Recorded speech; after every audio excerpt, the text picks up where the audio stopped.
Do you want another slap? _6. Wang Lixia's blood pressure shot up to 180, and she raised her hand to slap Zhang Qiuying across the face. At that moment, a fair hand gently gripped her wrist. Looking up, Wang Lixia saw the face of the national top scorer. She knew Anew all too well. It was Anew who had shattered her myth. Had it not been for Anew, she would have been the highest female scorer in the National University entrance exam. Aneyang's emergence let her parents and classmates realize that there were even more outstanding female students in the world than her. Let go of me. Anew held Wang Lixia's wrist firmly, looking down at her with a calm yet resonant voice. Wang Lixia, this is Yihua University, not your home. You need to watch your words and actions and consider the consequences. Have you thought about the consequences of slapping her? According to the rules of Yihua University, assaulting or insulting a fellow student not only leads to a major demerit but also to severe cases, expulsion. During the 80s, unlike future decades, university rules were strict, focusing on unity and friendly relations among students. Hearing this, Wang Lixia's brow twitched. She indeed had been a bit impulsive. From the perspective of Zhang Qiuying and Li Huilan, Anew looked incredibly cool in that posture. She sounded just like an elder reprimanding a disobedient younger relative. Oh my! The national top scorer was really something. So imposing. And so, the conflict was resolved by Anew. The next day marked the start of a 1-month military training. Military training in the 80s was different from later years. There weren't any camouflage uniforms back then, so everyone wore their own clothes, though they tried to keep a uniform color. The content of the military training was also different from later times, including necessary military postures, appearance, discipline, and bearing, but also training in digging trenches, bomb shelters, outdoor cooking, live ammunition firing, grenade throwing practice, and battlefield first aid, which weren't part of later military training. After a month, many students had become tanner and thinner, showing signs of exhaustion. But Anew showed no changes, remaining fair as snow, elegant in demeanor, as if the grueling month hadn't left any mark on her. Zhang Qiuying exclaimed enviously, Yang, your skin is just too good. You're still not tanned at all. Anew smiled and replied, maybe it's because I choose good skincare products. She never forgot to promote Ice Skin Jade Beauty wherever she went. What brand of skincare products are you using? Zhang Qiuying was straightforward and hadn't noticed what Anew was using.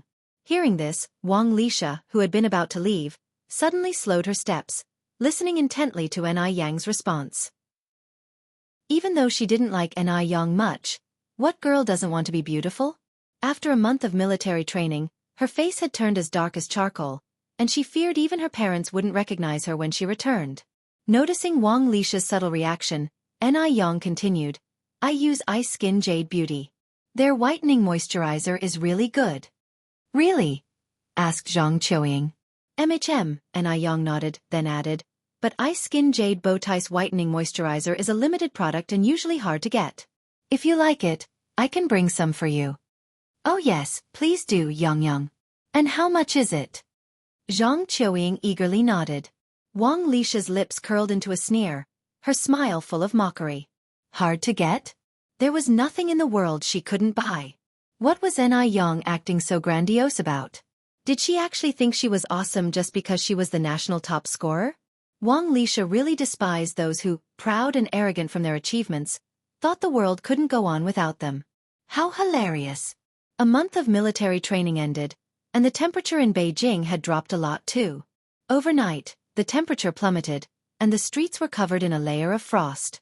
Anew had forgotten to prepare her coat, but luckily, she was tough enough to withstand the cold. Just as she walked out of the school gate, she saw Mo Qishan leaning against the car door. Anew walked around from behind and quietly covered Mo Qishan's eyes, deliberately changing her tone. Guess who I am? Mo Qishan turned around and pulled her into his arms, wrapping her with his coat. His coat was very large and wide, carrying a burning warmth. It could wrap at least more than 2 Aneyangs. Why are you wearing so little? Mo Qishan's tone was deep. I forgot to take my coat.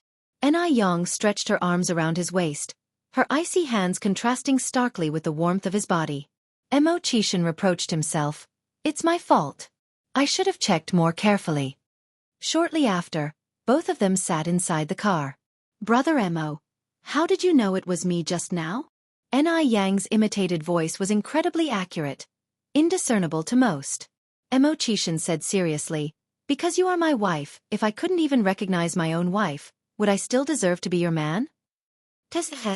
Yang poked his face. Mr. Mo, is your face still there? As long as my wife is still here, that's enough. Then Chishan added, right, Sister Xiaoxi is bringing her boyfriend home tonight. We should head back early. Though Chishan was several years older than Xianxia, calling her sister came so naturally to him. Hearing this, Yang expressed her surprise. Sister Xiaoxi has a boyfriend? When did this happen? How come I didn't know? Xianxia was a person of calm temperament. She would absolutely not bring a boyfriend home until everything was finalized. Chishan slightly parted his lips, smiling. I'm not very clear on the details. Then you should drive faster. Maybe Sister Xiaoxi and her boyfriend are already home, Yang urged. Just give me a kiss, and it'll speed up. Chishan, hands on the steering wheel, fixed his gaze ahead. His chiseled features seeming frosted over, truly appearing noble and aloof, yet his words were so playful. Who would believe that the mysterious Mr. Mog had such a side if they hadn't seen it themselves? Yang leaned over and kissed his cheek. Who knew Chishan would push his luck? One kiss isn't enough. Give me another. Yang indulged his small wish and kissed him again. With her soft lips pressed against his face, Chishan's vanity swelled to its peak, proud of how well he had trained his wife to be so obedient. Which man could match his skills? He was truly incredible. Chishan with a triumphant look. Still not enough. One more. Yang with a smile. Do you want me to slap you instead? Chishan's brow twitched, and he immediately sped up, showing his cowardice. Wife, I was wrong. The car sped swiftly, and in about half an hour, they arrived at the Ni family's courtyard. When Chishan and Yang got home, Xianxia and the others hadn't returned yet, but the living room was already full of people. Shangguan Furong, Shangguan Su, and Su Lian had all come. After all, it was the first time Xianxia was bringing a boyfriend home, and they needed to check him out. After all, this was a significant event in life. Curious, Yang asked Grandma Shangguan, Grandma, who is Sister Xiaoxi's boyfriend? Do you know? Grandma Shangguan shook her head. The child just said she would bring her boyfriend home today, but she wouldn't say who. Don't worry, Yang. I reckon they should arrive soon. If you find any errors, ads pop up, ads redirect, broken links, non-standard content, etc., please let us know report so we can fix it as soon as possible. Astonishing results. She talked about having a boyfriend, and it really whet everyone's appetite. After a while, she finally appeared with her boyfriend in front of everyone. The young man looked spirited and was carrying both big and small packages in his hands. Tsuehua stood up to take the items from him and smiled. You didn't have to bring anything. She said. I told him not to buy anything, but he insisted. By the way, Zueling, this is my mom. Zueling politely said. Hello, Auntie.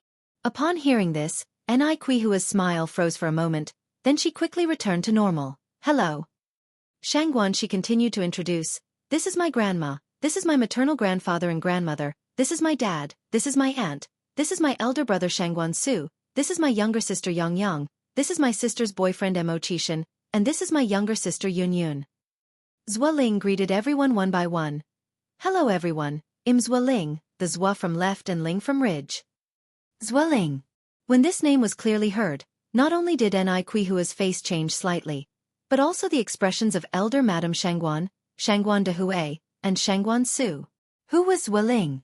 Zueling was the young man with 7 older sisters. But the Shangguan family members were quite dignified and, despite having opinions, did not show it. Elder Madame Shangguan took a sip of water, feeling quite uneasy.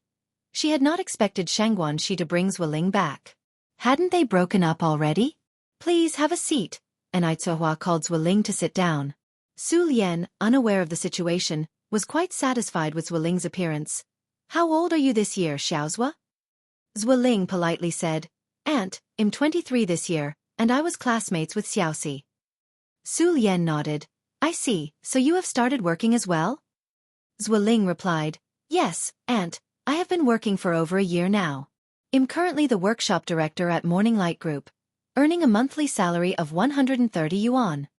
Having a decent job and being in a director position was Zhuoling's greatest pride. Among over 50 classmates, Zhuoling currently had the highest salary and the most prestigious position. Thus, he had the capital to feel proud, and he could sense that the Shangguan family members had a very favorable impression of him. Su Lian smiled and said, "Very good, very good." Being only 23 years old and capable of handling the job of a workshop director was indeed commendable. Su Lian wasn't someone who cared too much about matching social status, she just wanted Shangguanxi to be happy. Shangguan Furong joined in the conversation with a smile. "Xiaozhua, where are you from?" "I'm from Beijing," Zhuoling continued. "I live right in the city center on Gillet Road. My parents are getting older, and I set aside 30 yuan from my salary every month to hire a nanny for them." Shangguan Furong nodded. "You are a good child with filial piety." After chit-chatting for a while, it was time to eat. In the kitchen, Mrs. Zhang quietly tugged at elder Madame Shangguan's sleeve and whispered, "That young man Zhuoling seems quite nice. Why do you look a bit unhappy?" Zhuoling had thick eyebrows and large eyes, very energetic, and he was also distinctive-looking, which was why he had caught Shangguan's eye. Elder Madame Shangguan sighed, glancing towards the door. "Do you know who this Zhuoling is?" "Who?" Mrs. Zhang was baffled. Elder Madame Shangguan continued, "He's Xiaoxi's ex-boyfriend, the one with 7 older sisters." "What?" Mrs. Zhang looked surprised. "I thought they broke up? Why did she bring him back home?" Elder Madame Shangguan frowned slightly. Who knows what Xiaoxi is thinking? Seeing Zhuoling about to come into the kitchen to fetch dishes, Elder Madame Shangguan quickly added, "We'll talk later, it's not good to let others overhear." "All right," Mrs. Zhang nodded. Mo Qishan was followed into the kitchen by Zhuoling brother. Zhuoling tried to pat Mo Qishan on the shoulder but withdrew halfway because there was a significant height difference between them. Mo Qishan was nearly 1.9 meters tall, and he was just a bit taller than Shangguanxi at 1.75 meters. Zhuoling jogged to keep up with Mo Qishan's pace and whispered, "I heard you've been dating Xiaoxi's younger sister for over a year, is that right?" "Yes," Mo Qishan nodded slightly. "That's correct." Based on Shangguan's introduction, Mo Qishan currently did not have an official job, but whenever Zhuoling saw Mo Qishan, he felt a wave of inexplicable inferiority and fear, constantly feeling less excellent than Mo Qishan. If you find any errors, ads pop up, ads redirect, broken links, non-standard content, etc., please let us know report so we can fix it as soon as possible. Astonishing results _2. Aside from not being as good-looking as Mo Qishan, he had a higher education, better job, higher salary, and his family's conditions weren't bad either. What was there to feel inferior about? What was there to fear? Was it all just an illusion? "Bro, I heard you don't have a formal job yet. How about I introduce you to work at our company? We are currently short of 2 general workers, and the salary and benefits are especially good. Although our company recruits based on academic credentials, with me around, you don't have to worry. The HR department will definitely consider my recommendation, and I'll have them arrange a more relaxed job for you." It was Zhuoling's first time visiting, so naturally, he wanted to establish a good relationship. In this family, only he and Mo Qishan were outsiders. Therefore, the first person he wanted to win over was Mo Qishan. Mo Qishan didn't have formal employment, and if Zhuoling threw him an olive branch, Mo Qishan would surely grasp it tightly. Then, in the company, he would be Mo Qishan's supervisor, and Mo Qishan would be at his beck and call. "Thanks for the offer, but no need," Mo Qishan politely declined. Zhuoling didn't expect Mo Qishan to actually turn him down, thinking to himself that this guy really aimed high. He had no notable education, yet he looked down on being a general worker. How did such a pretty future sister-in-law fall for someone like him? He himself was in such good standing but didn't have such romantic luck. Really strange. Zhuoling encouraged Mo Qishan. "Bro, don't look at me now as the workshop supervisor. I also started from being a general worker and worked my way up step by step. As long as you're willing to put in the effort, I believe that one day you too can become a workshop supervisor or even a higher-ranking leader." Who could get fat on one breath? Mo Qishan politely smiled. Since Mo Qishan didn't continue the conversation, Zhuoling couldn't say much more, and the two entered the kitchen. "Grandma, Granny, you've worked hard. Mo Qishan wasn't prone to jests in front of outsiders, but he was a sweet talker with his family, and with just a few words, he made both Grandma Shangguan and Granny Zhang very happy. Seeing this, Zueling frowned subtly. He was somewhat displeased with Mo Qishan's behavior. Wasn't a man supposed to be manly? What was this smooth talking all about? Aunt 6. No need for you to serve the dishes. You can go and rest with Xiaozhua, said Grandma Shangguan. Just as Zueling was about to respond, pleased with Grandma Shangguan's suggestion, he heard Mo Qishan say, "It's okay, Granny. Well, do it." So, Zueling had no choice but to join Mo Qishan in serving the dishes. Dinner was lavish. Although the Shangguans lived in the countryside, the meal was better than what his family usually had, which surprised Zueling. It seemed the Shangguan family had prepared this especially to welcome him. During the meal, Zueling occasionally offered food to Shangguan Shi. The two had been together for over 3 years, and Zueling was very familiar with Shangguan Zai's tastes. Su Lian and Shangguan Furong noticed this detail and showed satisfaction in their eyes. After dinner and a little more sitting, Shangguan Shi walked Zueling back. Just stepping out the door, Zueling noticed a small sedan parked at the doorstep and asked in surprise, "Xiaoxi, whose car is that?" Shangguan Shi nonchalantly said, "I think it's from the television station." Because Shangguan Dehui had previously instructed her, during her school days, Shangguan Shi had deliberately concealed her family background. No one knew she came from a wealthy household, not even Zueling, the television station. Zueling was puzzled. Shangguan Shi continued, "Didn't my sister top the high school exams this year? That car belongs to a journalist who came to interview her, but something broke and it can't start, so it's been parked here. In a few days, the station will send someone to tow it away." High school exam top scorer. Zueling was even more surprised. "Your sister is the top scorer for the high school exams." "Yes," nodded Shangguan Shi.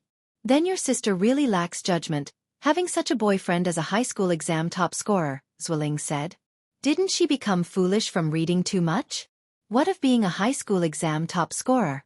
After all, she chose a boyfriend with neither education nor a job. That showed high school exam top scorers were nothing special after all." Shangguan Shi replied with a serious face, "Don't talk nonsense. Yang is the smartest person in our family. Moreover, if my sister chose Mo Qishan, he must have something exceptional about him. And I also think Mo Qishan is much more than he seems.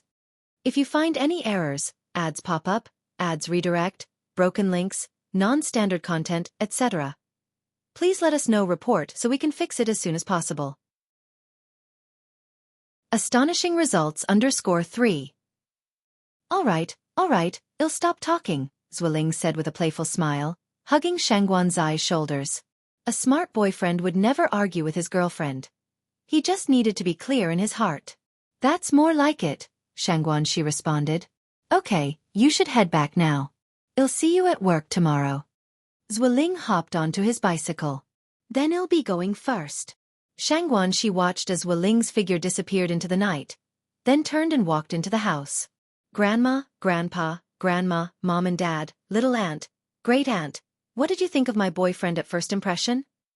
"Not very good." The old Mrs. Shangguan put down her chopsticks. "Xiaoxi, didn't you say you broke up with Zueling?" Hearing the news of her breakup with Zueling had been a relief for old Mrs. Shangguan. However, Shangguan Shi brought him back in no time. "We did break up before, but Zueling kept begging me. So I just..." She and Zueling had been together for 3 years. It wasn't something that could simply be dropped. Plus, Zueling himself didn't have any shortcomings, and they were each other's first love. Old Mrs. Shangguan continued, "I think you two should end it sooner rather than later." "Mom, I think this young man Zueling is quite good." Shangguan Furong joined in. Su Lian said, "You don't like Zueling?" "I also think Zueling is quite good." Old Mrs. Shangguan sighed. "Actually, I'm not the kind of person who cares about families being well-matched, but your great aunt, do you know what Zueling's family situation is? Zueling has 7 older sisters. His parents are almost as old as I am." She continued, "Nowadays, family planning is so strict. Workers can only have 1 child. What if Xiaoxi marries into their family and the first child is a daughter? Would Zueling's family let it go?" The fact that Zueling's mother had given birth to 8 children proved she was no gentle character. Ordinary women who could give birth to 8. Hearing this, Su Lian's smile stiffened. Shangguan Furong's expression also changed as she turned to look at Shangguan Shi. Xiaoxi, your grandma is right. You can't marry into such a family. It's hard to find a two-legged frog in this world, but men with two legs are everywhere. With your qualifications, what kind of man can't you find? Why fixate on Zueling? Su Lian nodded. Yes, Xiaoxi, I also think your little aunt is right. Su Fan had passed away early. Raised by Su Lian because Shangguan Su and Shangguan Shi couldn't find her. As an aunt, she didn't want Shangguan Shi to marry into such a complicated family. Marriage and dating were not the same. Marriage faced many more practical issues. Shangguan Shi indignantly said, Grandma, little aunt, great aunt, you are thinking too far. We aren't even married yet, and you're already thinking about children. Moreover, the person who had 8 children isn't Zueling. Zueling is just the child who was born. He didn't choose his birth, and just because his parents favor boys over girls doesn't mean Zueling is the same way. Shangguan Shi was a reasonable person. She felt it wasn't fair to impose the problems of Zueling's parents on Zueling. Not only do your grandma and they disagree, your mom and I disagree as well, Shangguan Dehui timely stated. Xiaoxi, you can date Zueling, but you can't regard him as your marriage partner. Some people might be qualified boyfriends, but that didn't necessarily make them qualified marriage partners. Shangguan Dehui was a university professor after all. He saw things more clearly than most and was much more forward-thinking. It was the 80s after all. Breakups and makeups were normal. Why? Shangguan Shi frowned slightly. The great man once said, all dating that doesn't aim for marriage is hooliganism. Your thinking is wrong. How could one treat dating as child's play? Shangguan Dehui continued, I disagree not just because of his family issues. This young man, Zueling, is too impetuous, lacks stability, and his words reveal a self-satisfied tone. I think the two of you aren't suitable. For instance, just now, Su Lian only asked whether Zueling had started working, but Zueling went on to clearly state his position and monthly salary. Moreover, when Shangguan Furong asked where his family lived, he even mentioned hiring a nanny. Dad, you are too prejudiced against Zueling. Shangguan Shi continued. I've known Zueling for over 3 years. I know what kind of person he is. If you find any errors, ads pop up, ads redirect, broken links, non-standard content, etc., please let us know report so we can fix it as soon as possible. Astonishing results _4. Sister Xiaoxi, don't get agitated. Actually, I think Dad makes a lot of sense, Shangguan Su began. Zueling really isn't suitable for you. Grandma, what do you think? Shangguan Shi looked towards Elder Zheng and Madame Zheng. Madame Zheng smiled and said, Sister Xiaoxi, your grandmother and I share the same view. When a girl gets married, she has to keep her eyes wide open. Besides, Zueling's parents are also getting on in years. What if you really ended up with Zueling? Who would look after your children? His parents even need a nanny to take care of themselves. I can hire another nanny, Shangguan Shi argued. Madame Zheng smiled and said, when the child is too young to speak, would you really be comfortable leaving them in someone else's care? Moreover, what if you have a daughter and your in-laws don't like her and secretly dispose of the child? What will you do then? That won't happen.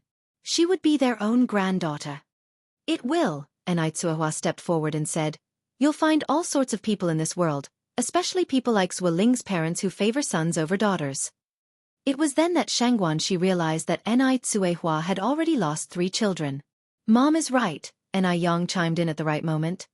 Sister Xiaoxi, medical research has proven that the sex of a baby is actually determined by the male side.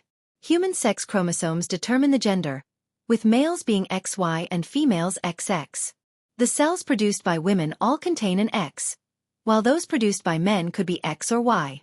If both cells are X, then a girl is born. If the male contributes a Y, then a boy is born.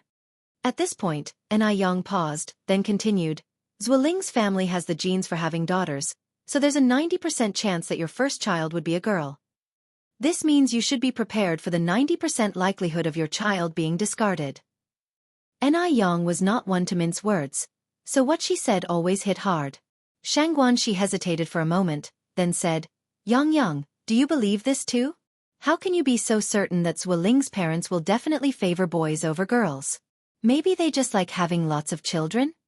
After all, Shangguan Zai's experience was too limited to fully understand these things. You can tell just from her having given birth to 7 girls, Anew continued. Sister Xiaoxi, medically speaking, pain is classified into 12 levels. The first level is the pain from a mosquito bite, and the 12th level is the pain of a mother during childbirth. Plus, giving birth is really harmful to the body. The best state for a woman is to give birth to 1 or 2 children. Who would joke about their own health without some kind of strong belief? Aneyang's words were so logical that they left no room for rebuttal. Shangguan she fell silent for a bit, then said, I feel that Zhueling is not that kind of person. I'm marrying Zhueling, not his parents. Even if his parents truly favor sons over daughters, it has nothing to do with us. Once a son is married off, could the parents still be trying to meddle? Anew did not rush to contradict Shangguan Shi but said, Sister Xiaoxi, don't reveal our family situation to Zhueling for now. Just observe him for a while longer and see if his character is worthy of your lifetime commitment. If he truly is worthy, I believe our family will have no objections to you. With that, Anew turned her eyes to Shangguan Shi. Sister Xiaoxi, Dad, Mom, Grandma, Grandpa, Aunt, and your brothers object to this matter purely because they want you to have a better life. Hearing this, everyone nodded in agreement. Especially Su Lian, who now looked at Anew differently. Previously, when Anew Tsuehua had just married Shangguan de Hui, she had worried about whether Anew and Shangguan Shi could get along well since the children were grown and had their own ideas. Now it seemed that her worries were unfounded. Although Anew was a few years younger than Shangguan Shi, her maturity was far greater. The words she spoke were persuasive. As an elder, Su Lian found nothing to fault in what she said, and moreover, Anew had Shangguan Zai's best interests at heart with every word. Yang, I didn't just meet Zhueling today. I know what kind of person he is, Shangguan Shi said firmly. Anew smiled and responded, that remains to be seen. A fox's tail doesn't show itself in a day. True gold fears no fire. Sister Xiaoxi, if Zhueling truly is a man worth entrusting your life to, then no matter how you observe him, you won't see any hint of a fox's tail. If you find any errors, ads pop up, ads redirect, broken links, non-standard content, etc., please let us know report so we can fix it as soon as possible. Astonishing results _5. Su Lian nodded, I think Yang is absolutely right. On the other side, Zhueling rode his bicycle back home. Zhu's father, unable to wait, asked, how did it go? Did Xiaoxi's parents have a good first impression of you? Do you even need to ask? Zhu's mother, sitting on the sofa watching TV, scoffed. Our Lingling's credentials are so outstanding. You couldn't find a better son-in-law with a lantern. Could the Shangguan family possibly look down on us? Zhu's parents were both retired factory workers, and they had been cadres at the factory, so their retirement benefits were extremely generous, with a pension of 300 yuan each month. Plus, owning 2 apartments in Beijing, life was particularly comfortable for them. Hearing this, Zhu's father nodded in agreement. That's true. The mother continued, how are Xiaoxi's family conditions? Are they as good as your Uncle Chen's? Zhueling shook his head. Uncle Chen is a city dweller, while Xiaoxi's family is from the countryside, there's no comparison. But Xiaoxi's family seems to be quite well off. I saw that they even have big appliances like a refrigerator and a washing machine, and their house is beautifully decorated. Refrigerators and washing machines together wouldn't cost less than a few thousand yuan. Could an ordinary family afford that? Don't even think about it. From the countryside? Zhu's mother sat up in surprise. Xiaoxi is a rural person? Due to past experiences, Zhu's mother got goosebumps at the mention of rural people. Their family was living so comfortably, they certainly didn't want to be visited by poor relatives looking for handouts every day. Xiaoxi is from Jianghu village, Zhueling nodded. But you don't have to worry, Mom. Xiaoxi's relatives dress very decently, not like poor people, so you don't have to worry about people coming to our door asking for things. Zhu's mother sighed. This child, how did you end up choosing a country person of all people? Mom, I love Xiaoxi. I really do. I hope you can agree to our relationship, Zhueling continued. Mom, I promise you, Xiaoxi's family doesn't have that kind of poor relatives, and their conditions are really quite good. You see how long it's been since we've changed the carpet in our living room? The carpet in Xiaoxi's living room is not only brand new but also woolen. Zhua Ling's feelings for Xianxia were genuine. Otherwise, they wouldn't have had an on-and-off relationship. Zhua's mother tapped Zhua Ling on the forehead. You're just too naive. You might get cheated and end up counting someone else's money for them. Of course, her family wouldn't let go of a catch like you so easily. Are you sure the place you went to tonight was even Xiaoxi's home? Perhaps Xianxia had planned it all along, and the place Zhua Ling visited tonight wasn't her home at all. A rural person being able to afford a carpet. That's laughable. And didn't you say that Xiaoxi's mom isn't her birth mother, but a stepmother? Have you ever seen a stepmother who truly cares for her stepdaughter? If you really marry Xiaoxi, then you'll have troubles. That stepmother will steal a little today, a little tomorrow, and our family won't be able to live properly. Her son was only 23 years old and already earning over 100,000 yuan a month. You probably couldn't find a few like him in the whole of Beijing. If Xianxia's family was a bit better off, that would be one thing. But now knowing that Xianxia is just a country girl, she felt scornful, thinking that Xianxia was after their family's wealth.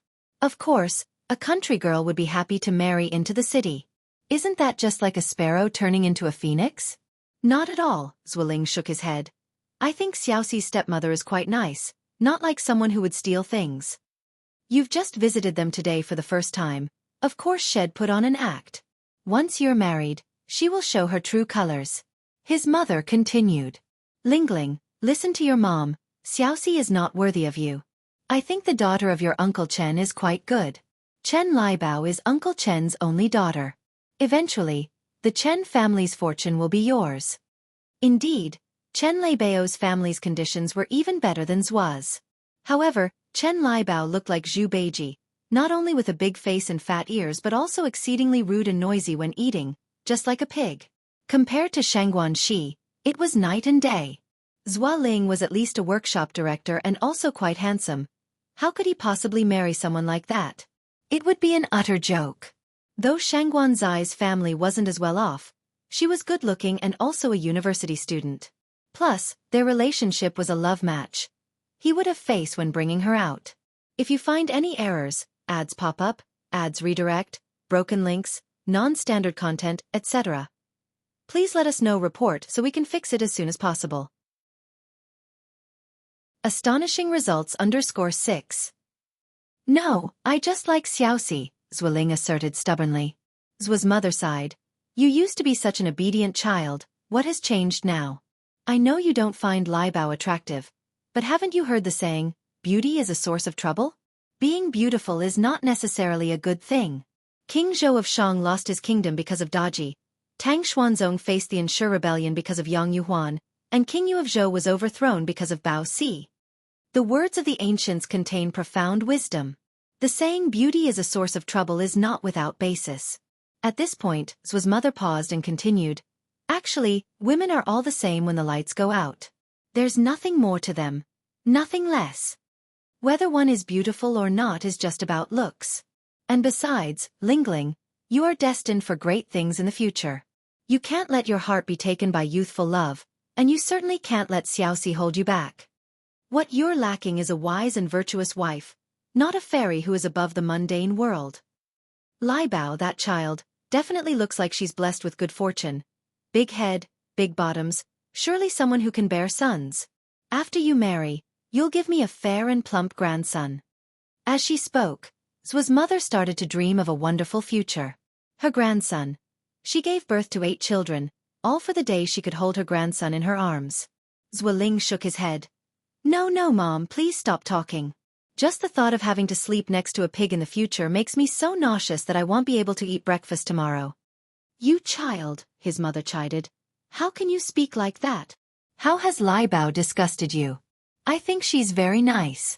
Your Uncle Chen said that if you're willing to marry Liebao, not only will our family not have to pay a penny for the dowry, but we'll also get 5,000 yuan as part of her dowry. Can Xiaoxi's family offer 5,000 yuan for a dowry? I bet they can't even come up with 50 yuan. That's 5,000 yuan. Where could you find such a favorable marriage offer? But Zhua Ling sneered at the 5,000 yuan, knowing that one can't have the best of both worlds. Even if Chen Leibao's family offered 50,000 yuan for the dowry, There's absolutely no way I'd marry a pig. Having said this, Zhueling turned and walked away.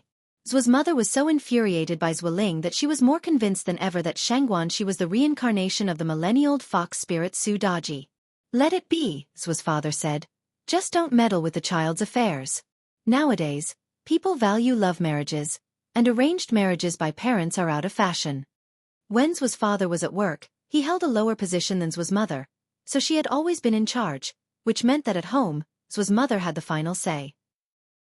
Moreover, Zhu's mother didn't have any preference for sons over daughters. The reason she had 8 children was to prove her worth. Because a life without a son was considered incomplete. A daughter married off is like water splashed out. No matter how many daughters you have, they can't compare to having a son. Zhu's mother continued, Our Lingling is too outstanding. Who knows how many girls out there have their eyes on him. I calculated everything but never expected Shangguanxi to be from the countryside. If I had known she was from the countryside, I would never have agreed to it when Lingling first brought it up. That girl is too scheming, hiding her rural background and deceiving us for so long. She should have mentioned her rural background early on. What is this if not deceit? Our Lingling is a dragon roaming the heavens, and she is just a sparrow. A sparrow that aspires to transform into a phoenix. It's too unsightly. Zhu's father turned the page of the newspaper in his hand and replied, following his wife's thoughts. I also think Lai Bao is a decent child. The Chens are still young and can at least provide support for them for over a decade. If our Lingling marries Lai Bao and they have a chubby baby boy, the good days are still ahead.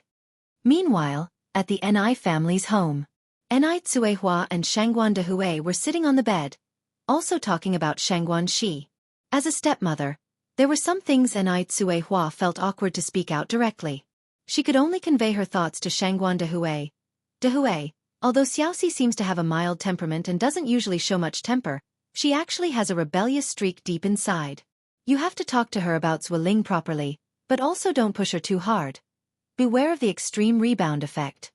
Even though Shangguanxi wasn't born to Ni Tsuehua, through the days spent together, she had come to understand Shangguan Zai's nature very well. Shangguan Dehui nodded. I know, don't worry. Actually, Shangguanxi was very much like the late Su Fan. Su Fan had known that Shangguan Dehui had someone else in his heart, but she had still married him disregarding everything. Shangguanxi was also troubled, tossing and turning in bed, unable to sleep all night long. She couldn't figure it out. Zhueling's qualifications were so outstanding, why couldn't her family see his worth? As a result, when Shangguanxi got up the next morning, 2 dark circles had formed under her eyes. Sister Xiaoxi, didn't sleep well last night? Ni Yang greeted her at the dining table. Shangguanxi nodded. Here, take this. Ni Yang fished a pink sugar pill from her pocket. What's this? Ni Yang said with a smile. It helps relieve fatigue and lighten dark circles. Hearing about the beneficial effects of the sugar pill, Shangguanxi immediately took it and swallowed. Thank you, Yang, otherwise I wouldn't have been presentable today. After a while, Ni Tsuehua came over with breakfast. At noon, Ni Yang received a phone call from the hospital. After hanging up, Ni Yang found Ni Tsuehua. Mom, I have something to tell you now, you need to be prepared emotionally. Is it about the paternity test? Ni Tsuehua asked. Yes. Ni Yang nodded. Mom, Yanyan is our second sister. Crash. The vase in Ni Kuihua's hand dropped to the floor, shattering, and with tears in her eyes she said, Really, is it true? It's true, Ni Yang hugged Nitahua. Mom, we found our second sister. We found her. We found her. Ni Tsuehua cried tears of joy. Although they had found the person, Ni Tsuehua was still faced with a dilemma. Whether to acknowledge her or not. Currently, without acknowledgement, they still had a kinship with the Wu family. If they burst this bubble, what if they couldn't even remain relatives? After all, the Wu family had raised Wu Yenyun for 17 years, from a helpless little baby to a graceful young lady. No one knew how much heart and soul the Wu parents had poured into her. If they were to acknowledge her now, would the Wu parents forgive them? Would Wu Yenyun forgive them? In the evening, everyone gathered to discuss this issue. The elderly Mr. Zhang and Mrs. Zhang said, We definitely must acknowledge her. No matter what, that child is our Zhang family's blood. If you find any errors, ads pop up, ads redirect, broken links, non-standard content, etc. Please let us know report so we can fix it as soon as possible. Complete outbreak. Shangguan Lady and Shangguan Dehui also suggested making the recognition.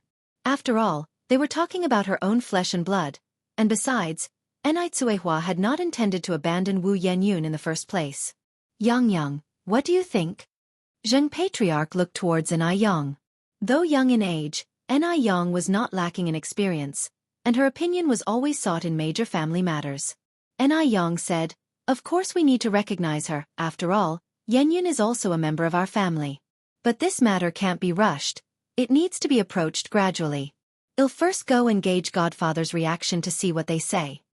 Wu Yenyun may be of a gentle disposition, but that doesn't necessarily mean she could accept this. After all, there's a saying, some pains are never understood until they happen to oneself. The person who was abandoned was Wu Yenyun, and the person who was almost sold was also Wu Yenyun. That core bitterness can only truly be understood by someone who has personally experienced it." Zheng Patriarch nodded. Yang is right. Enai Yang continued, "Let me handle this matter, you all wait at home for my news." With that, Enai Yang got up and walked outside. Yang, where are you going? Enai Cuihua stood up. Enai Yang glanced back slightly. I'm heading to the construction site. I'll go with you. Enai Cuihua's eyes reddened. No need for you to go, it's not appropriate for you to appear at a time like this. Shangguan Dehui held onto Enai Cuihua's wrist. From an outsider's perspective, after all, Enai Cuihua is the mother, and with the daughter having been abandoned, the mother bears an undeniable responsibility. Enai Yang nodded. Dad's right, I can go by myself. Enai Yang didn't go empty-handed. She took a basket of pork lard cakes and 2 bottles of milk tea along. Right as she walked out, she saw Emo Chishan riding his bicycle toward her. Where are you off to, wife? Emo Chishan stopped his bike in front of Enai Yang, propping one foot on the ground, his thin lips curved with a faint smile. The sunlight shone from behind him, brilliant and golden.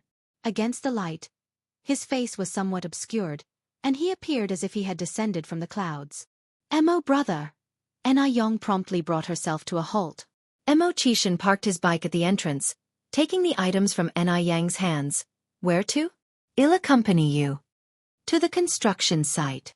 It was roughly a 10-minute walk from the Enai family, and on the way, Enai Yang informed Emo Chishan about Wu Yenyun. Emo brother, we found our second sister who was abandoned. It is Wu Yenyun, right? Emo Chishan's expression was calm, his tone very certain. In fact, he had long realized, Enai Yang was clear about her affections and grudges. She wouldn't be nice to someone without a reason. After all, there are many poor people in this world, and if one were to extend a helping hand to each one, who would have so much energy? Awesome! Enai Yang extended her thumb to Emo Chishan. That's right, Emo Chishan said with false arrogance. If I weren't so impressive, would I have a beautiful wife like you? Your skin is too thick. As she spoke, Enai Yang continued, I'm going to discuss this matter with Godfather now. What do you think his reaction will be? Emo Chishan squinted his eyes. Our Godfather is an honest person, and you've helped his family so much. Though he may be surprised, I think he surely won't make things difficult for you. If it weren't for Enai Yang, Wu Yenyun would now have been sold off to the Wu family, and the whole Wu family would not be able to live the life they have today. Enai Yang nodded. I think your analysis is very accurate. Before long, they arrived at the construction site. Over 1 month had passed, and the construction site had changed considerably. The brick walls were already 2 levels high. Enai Yang and Emo Chishan distributed the pork lard cakes and milk tea to everyone. In this freezing weather, biting into a soft pork lard cake followed by a sip of warm milk tea warmed the heart and stomach. A most exquisite comfort. The workers had been at the construction site for so long and had never encountered such generous homeowners. Mo Chishan knew Enai Yang had something to say to Wu Jinshu, so he took some cigarettes and went to distribute them among the workers. Enai Yang, with food in hand, found Wu Jinshu. Yang, you really don't need to be so polite. We've already had our fill at lunch. With Enai Yang being so courteous, Wu Jinshu felt somewhat embarrassed. These days the Enai family nearly sent food over every afternoon, but sometimes it was Grandmother Zhang and Patriarch Zhang and Lady Shangguan who came. Enai Yang was busy and couldn't possibly come every day. Yang smiled. Everyone's working hard, and the weather's so cold. Eating something is a good way to warm up. After speaking, Yang added, Actually, Godfather, there's something else I need to talk to you about. If you find any errors, ads pop up, ads redirect, broken links, non-standard content, etc., please let us know report so we can fix it as soon as possible. Total outbreak. _2. Hearing that Yang had something to say, Wu Jinshu immediately put down his teacup, as he had never treated Yang like a child. Yang, go ahead. Yang continued. This is about Yan Yun. Yan Yun. Wu Jinshu asked anxiously, Yang, is that child causing you trouble? No, Yang shook her head, getting straight to the point. Godfather, actually, Yan Yun is my sister. Wu Jinshu smiled and said, Yan Yun is already your sister, isn't she? Realizing Wu Jinshu might have misunderstood her, Yang continued, Godfather, Yan Yun is my full-blooded younger sister. What? Wu Jinshu was taken aback. Full-blooded younger sister? Wu Jinshu looked at Yang and couldn't speak for a long while, not knowing what to say. Yang then spoke of the past. Godfather, it's like this. When Tsuehua gave birth to Wu Yenyun that year, Yang was only 1 year old. She didn't know what exactly happened, but when Mrs. Mu abandoned her 3 younger sisters and little Yang already had memories. At that time, Tsuehua simply had no ability to resist. If it weren't for the fact that the first child couldn't be abandoned, she too would not have escaped Mrs. Mu's clutches. Wu Yenyun had her own hardships, and Tsuehua had hers. Wu Jinshu's eyebrows were deeply furrowed as he listened to Yang. Were they intending to take Wu Yenyun back? The Ni family was wealthy. Their conditions were much better than his family's. If Wu Yenyun could be acknowledged by Yang, she would be a young lady with a large fortune, and surely that would be better than staying with them. But Yenyun was, after all, the daughter they had raised with their own hands. He couldn't bear to let her go. He truly couldn't bear it. Yang seemed to perceive Wu Jinshu's thoughts and went on. Godfather, rest assured, I'm not here to take Yenyun away. It wasn't easy for you and Godmother to raise Yenyun to this age. The grace of upbringing is greater than heaven. No matter what, you are Yenyun's parents. Yang wasn't the kind of person without a conscience. The Wu family had raised Wu Yenyun for so long. It would not only be illogical to take her back now, but it would also be unfair to Wu Jinshu and Yan Erju. Including Tsuehua, they had no intention of taking Wu Yenyun back. They just wanted to clarify things to Wu Yenyun and use the rest of their lives to make it up to her, so that neither of them would have regrets in their lives. Then, Wu Jinshu started, his mouth agape. If the Ni family didn't want to take Wu Yenyun back, then why had Yang told him all this? Yang continued, Godfather, if you don't mind, let Yenyun also acknowledge my parents as godparents. From now on, our 2 families will be even closer relatives. After much thought, this seemed like the most appropriate solution. Upon hearing this, Wu Jinshu breathed a sigh of relief. Yang, I can't decide this alone. I need to go back and discuss this with your godmother and then see what Yenyun thinks. Yes, that's only proper. Yang nodded, standing up and dusting herself off. I'll head back first, Godfather. All right. Wu Jinshu stood to see Yang off. Although Wu Jinshu wasn't well educated, he understood the ways of the world. The reason Yang hadn't gone directly to Wu Yenyun, but instead had come to him, was out of respect for him. It showed that he, as her godfather, mattered to Yang. If it had been someone without conscience, they could have just pushed him, the foster father, aside. But Yang hadn't done that. Watching Yang walk away, Chishan quickly jogged over. How did it go? What did our godfather say? Yang replied, It's just like you guessed. Godfather didn't make it difficult for me, but I don't know what Yenyun will think. Chishan wrapped an arm around Yang's shoulders, his thin lips parting lightly. Do your best and let fate decide. As a sister, you've done well enough. Don't put too much pressure on yourself. Yang was only Wu Yenyun's sister. In other families, a sister simply couldn't do so much, especially since she wasn't the one who caused this mess, to begin with. Yang nodded. Let's hurry back. My parents and grandparents are still at home waiting for the result. Sure enough, as soon as they arrived home, Tsuehua and the rest were eager to ask Yang what Wu Jinshu had said. Yang shared, Mom, Dad, Grandma, Grandpa, don't be anxious. My godfather didn't make things difficult for me. He said that we'll need to wait for Yanyan's feelings on this matter, and we'll probably know the result by tomorrow. If you find any errors, ads pop up, ads redirect, broken links, non-standard content, etc., please let us know report so we can fix it as soon as possible. Total outburst. _3. Anaitawa nodded, her eyes still red. Lady Shangguan said, I see that Yenyun is quite gentle and sensible. I think she will definitely understand you, Dia, don't worry. Wu Yenyun seemed like a child with no temper, gentle and honest. Not the kind who would unreasonably stick to his guns. Lady Zheng agreed, I think my in-law is right. Wu Yenyun had visited the Ni family a few times, and now thinking back, Lady Zheng felt that Wu Yanyun's temperament was very much like Zhang Suyu's. On the other hand, Shangguan she had been preoccupied all day. Zhuo Ling noticed her distraction and asked when they were returning to the dormitory after work, Xiaoxi, what's wrong with you today? Are you feeling unwell? Shangguan she smiled and said, It's nothing. Thinking of her family's advice, Shangguan she added, Zhuo Ling, there's something I want to talk to you about. Go ahead. Shangguan she spotted a small restaurant on the roadside. Let's go there and talk while we eat. Okay, Zhuo Ling nodded. The small restaurant was very simple. The two of them ordered 3 dishes and 1 soup for just 8 yuan. As they ate and talked, Shangguan she asked, Zhuo Ling, do you hope your future child is a boy or a girl? When Shangguan she suddenly asked this, Zhuo Ling was stunned for a moment, then he smiled and said, Boy or girl, I like both equally. Didn't the great man say that men and women are now equal? Hearing this, Shangguan she breathed a sigh of relief. She knew Zhuo Ling wasn't biased in favor of boys. Xiaoxi, why would you suddenly ask that? Zhuo Ling looked up at Shangguan she. Tell me, are you thinking about having children with me? Cough, cough, cough.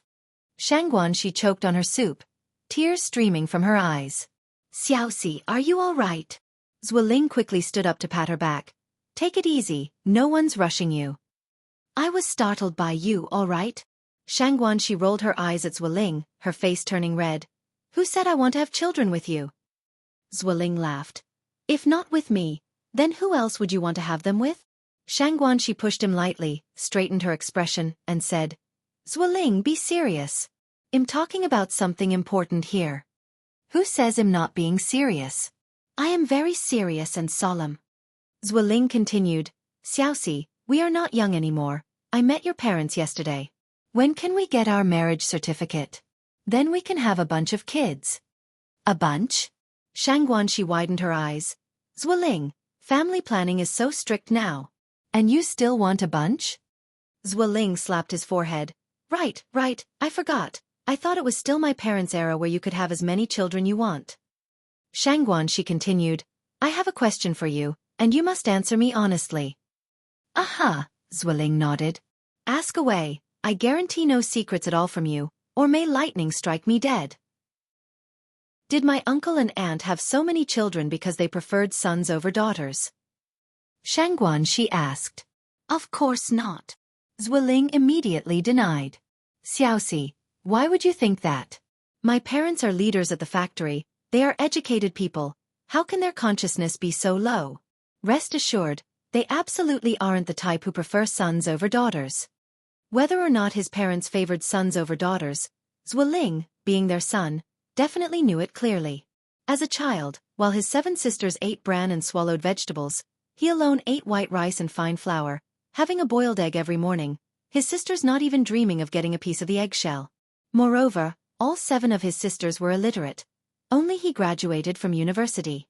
Even now, those 7 sisters had to frequently subsidize the family. But how could he admit such a thing directly? Zhuo Ling wasn't stupid. He and Shangguan Zai's relationship was at a critical juncture. What if this broke them up? He certainly didn't want to marry Chen Liebao, that pig. Really?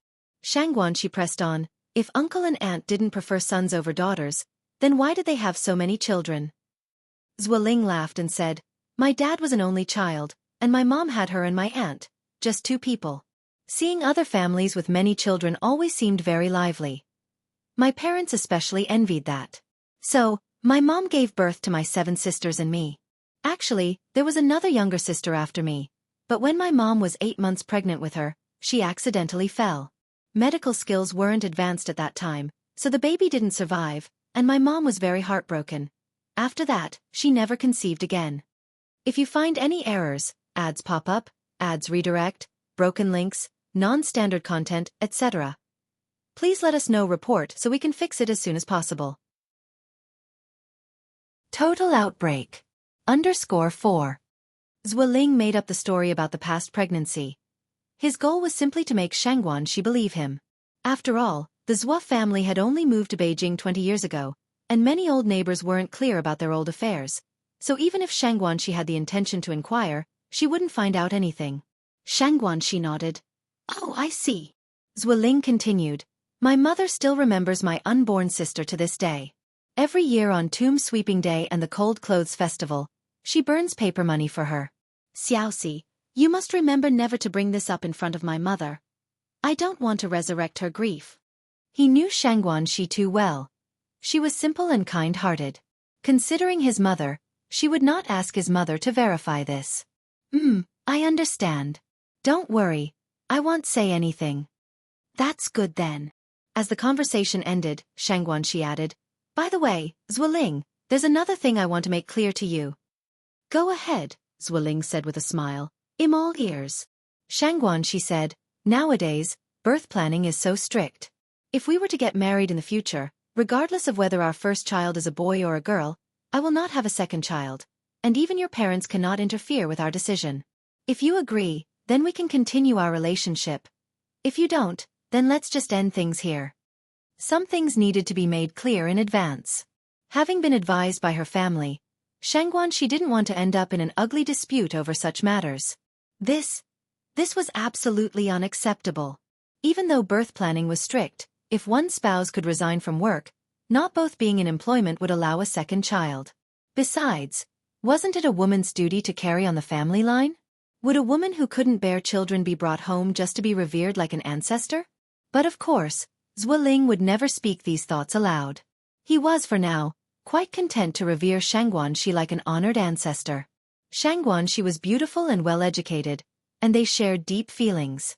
Zueling did not want to part ways over the issue of children. People change. Xianxia, not yet married and still a young woman, was unaware of a woman's duties and mission. Perhaps after getting married, she would understand. By then, she might even be clamoring to have a second, third, or fourth child. Yes, that would definitely happen. Thinking this, Zueling said with a smile. Yes, I'll listen to you. Xiaoxi, don't worry, in the future, whatever you say goes in our family. As for children, you can have as many as you want, and if you don't want any, then we won't have any at all. Really? Xianxia looked at Zueling somewhat surprised, as she had not expected him to be so open-minded. Because her birth mother, Su Fan, had died in childbirth on the operating table, Xianxia harbored some fear of giving birth. Zueling, I'll just tell you the truth. My biological mother died from complications during childbirth, and I am actually quite afraid of giving birth, Xianxia continued. And I've heard from Xiaolin in the workshop that giving birth is incredibly painful, and that during birth, the child and feces might come out together. What had Xiaolin said at that time? Xiaolin said she lost all her dignity on the operating table. Ever since having a child, Xiaolin had become a different person, treating her own mother with special kindness and filial piety, because she had experienced the agony of childbirth. A woman only understands a mother's sacrifices and greatness once she becomes a mother herself. One only understands parental grace after raising children. Zueling said with a smile. Then let's not have children. By the way, Xiaoxi, what do your uncle and aunt, grandparents, and grandmother think of me after yesterday? He knew without asking that Xianxuan's parents must have a very good impression of him. After all, finding a man like him in Beijing was incredibly difficult. Zueling was very aware of Xianxuan's family circumstances. Xianxuan's father was just a teacher. How much could a teacher earn a month? At most 20 yuan? Not even as much as their family nanny maid. And her stepmother just ran a small business, the least prestigious occupation. If it weren't for his affection for Xianxia, he wouldn't consider marrying the daughter of a small business owner. Xianxuan's brother worked at a bank, probably just doing menial tasks. As for that sister, except for being the top scorer in the college entrance exam, she was utterly useless. The sister's boyfriend didn't even have a proper job. He guessed that the total income of Shangguan Zai's entire family might not be higher than his salary alone. If you find any errors, ads pop up, ads redirect, broken links, non-standard content, etc., please let us know report so we can fix it as soon as possible. Chapter 1000. Total Outbreak. _5. Not only is the income low, but there's also the need to support 3 elders and a child. What money could such a family have? When encountering a golden son-in-law like him, one must definitely hold on tight. In the entire family, only he has a monthly salary over 100. Zueling felt a full sense of superiority in his heart. Shangguan, she didn't have the heart to deflate Zueling's pride, and also wanted to leave a good impression of her family in his heart. She knew some things clearly herself and lightly said, "My parents have a particularly good impression of you, especially my aunt and my younger aunt. After you left, the two of them were still praising you." "Really?" Zueling asked. "Really?" Shangguan, she nodded. Zueling then said, "So, should we start discussing our wedding date now?" Shangguan Zai's face flushed momentarily. This is not urgent. Xiaoxi, I'm already 23 this year." The 80s were not like later times. Back then, people advocated for early marriage and childbirth. Some college students were still studying when they had children. And there were some who attended college while having children. Someone like Shangguan, she was already considered an older youth. The most crucial issue was that Shangguan, she was somewhat traditional. Normally, Zueling couldn't even hold her hand, let alone other things. 23 is an age easily prone to impulsiveness. Shangguan, she continued, "You've met my parents, but I haven't met your uncle and aunt yet. I also don't know if your uncle and aunt are satisfied with me," Zueling said with a smile. "You can rest assured about that, Xiaoxi. You're beautiful and well-educated. My parents will definitely be very satisfied with you. How about this? Let's set a time for you to visit my parents, and then arrange a day for the parents on both sides to meet." Shangguan, she nodded. "That's possible." Having resolved the issue of having children, Shangguan, she felt much more relaxed. On the way to the dormitory, she even hummed the popular song, "Sweet Honey." No sooner had she returned to the dormitory than Shangguan, she found an additional message on her pager from home. Shangguan, she put on her coat again and went to a public telephone booth to call back home. The person who answered the phone was Anew Tsuehua. Anew Tsuehua was informing Shangguan she about Wu Yanyun's situation.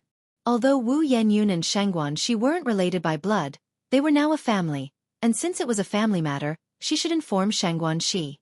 It was the least form of respect. Shangguan, she was a sensible and good child and immediately said she would return home tomorrow. She was also very happy that Anew Tsuehua was willing to tell her about this matter. Meanwhile, at the Wu family, Wu Jinshu did not tell Wu Yanyun about the situation immediately but quietly spoke to Yan Erju about it. After hearing this, Yan Erju exclaimed in surprise, "Really?" Wu Jinshu nodded. "What kind of question is that? Would I joke about such a matter?" After saying this, he continued, "It's not only our Yanyun who was abandoned as a child, but also Yang Yang's third and fourth sisters. However, we can't blame their mother for this." Yan Erju sighed after listening. "We really can't blame Yang Yang's mother for such a thing. Just look at your mother, and you'll understand. If it weren't for Yang Yang, wouldn't our Yanyun have been sold to the Wu family?" Upon mentioning this matter, Wu Jinshu bowed his head in shame. After they had moved here, Grandma Wu hadn't given up. After some inquiries, she and Wu Jinjin found this place. But on their way here, she had slipped and became a vegetable, still lying in the hospital to this date. Wu Jinjin was afraid of being responsible and hid himself away. As a son, Wu Jinshu had to take care of her, now bearing a medical expense of 20 yuan per month. Fortunately, the construction company was now making quite a bit of money each month, so this 20 yuan didn't exert too much pressure on them. Otherwise, life would really have been impossible to continue. Also fortunately, Grandma Wu's fall made her a vegetable. Otherwise, who knows how much trouble she could have caused later on. She might even have taken this opportunity to fiercely extort a sum from the Ni family. Wu Jinshu knew it was wrong for a son to have such thoughts, but he couldn't help it. Whenever he thought of his mother's actions, he became very angry. Wu Jinshu then said, "When should we tell Yan Yun about this matter? What do you think?" Yan Erju was unsure as well. At the same time, she was somewhat worried. After all, the Ni family's conditions were so good. What if Wu Yenyun didn't want them as his foster parents after knowing about this matter? If you find any errors, ads pop up, ads redirect, broken links, non-standard content, etc., please let us know report so we can fix it as soon as possible.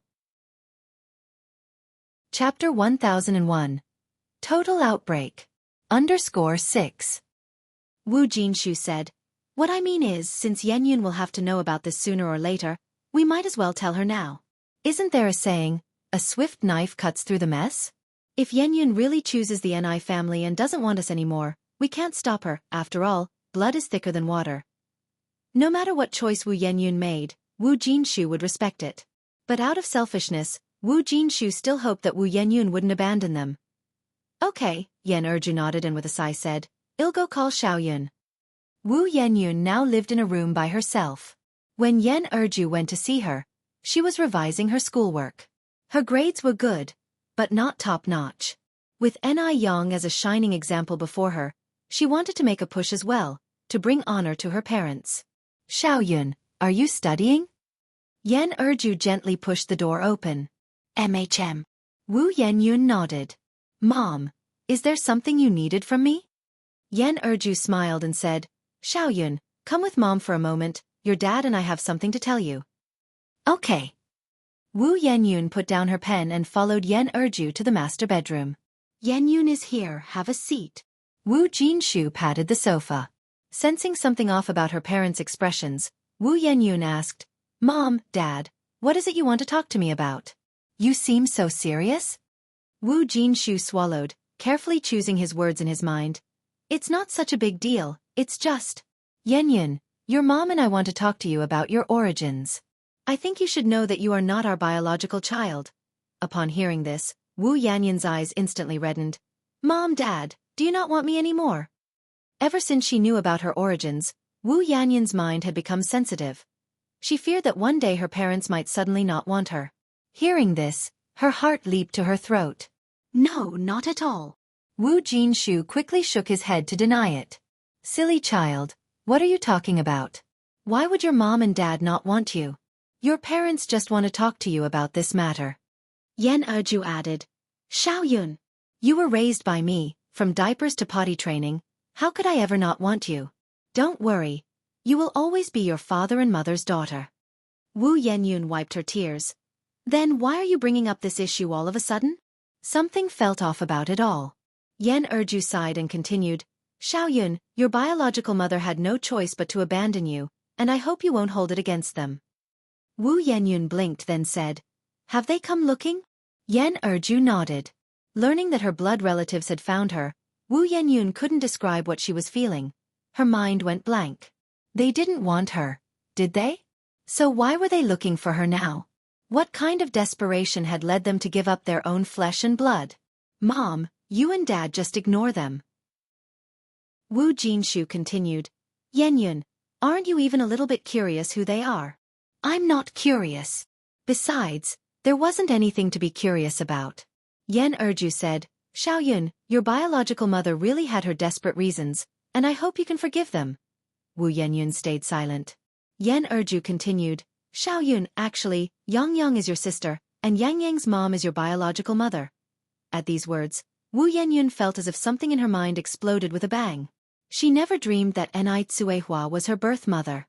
That Ni Yang was her biological sister. She remembered the first time she saw Ni Yang.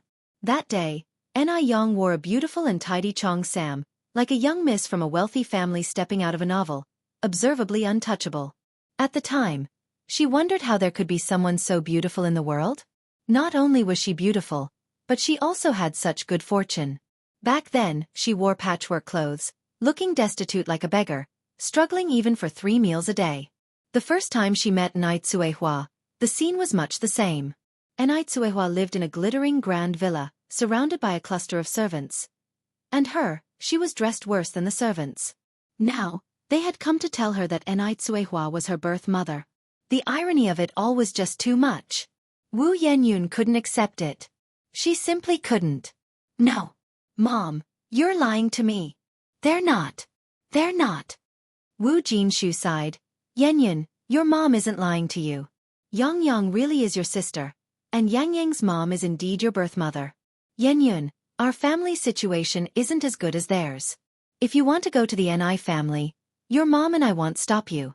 After all, it wasn't Yang's mom's intention to lose you. No. I won't go to their house.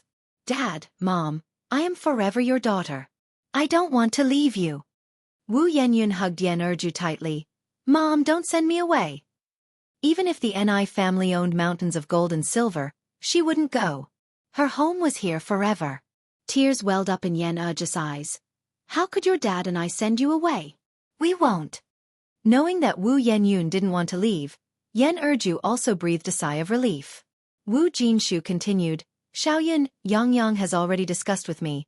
Why don't you just consider them as your godparents? That way, you'll have an extra set of parents who care about you. Is this what Sister Yang suggested? Wu Yenyun looked at Wu Jinshu. Wu Jinshu nodded. Yes. I disagree. Wu Yenyun flatly rejected.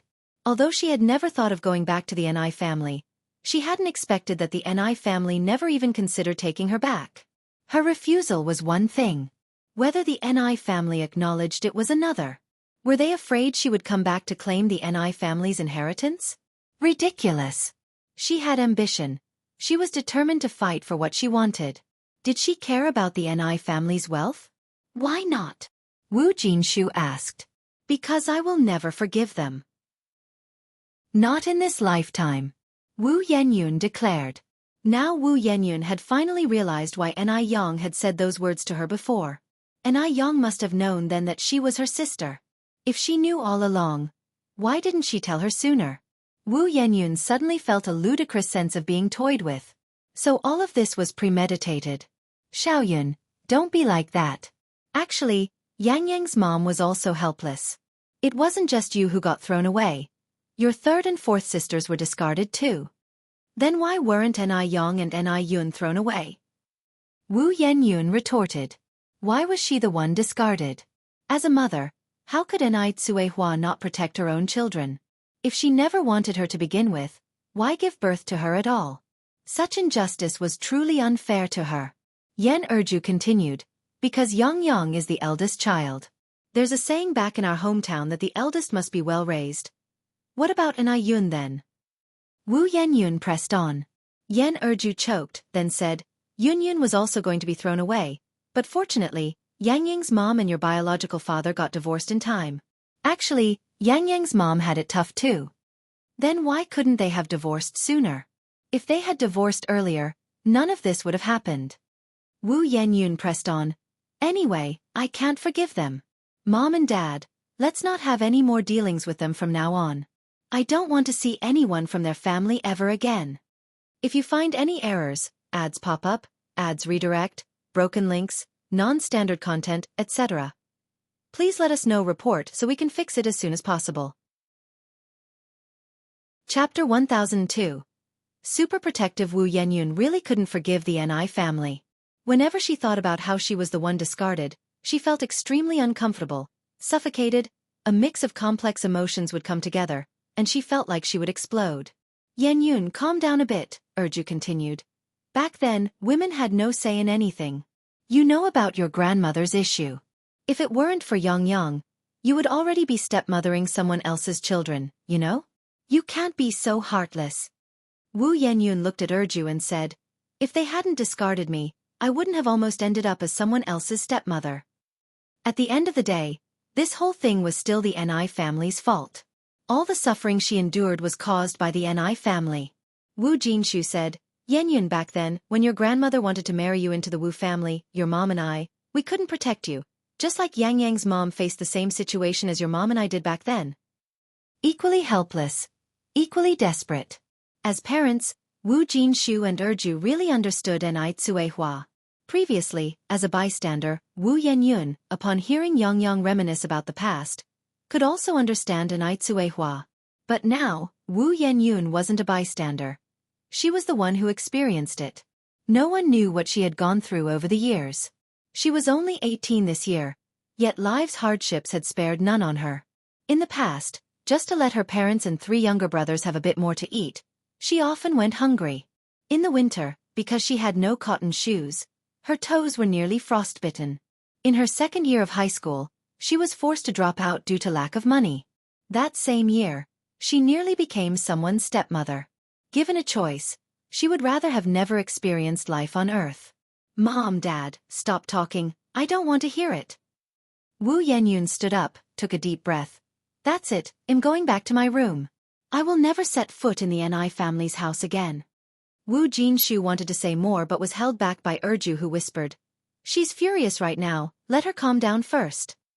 Okay, Wu Jinshu nodded. Before talking to Wu Yenyun about this matter, the couple had thought of many possible outcomes, but they had never expected this one. They hadn't anticipated that Wu Yenyun would get so angry, nor that she would start to hate the people of Ni family. What should I tell Yongyang tomorrow? Wu Jinshu was somewhat troubled. Failing to resolve this matter, Wu Jinshu felt very guilty, especially since Yongyang had helped their family out so much. There's no other way but to tell the truth, Erju said. We can't just force Yanyun's head down and make her acknowledge these relatives. Yenyun has been obedient all her life. It's just that she's struggling to accept this outcome right now. Maybe she'll come around after a few days. This is the only option left, Wu Jinshu said helplessly. Inside the house, Wu Yenyun sat at her desk, sobbing, nearly out of breath. The air felt oppressive and suffocating. A few days earlier when she visited the Ni family, she saw little Ni Yun being adored by the whole family, truly treated like a gem held in the palms. Little Ni Yun's food and belongings were things she had never seen in her childhood. Especially the 3 old folks, who spoiled little Ni Yun to the extreme, giving him whatever he wanted, even sterilizing his eating utensils with hot water. He's already nearly 3 years old and still drinking milk. And her? She didn't even have breast milk as a child. It was Erju who fed her rice water. Because of the lack of nutrition in rice water, her immune system was much weaker than her peers, making her prone to catching colds. Above, Yongyang outshined her, becoming the national top scholar, basked in endless glory. Below, little Ni Yun lived a better life than hers. Even though they were sisters from the same mother, why did she taste all the bitterness of life while they lived so well? It was better not to think of these things, but when she did, she felt incredibly wronged, incredibly hurt. Why? Why was she the one discarded? What kind of mother doesn't raise her child? She wouldn't forgive them. Never would. The next day, early in the morning, Yongyang was already waiting at the village entrance. In the early winter morning, a thick white fog filled the air. Visibility was barely 1 meter, and even Yongyang, whose senses were extremely sharp, couldn't see through the heavy fog. After a long wait, she finally saw Wu Jinshu leading workers towards her. Godfather. Yongyang, Wu Jinshu's face looked rather unpleasant. Yenyun Shi. If you find any errors, ads pop up, ads redirect, broken links, non-standard content, etc., please let us know. Report so we can fix it as soon as possible. Chapter 1003. Super Protection of Companions _2. Seeing the look on Wu Jinshu's face, Ni Yang had already guessed the outcome of the matter. In fact, Ni Yang had been mentally prepared for this. From the perspective of a child who had been abandoned, Ni Yang could also understand Wu Yenyun. Godfather, does Yenyun not want to forgive us? Wu Jinshu succinctly relayed last night's events to Ni Yang. He didn't go into details, just said that Wu Yenyun couldn't digest the fact for the time being, and was temporarily unwilling to acknowledge the relationship. Yongyang, I'm sorry. Don't worry, your godmother and I will try our best to persuade Yenyun. That child might just need some time to come around, Wu Jinshu said, believing that Wu Yenyun was just emotionally upset for now, since she had always been sensible from a young age. As long as she could understand this, it would be fine. Ni Yang gave a faint smile. Godfather, you don't need to apologize. The ones who should apologize are us. We are the ones who wronged Yenyun. No matter how you put it, the one who had been abandoned was Wu Yenyun. It was normal for her to feel aggrieved and angry. After bidding farewell to Wu Jinshu, Ni Yang returned home and recounted the situation to her family. Upon hearing the news, both Mr. and Mrs. Zhang, the elders, looked disappointed and put down the things in their hands. These were gifts they had prepared for Wu Yenyun, originally planning to visit the Wu family today. They hadn't expected Wu Yenyun to refuse to recognize them. Anew sighed deeply, guiltily saying, "It is my fault, I owe that child an apology." Anew felt deep remorse for the child she had not even held once after birth. In the past, she was the one who was useless, the one who failed to protect her own child. She hoped to use the rest of her life to make amends. That's why she had been working so hard, so insistently, to run the spicy strip factory and to make the food business bigger. Now that she had finally found her child, Anew did not want to easily give up. She wanted to make amends to the children with her own ability. "We will go with you," said the elderly Mr. and Mrs. Zheng. Shangguan Dehui picked up his coat. "There's no class this morning at school, I will go with you as well." Anew spoke in a muted tone, trying to dissuade them. "Yenyun is angry right now. Going over will not only be unhelpful but might even make things worse." "Regardless, I still want to go see for myself," said Anew, her voice already nearing hoarseness. What if Wu Yenyun accepted her apology? Anew was determined to go, and Anew had no choice but to say, "Then go, but you must prepare yourself mentally." Anew nodded. The elder Zhengs also took large and small packs of gifts and went with her, while Mrs. Shangguan stayed at home to take care of little Anew. Around 9 o'clock, Shangguan she came home. "Why is nobody at home? Grandma, where are my parents? And how is the situation with Yenyun? When are we planning the family reunion?" That would mean Wu Yenyun would be her third sister. From now on, their family would have one more member, and Shangguan she was quite happy about it. Mrs. Shangguan shook her head. "Don't even mention it, you wouldn't think Yenyun has such a temper, but she refuses to acknowledge us." From Mrs. Shangguan's point of view, Anew and Anew had been good enough to Wu Yenyun, yet Wu Yenyun seemed to be a bit unaware of her good fortune. "Not recognize? Why not?" "It's not my parents' fault," Shangguan she frowned slightly. "I remember Yenyun is 17 this year, right?" "Yes, she is 2 years younger than Yang, Mrs. Shangguan confirmed with a nod. Shangguan she continued. "I remember that around this time 2 years ago, Yang already had opened over 10 noodle restaurants and milk tea shops. If they really are sisters, there shouldn't be such a big difference." Being true sisters, Shangguan she couldn't help but compare Wu Yenyun with Anew. Others might not know about Aneyang's situation, but Shangguan she knew everything clearly. Everything Anew currently owned was earned by herself. She had never relied on anyone. This comparison made Wu Yenyun seem to pale in comparison. Mrs. Shangguan sighed. After all, she was abandoned since she was little. It's normal for her to have grievances in her heart. Perhaps she'll come around after thinking it over for a few days. "Let's hope so." Shangguan she shrugged her shoulders and stretched out her hand to little Nayun. "Come little Yunyun, do you want a hug from your sister? If you find any errors, ads pop up, ads redirect, broken links, non-standard content, etc. please let us know report so we can fix it as soon as possible." Chapter 1004.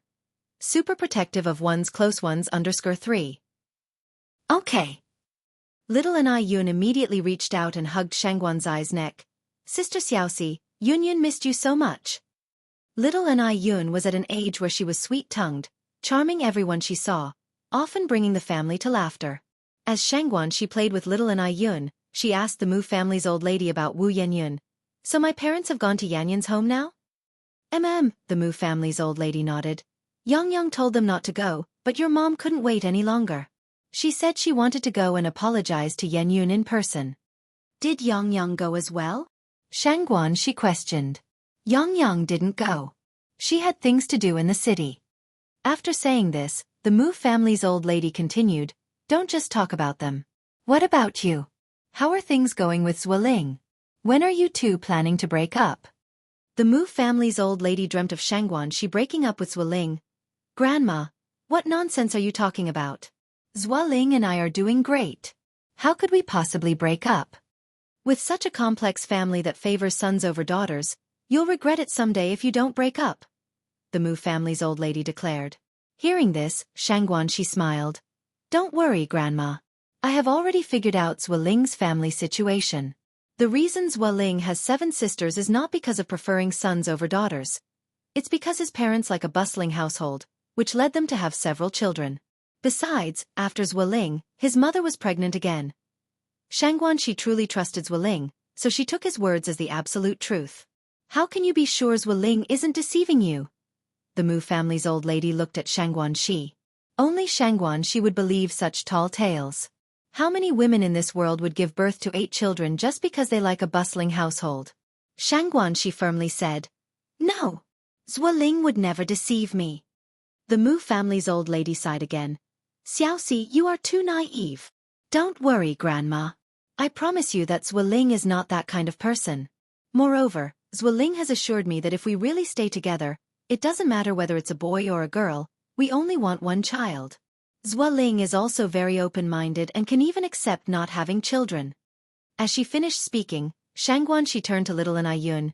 "Yun, don't you think Sister Xiaoxi is right?" "Yes, yes." Little Anew nodded vigorously in agreement. "You little girl, what do you know?" The Mu family's old lady said with a chuckle as she poked little Anew on the forehead. Little Anew earnestly replied, "I know. I understand very well." The Mu family's old lady turned serious. "Xiaoxi, if you don't trust me, you should at least trust Yang judgment. Even Yang thinks that Zhueling is unreliable." Shangguanxi nodded. "I know, Grandma." "Don't worry. I definitely won't be fooled by anyone." Meanwhile, at the Wu family, Yan Erju warmly welcomed Enai Tsuehua, Shangguan Dehui, and the elder Mr. and Mrs. Zhang. "Uncle, Aunt, please have some tea." Yan Erju set the tea on the table.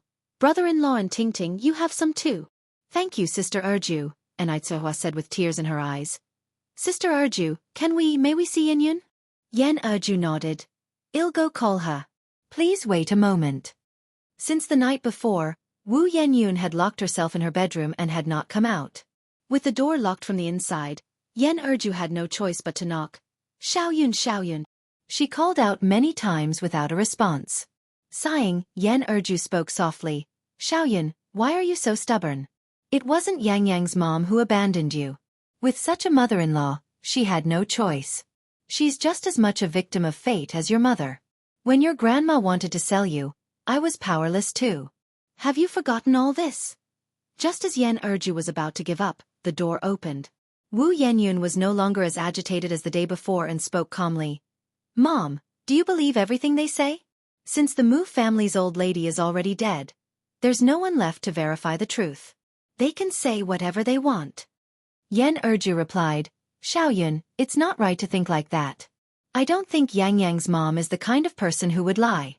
To abandon one's own child is nothing. What would lying be to her?" Wu Yanyun's mouth twisted with sarcasm. "She said I was abandoned by the Mu family's old lady. Well, I could also say she abused the Mu family's elderly. What couldn't a person who could abandon their own child be capable of doing? If you find any errors, ads pop up, ads redirect, broken links, non-standard content, etc. please let us know report so we can fix it as soon as possible." Chapter 1005. Superprotective_4. What does abuse of the elderly amount to compared to abandoning a child? Yan Erju sighed. "Xiaoyun, stop being so stubborn. If Yang's mom really wanted to abandon you, she wouldn't come looking for you now. There's no mother in this world who doesn't love her child." Seeing Wu Yenyun like this made Yan Erju very anxious.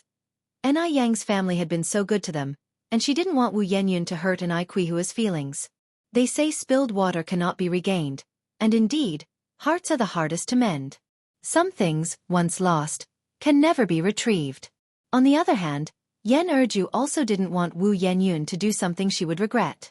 "Love," Wu Yenyun retorted. "How can she throw me away if she loves her child?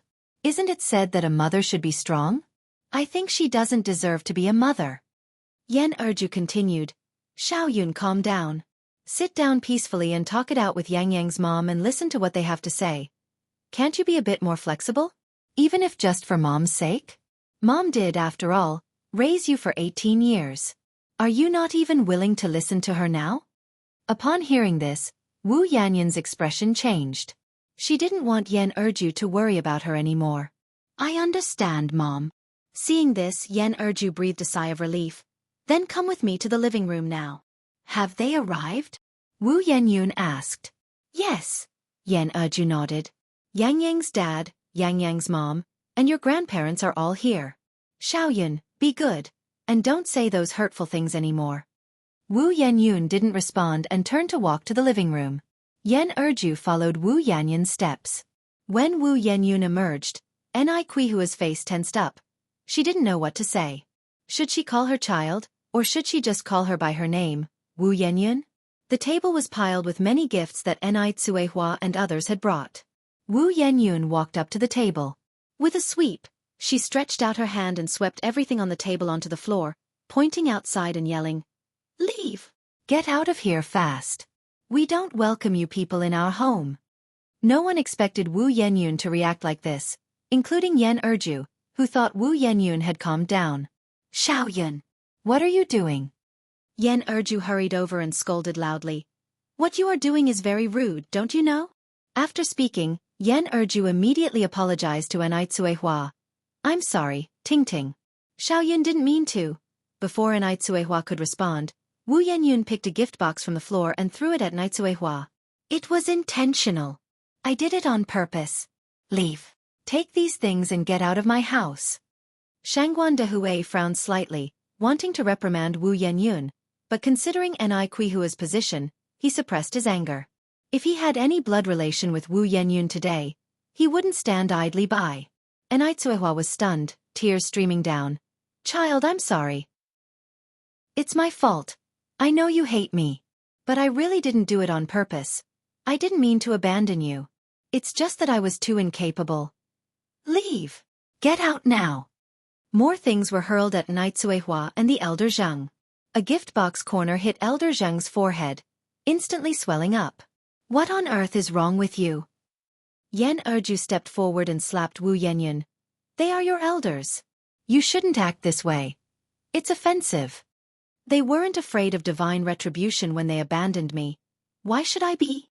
Wu Yanyun, covering her left cheek and hysterical, yelled, "Leave! Leave!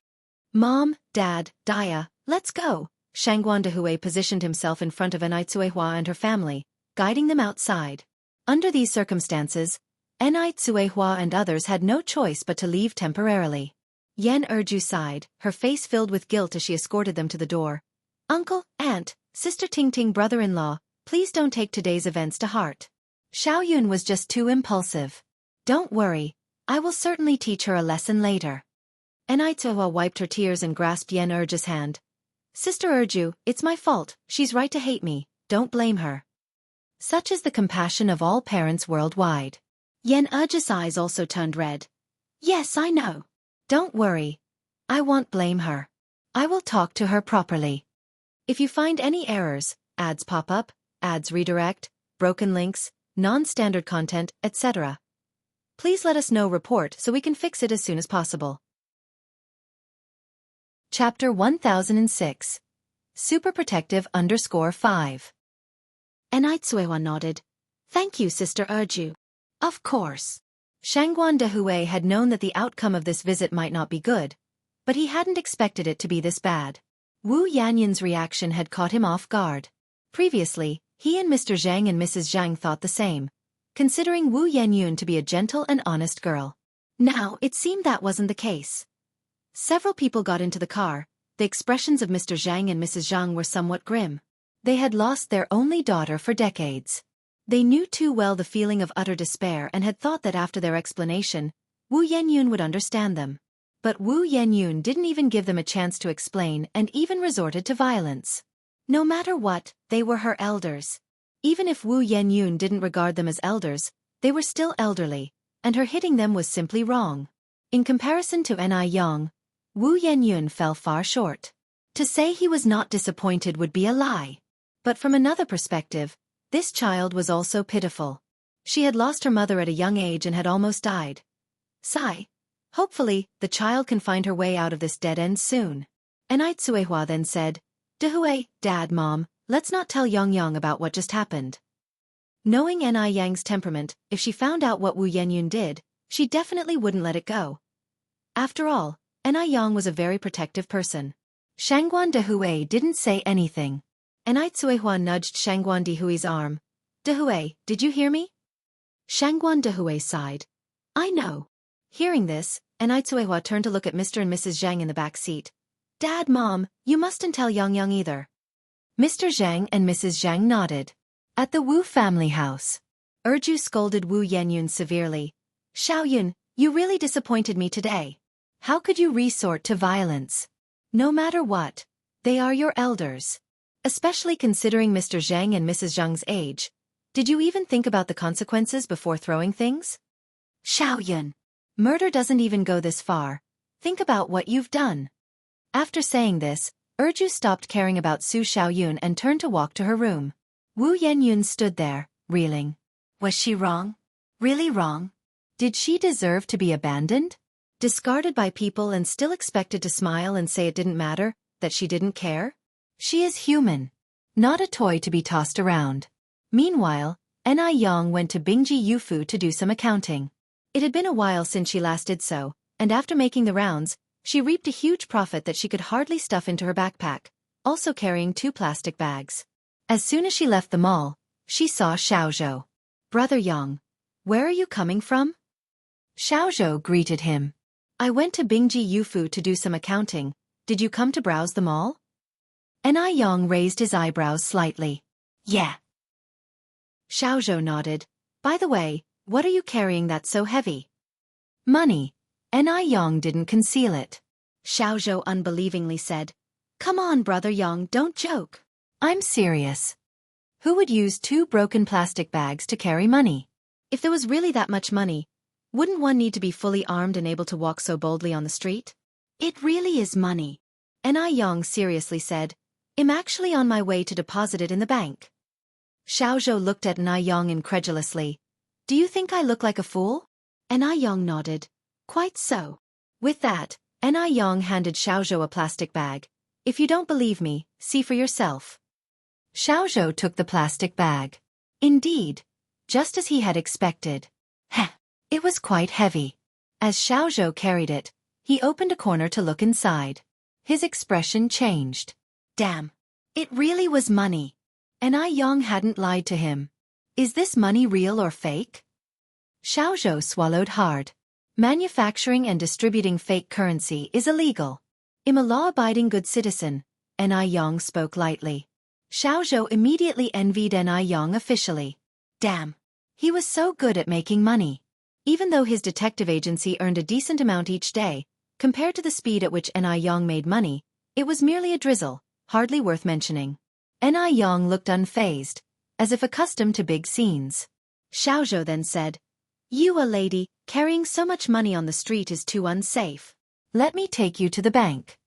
If you find any errors, ads pop up, ads redirect, broken links, non-standard content, etc.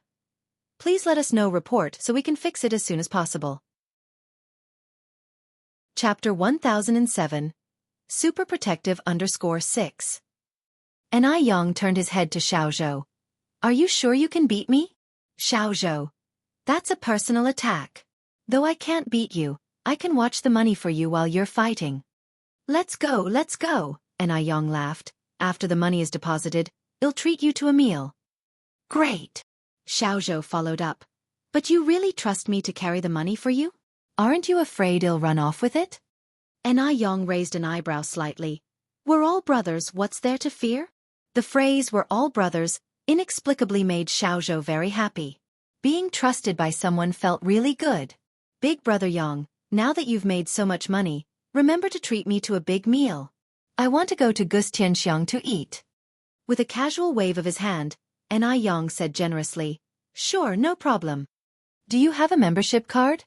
Asked Xiaozhou. Yeah, Ni Yang nodded. I not only have a membership card, but I can also give you one. Really? Xiaozhou was so thrilled he could almost fly. Big Brother Yang was true to his name.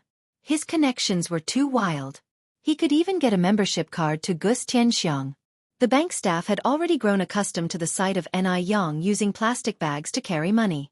Thus, whenever Shangguan Su arrived at the bank, the staff would immediately say, President, your sister has deposited 2 plastic bags and a backpack full of money today. Shangguan Su also greatly admired Ni Yang.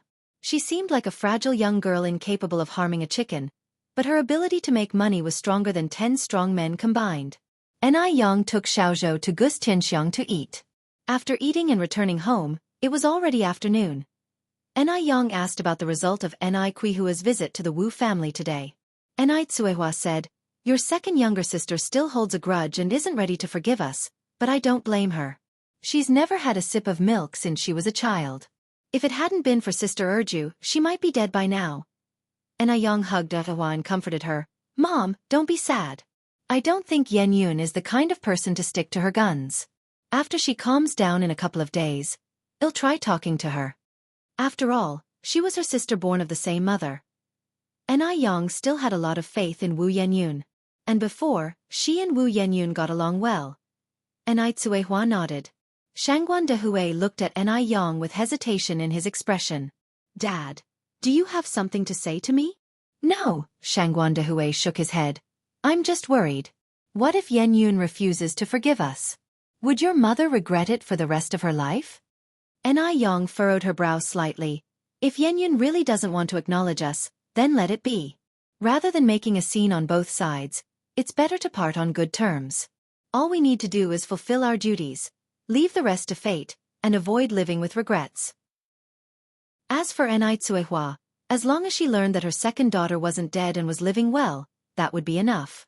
No matter what, these mistakes weren't caused by her, and no amount of guilt could change that.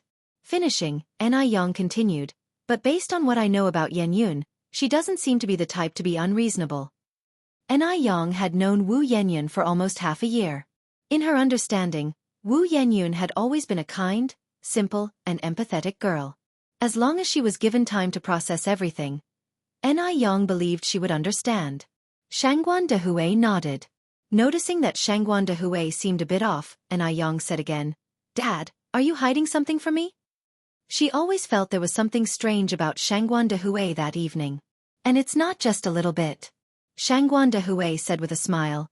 "Look at you, kid, what could I possibly hide from you? There's nothing to worry about. You're overthinking it." "Really?" Anew raised an eyebrow slightly. "Dad, we're all family, don't hide anything from me if there's something going on." "Really, there's nothing," Xianxia repeatedly denied, so Anew did not continue to question him and went back to her room to ask Anew, "Mom, is Dad hiding something from me?" "What thing?" Anew felt somewhat baffled. "You don't know?" Anew laughed. "I don't know." Anew then said, "Mom, you went to the Wu family today. Did something unpleasant happen?" "Not at all," Anew sighed.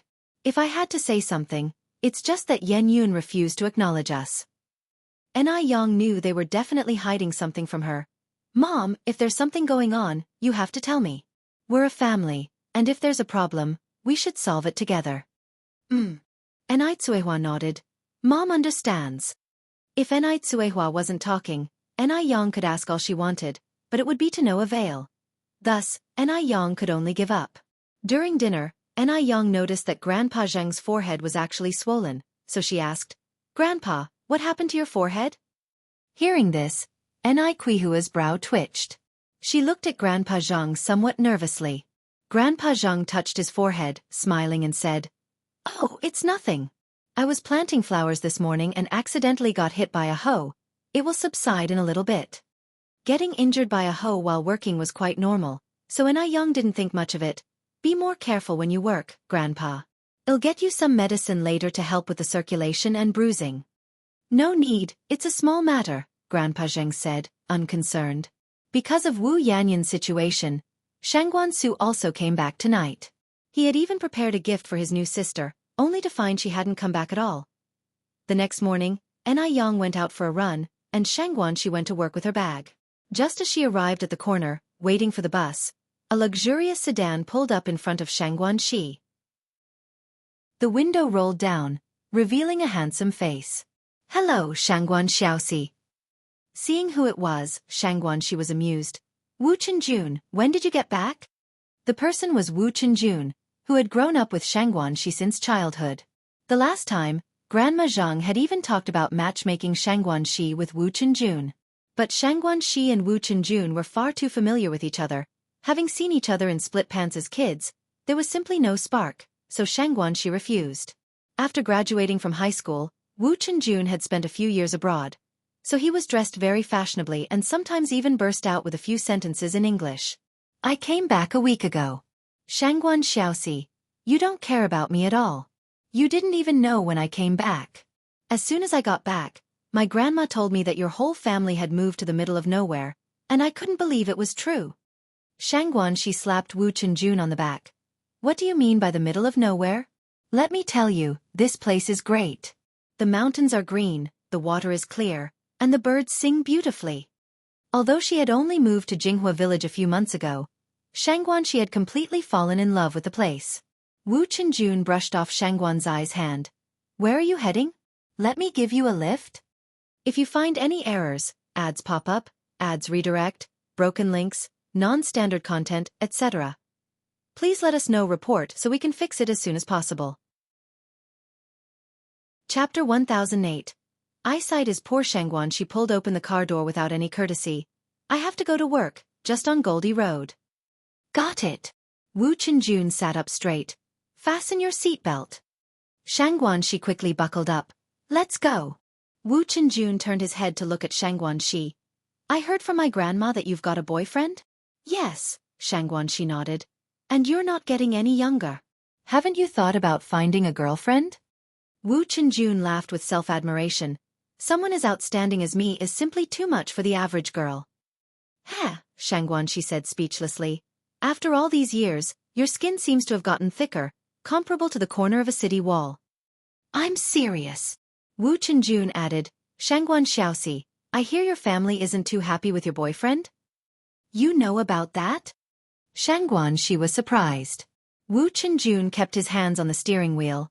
You underestimate me. Is there anything in Suzhou City that I don't know? Wu Chenjun was a smooth operator and had a way with his peers. All he had to do was lift a finger to find out what he wanted to know. Starting to boast again, Shangguan Shi continued. Actually, my boyfriend is really nice, but my family has some misunderstandings about him. Wu Chenjun kept his eyes straight ahead. Sometimes you can't tell by appearances. Shangguan Xiaoxi, you've always been a little naive. Be careful not to be deceived by people with ulterior motives. Wu Chenjun knew Shangguan Shi all too well. She was beautiful but unfortunately not quite emotionally savvy. Otherwise, she wouldn't have stayed single for so many years. That's not going to happen, Shangguan Shi laughed. Zueling isn't that kind of person. Zueling, Wu Chenjun said. That's your boyfriend's name? Yeah, Shangguan Shi nodded. Wu Chenjun continued. Elders have seen and experienced more than us. Their life experiences are more abundant. If your whole family says Zueling isn't good enough, then he might really have a problem. Shangguan Xiaoxi, this is a serious matter. I hope you'll take it seriously. It's about being responsible to yourself and your family as well. Shangguan Shi was not only lacking in emotional intelligence but also very naive, easy to be deceived by men. Shangguan Shi teased, Tisk tsk, such grand principles. Wu Lao San, spending time abroad has changed you. It seems it's a great opportunity to develop oneself. The old Wu Chenjun used to be irresponsible, never this serious. Call me third brother. Show some respect. Wu Chenjun tapped Shangguan Zai's head and said with seriousness, Shangguan Xiaoxi, if Zueling ever dares to bully you, tell me and I'll beat him up for you. Shangguan Shi looked down, fiddling with the zipper of her down jacket. Don't worry, that day will never come. Zueling was a gentleman. He would never do something like mistreating a woman. It seemed that Shangguan Shi was truly in love with that Zueling. Wu Chenjun sighed softly, changing the subject. How is your stepmother treating you? What stepmother? That sounds so harsh. My mom treats me better than her own daughter. Shangguan Shi said. Really? Wu Chenjun expressed skepticism. Shangguan Shi nodded. Really, my mom is really good to me. Otherwise, do you think I would have come here with my dad? I'm not a 3-year-old girl. That's good to hear, Wu Chenjun breathed a sigh of relief. Soon, the car arrived at Goldie Road. Wu Chenjun, with gentlemanly grace, went around to the passenger side to open the door for Shangguan Shi. Thanks, Wu Lao San. Yo, Shangguan Xiaoxi. When did you become so polite? Wu Chenjun habitually fastened her scarf. Wu Lao San, Haven't you heard of not getting too close to the opposite gender? Xianxia took a step back. Wu Chenjin's expression stiffened for a few seconds, then returned to normal, smiling. Xiaoxi, look at yourself, where do you even look like a woman? Still talking about not getting close to the opposite gender. After he finished speaking, he stepped over, hooked his arm around Xianxia's neck, and patted her head. Talking about not getting close to the opposite gender, we knew each other back when we were still wearing split pants. Don't give me that nonsense. Xianxia, being a girl, didn't have the strength to match Wu Chenjun. Wrapped tightly in his hold, she couldn't move an inch. If you find any errors, ads pop up, ads redirect, broken links, non-standard content, etc., please let us know report so we can fix it as soon as possible. Chapter 1009. Poor Eyesight _2. Wu Chenjun, let go of me. You're practically choking me to death. Wu Chenjun held tightly onto her neck, a faint fragrance lingering around his nose. If he paid attention, he'd notice it was the scent of roses. Will you stop saying men and women shouldn't get too close now? I won't say it anymore. I promise I'll never say it again. Swear it. Wu Chenjun persisted. All right, I swear. Xianxia held up 3 fingers. Only then did Wu Chenjun let her go. Fine, young master will forgive you this once. You're so annoying. Xianxia rolled her eyes at Wu Chenjun. You've messed up my hair. Wu Chenjun walked up to Xianxia and stopped, leaning in to straighten her hair. If it's messed up, just fix it, right? Xianxuan's eyes darted around, and seizing the opportunity, she stamped hard on Wu Chenjun's foot and then swiftly ran towards the workplace. Wu Chenjun watched her retreating back, whistling with a somewhat spoilt young master's air. Just then, Zueling ran over from the other side and seeing Xianxuan's back, called out with a laugh. Xiaoxi, wait for me. Hearing Zueling's voice, Xianxia waved with a smile. Zueling, this way. Zueling? Is this Xianxuan's boyfriend? Wu Chenjun narrowed his eyes, his left hand in his pocket, somewhat baffled why Xianxia had taken a liking to such a guy. Poor eyesight? It seemed Xianxia might need a pair of glasses. Wu Chenjun, slightly irritated, took out a pack of cigarettes from his pocket. At that moment, Zueling glanced back at Wu Chenjun. Xiaoxi, you know that comrade? Xianxia looked back at Wu Chenjun and nodded. He's a friend who grew up with me. Zueling expressed his surprise. I saw him driving a car. If Xianxuan's friend was this wealthy, did it mean Xianxuan's family was also wealthy? Was everything he had seen at Xianxuan's house last time real? Xianxia smiled and said, he won the jackpot in the lottery before, and now he's already living in a villa. Really? Can you actually win the lottery? In the 80s, lotteries had just started, and most people didn't believe you could actually win. It's true. Xianxia nodded her head. Besides winning the lottery, she had no better reason. How much did he win? Zueling continued to ask. It must be quite a lot, Xianxia said. He's living in a villa at any rate, he's certainly richer than us. Making money from buying lottery tickets, his luck is too good. Zueling looked enviously at Wu Chenjun as he drove away. When could he also live in a villa and drive a car? Based on his current salary, that seemed a bit difficult. Life is so unfair. Some people work hard and still have no car or villa, while others do nothing and drive off in cars. Maybe after work, he should also buy a lottery ticket? Let's not talk about this. We should hurry inside. Oh, did you have breakfast? Zueling, his mind on the lottery, didn't even hear Xianxuan's words and responded absently. Got it. What do you mean got it? Xianxuan, she said exasperatedly. I'm asking if you had breakfast? If not, shall I accompany you to the canteen? Oh. Zueling finally caught on. I've eaten. I'm heading back to the office. In fact, Zueling hadn't had breakfast at all. Now with thoughts of buying a lottery ticket, how could he even think of eating? Xianxuan, she also headed in the direction of the workshop. School had a test today, so Anew took a trip there, and incidentally brought Bing Ji Fu for Zhang Qiuying. Thank you so much, Yang. Zhang Qiuying took out some money and handed it to Anew. Anew smiled as she handed the 10 yuan back to Zhang Qiuying. We're all classmates, let's just call it an even number. One set of Bingji Yu Fu cost 210 yuan, but Yang only charged 200 yuan. Zhang Qiuying refused. Oh, no need, you bought this with money. You can't be at a loss. It's okay, I'm very familiar with the owner of Bingji Yu Fu, what's 10 yuan less? Then I'll not stand on ceremony. Seeing that Yang wasn't just being polite, Zhang Qiuying accepted the 10 yuan. Presently, Li Huilan excitedly ran in from outside. It's snowing. It's snowing outside. Really? Yang looked back in surprise. Really, really? Li Huilan said. I just came back from outside. It's snowing heavily. If you find any errors, ads pop up, ads redirect, broken links, non-standard content, etc., please let us know report so we can fix it as soon as possible. Chapter 1010. Poor Vision _3. I'm going to check out the corridor outside, Yang said as she arrived at the hallway, and outside, it really was snowing. The big, flaky snow and willow catkin-like snowflakes were floating down from mid-air, piling a thin white layer on the ground. The snowy weather always seemed to put everyone in a wonderful mood. Yang turned to look back at the dormitory. Huilan, Qiuying, let's go out for hot pot tonight? Ill treat. Sure. Zhang Qiuying raised both hands in agreement. Li Huilan also expressed her approval.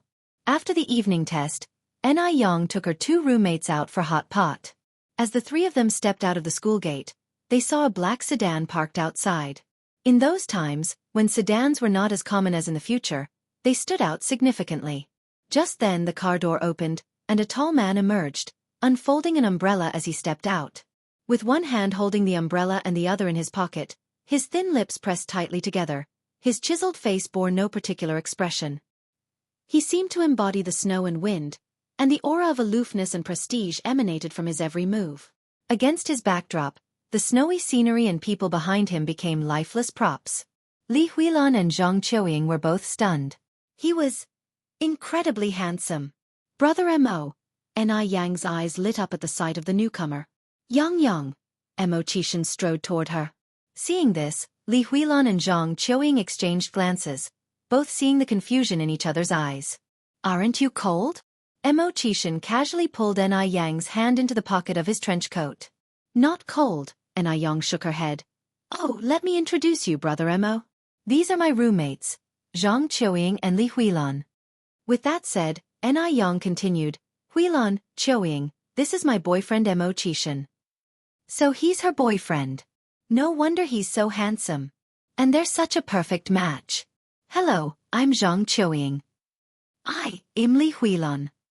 Mo Qishan nodded slightly. Hello, I appreciate how you've taken care of Yang these past days.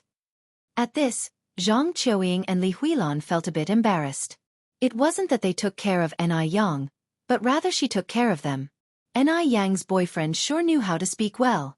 After a moment, Mo Qishan looked at Yang. Where were you all heading? Let me give you a lift.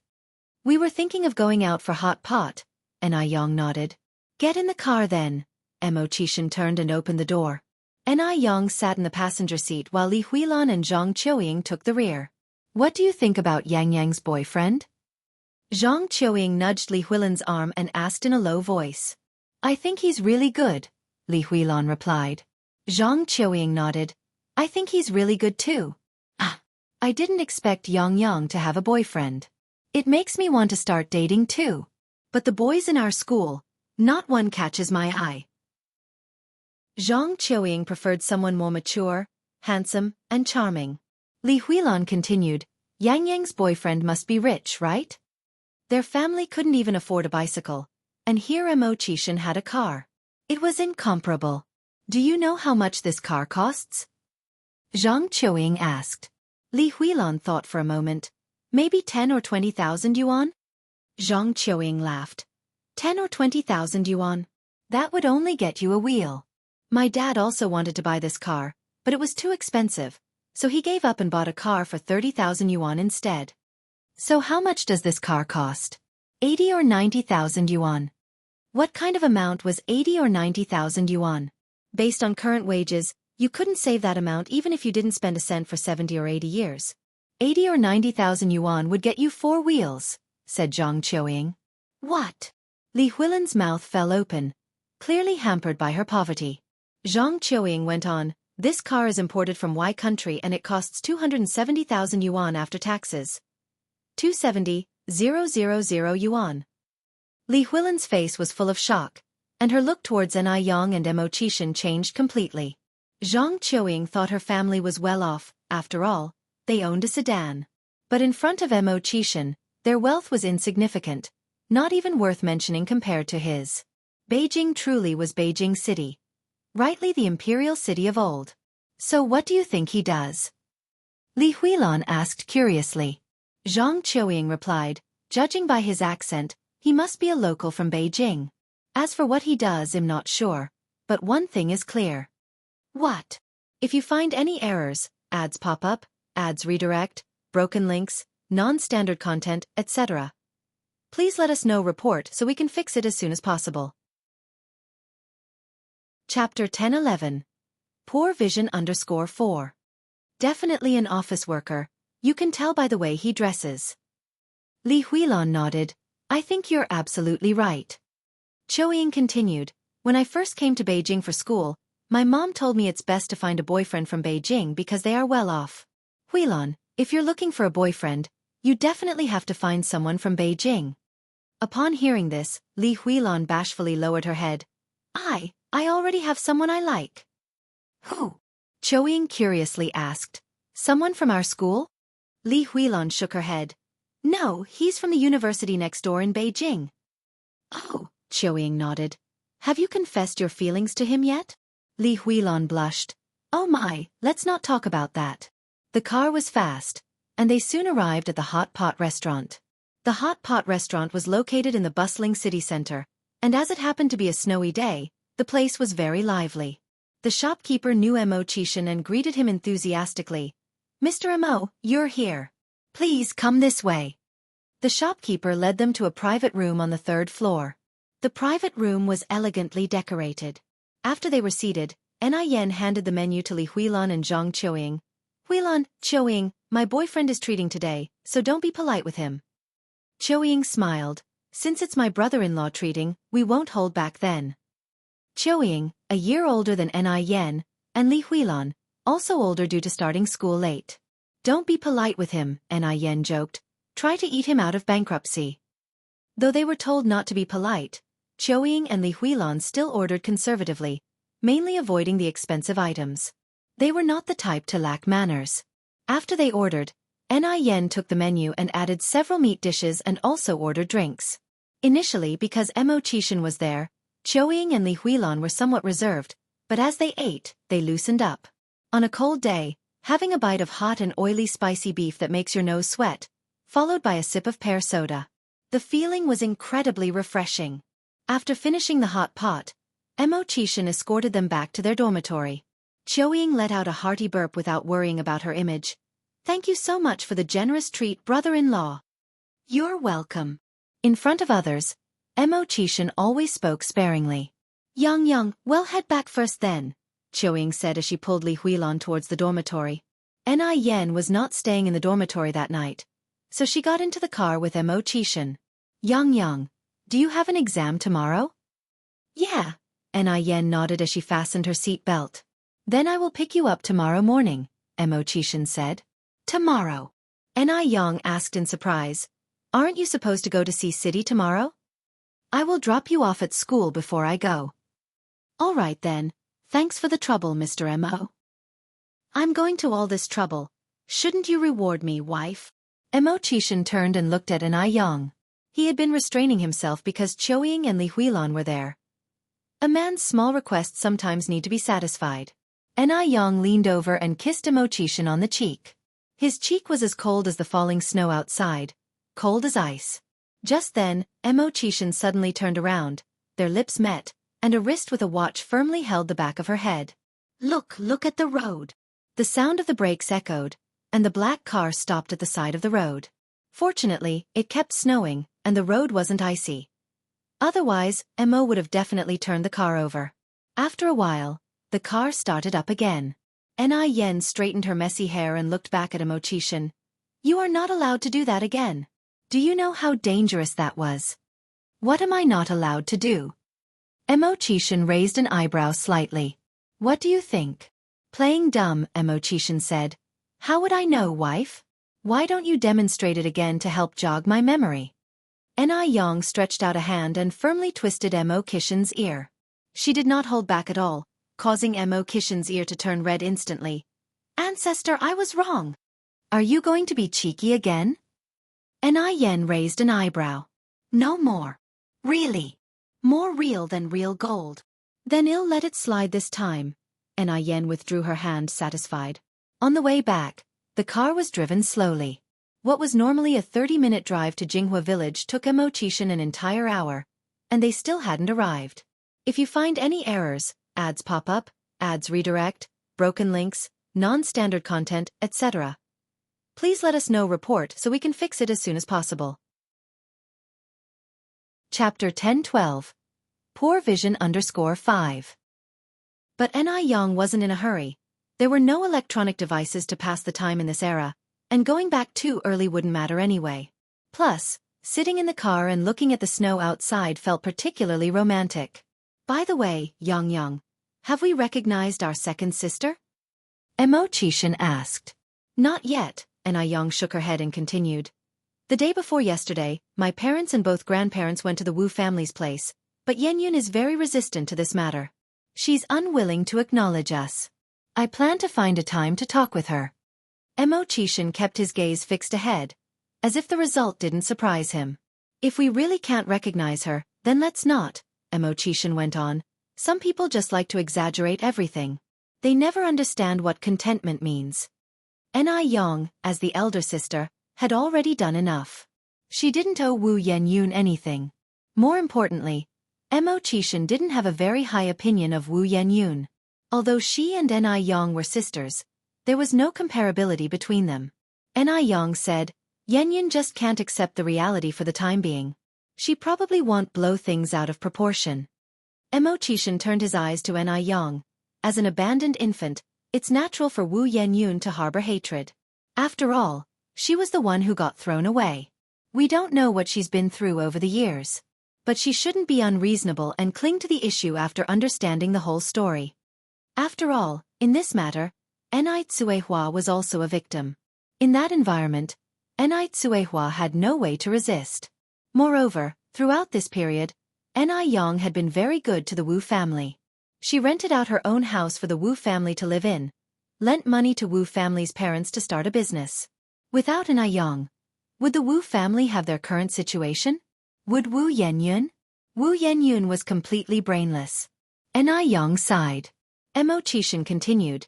Did she show a bad attitude to your grandparents the day before yesterday? I'm not very clear about that, Yang followed up, but I don't think so. After all, the grandparents have nothing to do with this matter. Their willingness to visit shows that they care about her. Yenyun isn't the type to act thoughtlessly. It was understandable for Wu Yenyun to hate Suehua. After all, Suehua was her birth mother. However, if she also hated grandfather Zhang and grandmother Zhang, she would be completely unjustified. After all, grandfather Zhang and grandmother Zhang had only just found their birth daughter, and the hurt they suffered was no less than that of Wu Yenyun. Wu Yenyun was aware of that part of the past, so Yang believed that Yenyun wouldn't vent her anger on the elderly couple.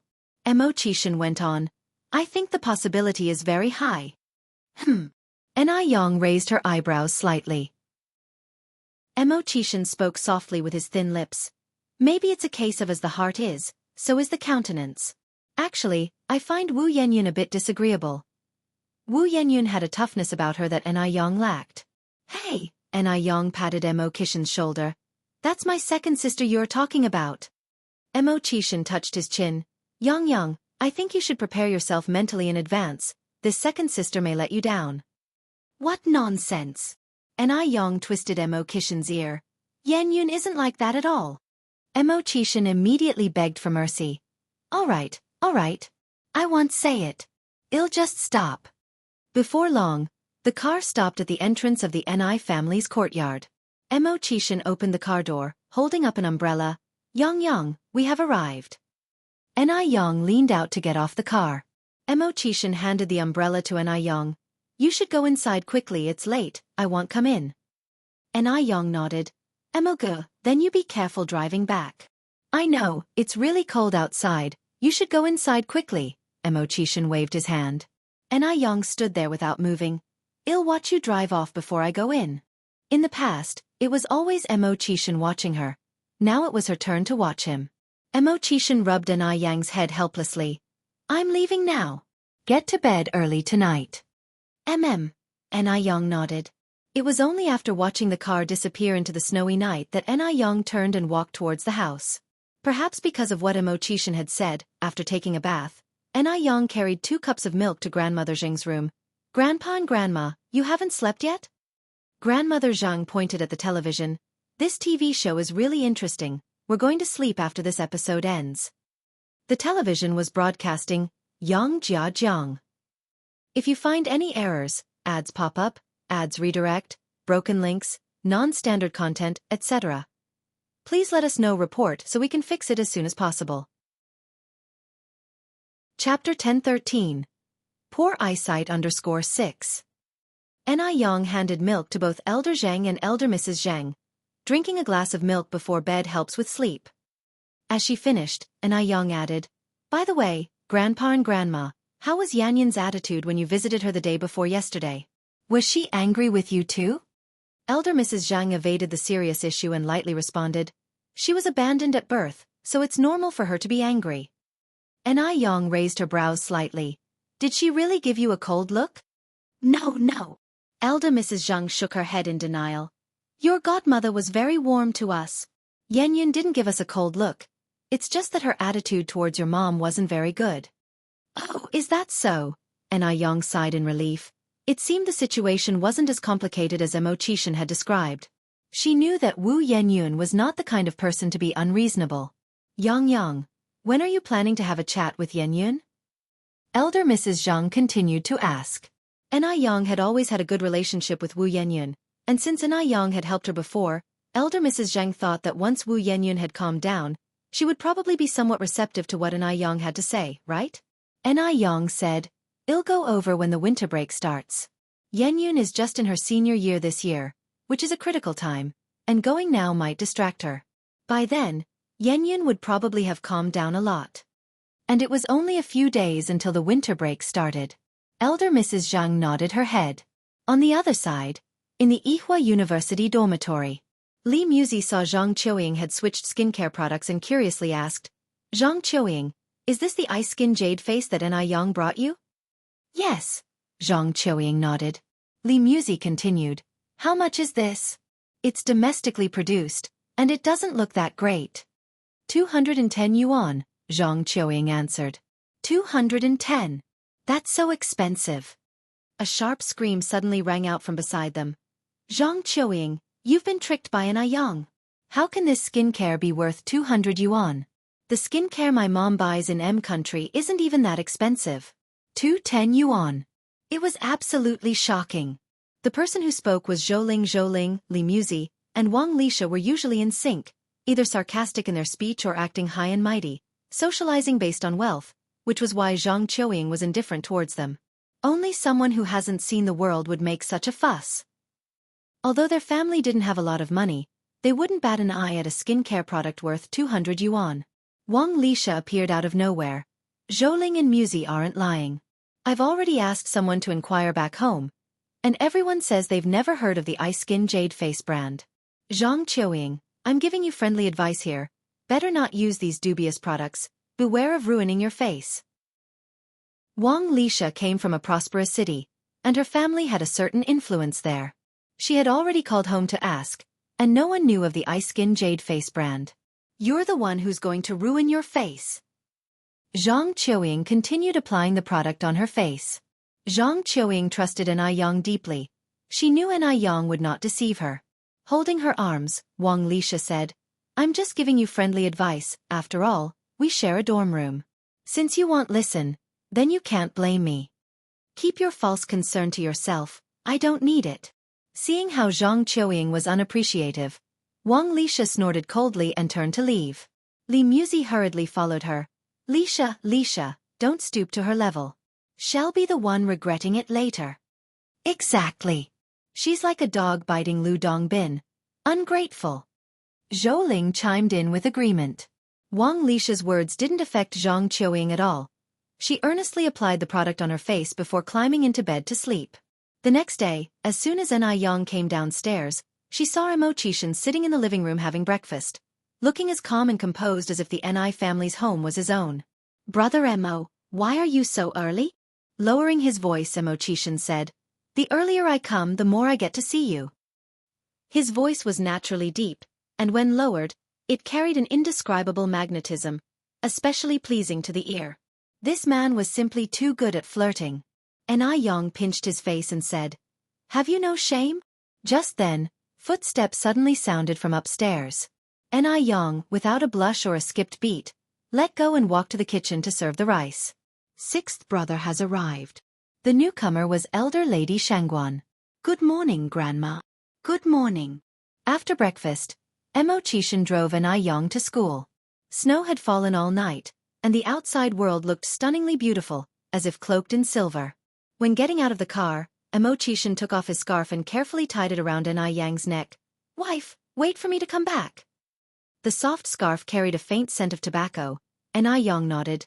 Okay, Brother Mo, I wish you all the best. Wu Yenyun stayed home bored for a day and went to school the next day. After 2 days of snow, the roadside was piled with a layer of snow. It was then that she saw a familiar figure. Amid the icy snowscape, he walked forward in a thin robe, holding Buddha beads in his hand, leaving a trail of footprints in the snow. This man was none other than Grandpa Du. Seeing Grandpa Du, Wu Yenyun felt the accumulation of melancholy in her heart sweep away. Just as she was about to go over and greet him, she suddenly saw a middle-aged man in tattered clothes kneeling by the roadside begging. It was so bitterly cold, and he looked so pitiful that Wu Yenyun took 50 cents out of her pocket and gave it to him. Uncle, go buy a bowl of noodles. The middle-aged man gratefully said, Thank you, young comrade. You're such a good person. Wu Yenyun smiled, then turned her head to look in Grandpa Du's direction, the smile freezing on her lips. Who was that standing beside Grandpa Du? Yang? What was she doing here? 3 or 4 days had passed, and Yang had neither shown up nor contacted her. She thought Yang must have been really busy, but it turned out Yang was just busy chatting with someone else. Yang had already known they were sisters, but she kept it a secret. After the truth came out, Yang even suggested becoming sworn kin. Sworn kin. So this was her dear sister. Yang was probably worried that she'd fight over the family fortune, but was she that kind of person? Even if the Ni family's wealth were put before her, she wouldn't glance at it twice. Wu Yenyun clenched her fists tight and walked away in the opposite direction. Yang glanced that way, frowning slightly. She called out, Yenyun. Hearing Yang's voice, Wu Yenyun ran faster. There was an alley nearby, and she quickly turned into it, her voice disappearing down the alley. Did I mistake her for someone else? Yang scratched her head. Grandpa Du also glanced in that direction. Who did you see? Yang explained. My sister Wu Yenyun, did you just see her? Grandpa Du couldn't even remember what Wu Yenyun looked like. Even if he had seen her, he wouldn't recognize her. Twirling his Buddha beads, he said, You probably got it wrong. If it really was her, she wouldn't have had no reaction to your call. That's true, Yang retracted her gaze and continued. It's so cold, aren't you freezing with so little on? If you find any errors, ads pop up, ads redirect, broken links, non-standard content, etc. Please let us know. Report so we can fix it as soon as possible. Chapter 10:14. Tit for tat in the winter cold. Yang, even clad in a thick down jacket, felt cold. However, Grandfather Du still wore that same old-fashioned long robe, stepping around in a pair of cloth shoes. I was born with a cold constitution. I fear neither cold nor heat, Grandfather Du stated indifferently. Yang nodded, as if she had just remembered something. Oh right, I think I've heard you say that before. Back in summer at the airport, when they were seeing Mo Qishan off, Yang had even joked that Grandfather Du's physique was ideal for medical experiments. Why are you alone? Where's Peiji? Grandfather Du twisted his Buddha beads, continuing to inquire. He's gone to see City, Yang replied. Grandfather Du nodded slightly. As he passed the middle-aged man begging for alms, He instinctively reached for a banknote from his person to throw into the bowl. But just as he was about to toss it, a pale hand blocked his. "Don't give it to him." The middle-aged beggar was stunned, having thought he was about to score a small fortune today, only to have someone block his money-making path. This young girl was just too cruel.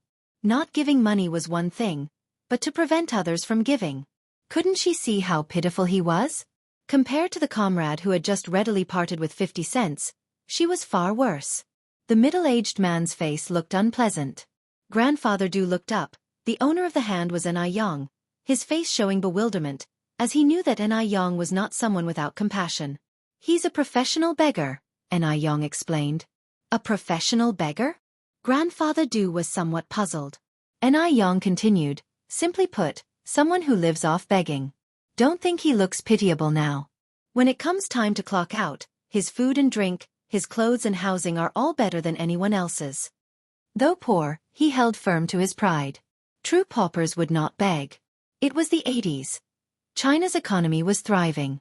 As long as one had strength and wasn't disabled, basically no one would starve to death. In the future, professional beggars could be seen almost everywhere. In subways, in malls. Some professional beggars were worth millions, owning dozens of apartments in the city. This middle-aged man could be considered a pioneer among professional beggars. "How can you tell that he is a professional beggar?" Grandfather Du asked.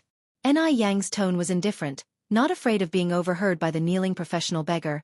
"Look at how physically strong he is. He doesn't seem disabled at all. Since he's not disabled and in the prime of life, why can't he earn money with his own labor? The rice shop ahead offers 3 cents for carrying a sack of rice, and they hire year-round. Moreover, I've observed that regardless of wind or rain, he never misses a day." Such people exploit the sympathy of others for personal gain and satisfaction, and they truly don't deserve compassion. "That's enough to conclude he's a professional beggar?"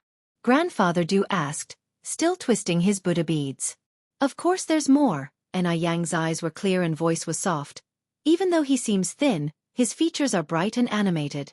True beggars, due to constant inadequate nutrition, should appear thin and pale. Does he look like someone who can't get enough to eat to you?" On hearing this, the middle-aged man on the ground broke into a cold sweat. He had been begging here for so long and it was the first time someone had exposed him, and the person was a young girl, barely 18 or 19 years old. The feeling was indeed. It seemed he needed to find a new spot. The middle-aged man glanced up at Anew, then got up and ran away in an embarrassing manner. Watching the middle-aged man's retreating figure, a smile appeared on Aniyang's face, her dimples showing lightly. "See, he fled in panic." Smiles are contagious. A slight curve also appeared on Grandfather Du's lips, like a flower blooming in the icy snow, ushering in a rebirth of all things. Wu Yenyun had not gone far. Instead, she hid behind an alley and watched. Because she was too far away, she couldn't clearly hear what they were saying, but she saw Anew stopping Grandfather Du from giving money very clearly. What was Anew doing? Was it intentional? Had she actually seen her already? Just because she had given the beggar 50 cents, should Anew prevent Grandfather Du from giving money? It was one thing not to give money, but she actually drove away the poor beggar. Why did she do that? That was just too much. Wu Yenyun bit her lip tightly, staring angrily at the back of Anew. "It's already noon. Have you eaten?" Anew pulled out a wristwatch from her pocket, looked at the time, and asked Grandfather Du if you find any errors, ads pop up, ads redirect, broken links, non-standard content, etc. Please let us know report so we can fix it as soon as possible. Chapter 10:15. Tit for tat _2. No. Grandpa Du shook his head.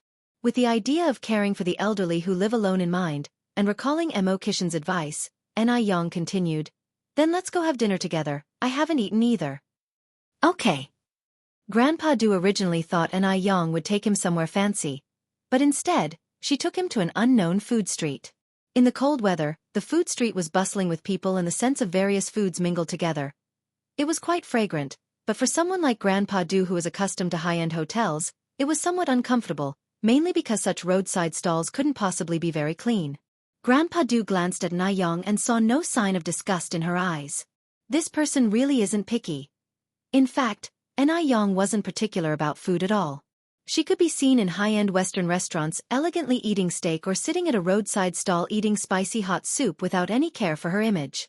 As long as it tastes good, what's the fuss about? If you're always worried about this and that in life, what's the fun in that? Sit down. Anew led Grandpa Du to a wonton stall and sat down. Don't be fooled by the simplicity of this stall, it's actually quite tasty.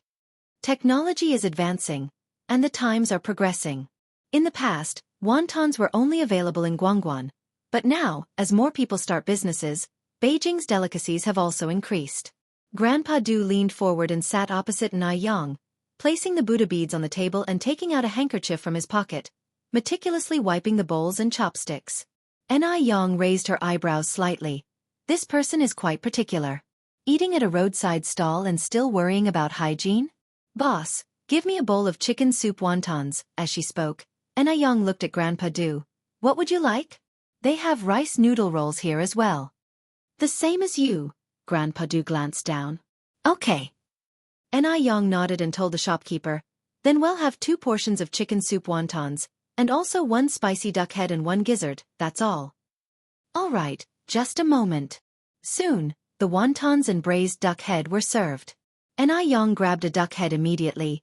I'm starting, don't be shy. First, she took a bite of the spicy duck head, letting the spicy and fresh taste fill her mouth, then followed it with a sip of delicious chicken soup. It was incredibly satisfying. Seeing Anew's satisfied expression, Grandpa Du also picked up a duck head and took a bite. Although the taste wasn't as exquisite as that of the fancy places, it wasn't as bad as he had imagined. Try the gizzard too, it's also pretty good. Anew finished a duck head and shifted her attention to the gizzards. They gradually felt warm while eating. Anew took off her scarf and looked at Grandpa Du, whose forehead had no trace of sweat, envying his physique. After finishing their meal and leaving the food street, Anew said, "How was it? The taste of the roadside stall isn't bad, right?" "Much better than I imagined."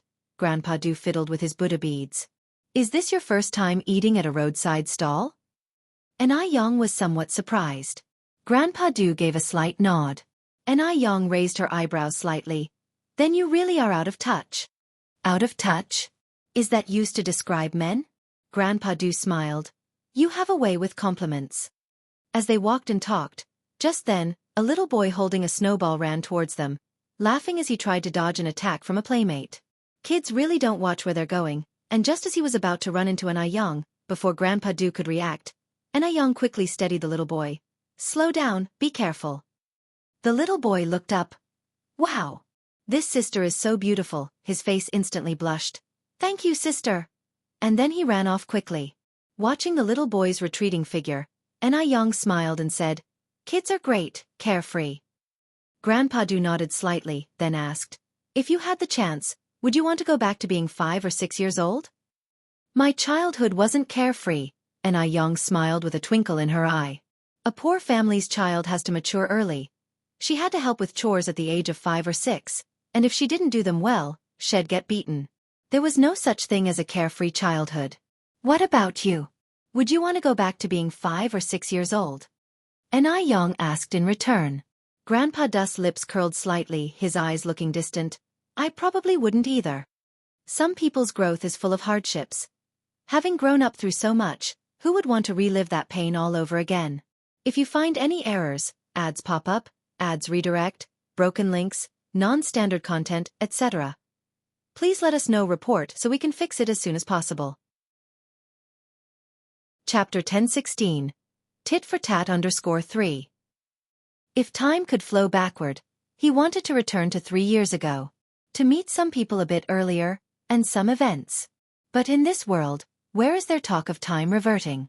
Thinking of this, the smirk at the corner of Master Du's mouth gradually turned into derision.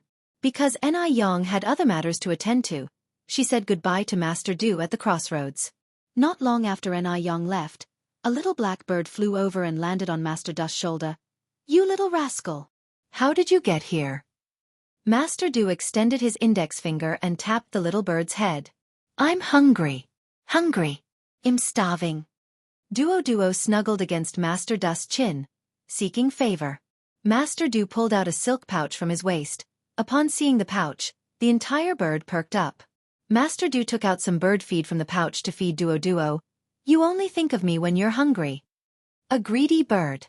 Does your owner mistreat you? Seeing Duo Duo eating without looking up, Master Du chuckled. Yang put on a mask, dressed in disguise, and went to Luxurious Skincare to observe the employee's service attitude. Though luxurious skincare is now quite popular in Beijing and the effects are excellent, the service attitude must not be neglected. After all, in the future, many luxury brand clerks would get a bad reputation for their arrogance. Customers aren't coming to spend money to get mistreated, after all. Possibly because there was a commission involved, Yang visited 4 stores, and the service attitude in each was particularly good. They would actively explain the membership system to customers and promote skincare products suitable for the consumer skin type. Of course, training played a part in all this. Before each employee started, Yang would arrange for a foreign instructor to provide training. The first point in the employee handbook was to avoid being snobbish. Do not look down on any customer. Even if a customer enters the store wearing patched clothes, they must be greeted with a smile. Yang was very satisfied with everything she saw and planned to give them a raise next month. Just then, a young woman came running toward the store in a hurry. She was so rushed that she didn't see the glass door in front of her. With a thud, she crashed directly into the glass door. Are you okay? Yang quickly helped her up. The young woman seemed to be in her early 20s, sporting the latest popular permed hair and wearing bright red lipstick, with her brows shaped like willow leaves and her eyes, like crescent moons, exceptionally spirited.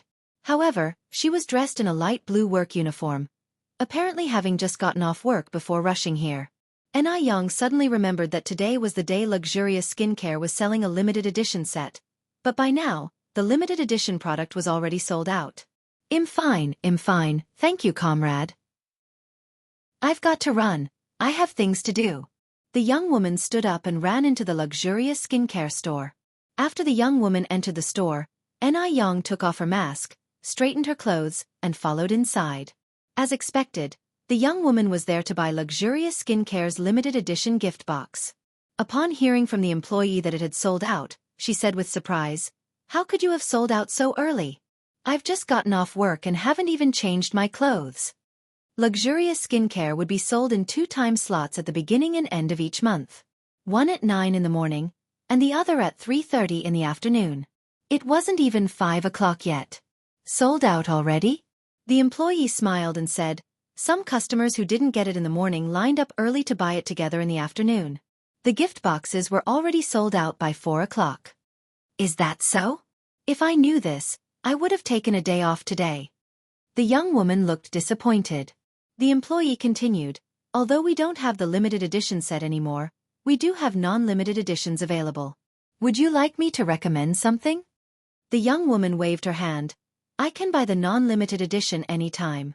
I'm buying the limited edition as a gift. Can't you make an exception for me? She really needed a box of luxurious skincare. The store manager spotted Yang approaching and immediately greeted her. Miss Anai, welcome. Yang nodded her head. Bring me a set of that limited edition.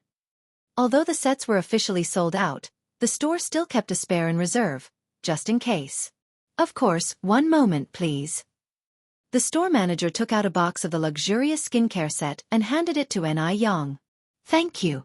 Yang took the gift box and walked out at a leisurely pace.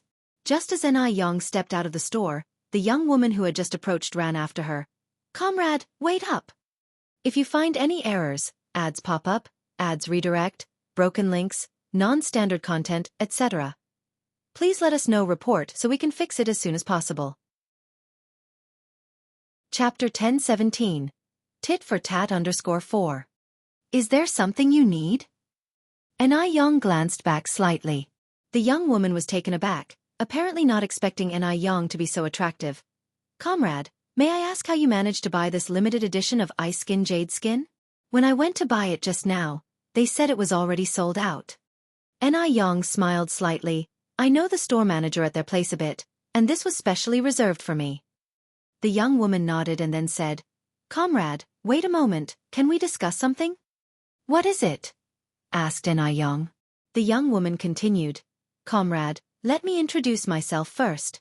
My name is Li Tong and I work at Morning Light Group at number 85 Goldie Road. Don't worry.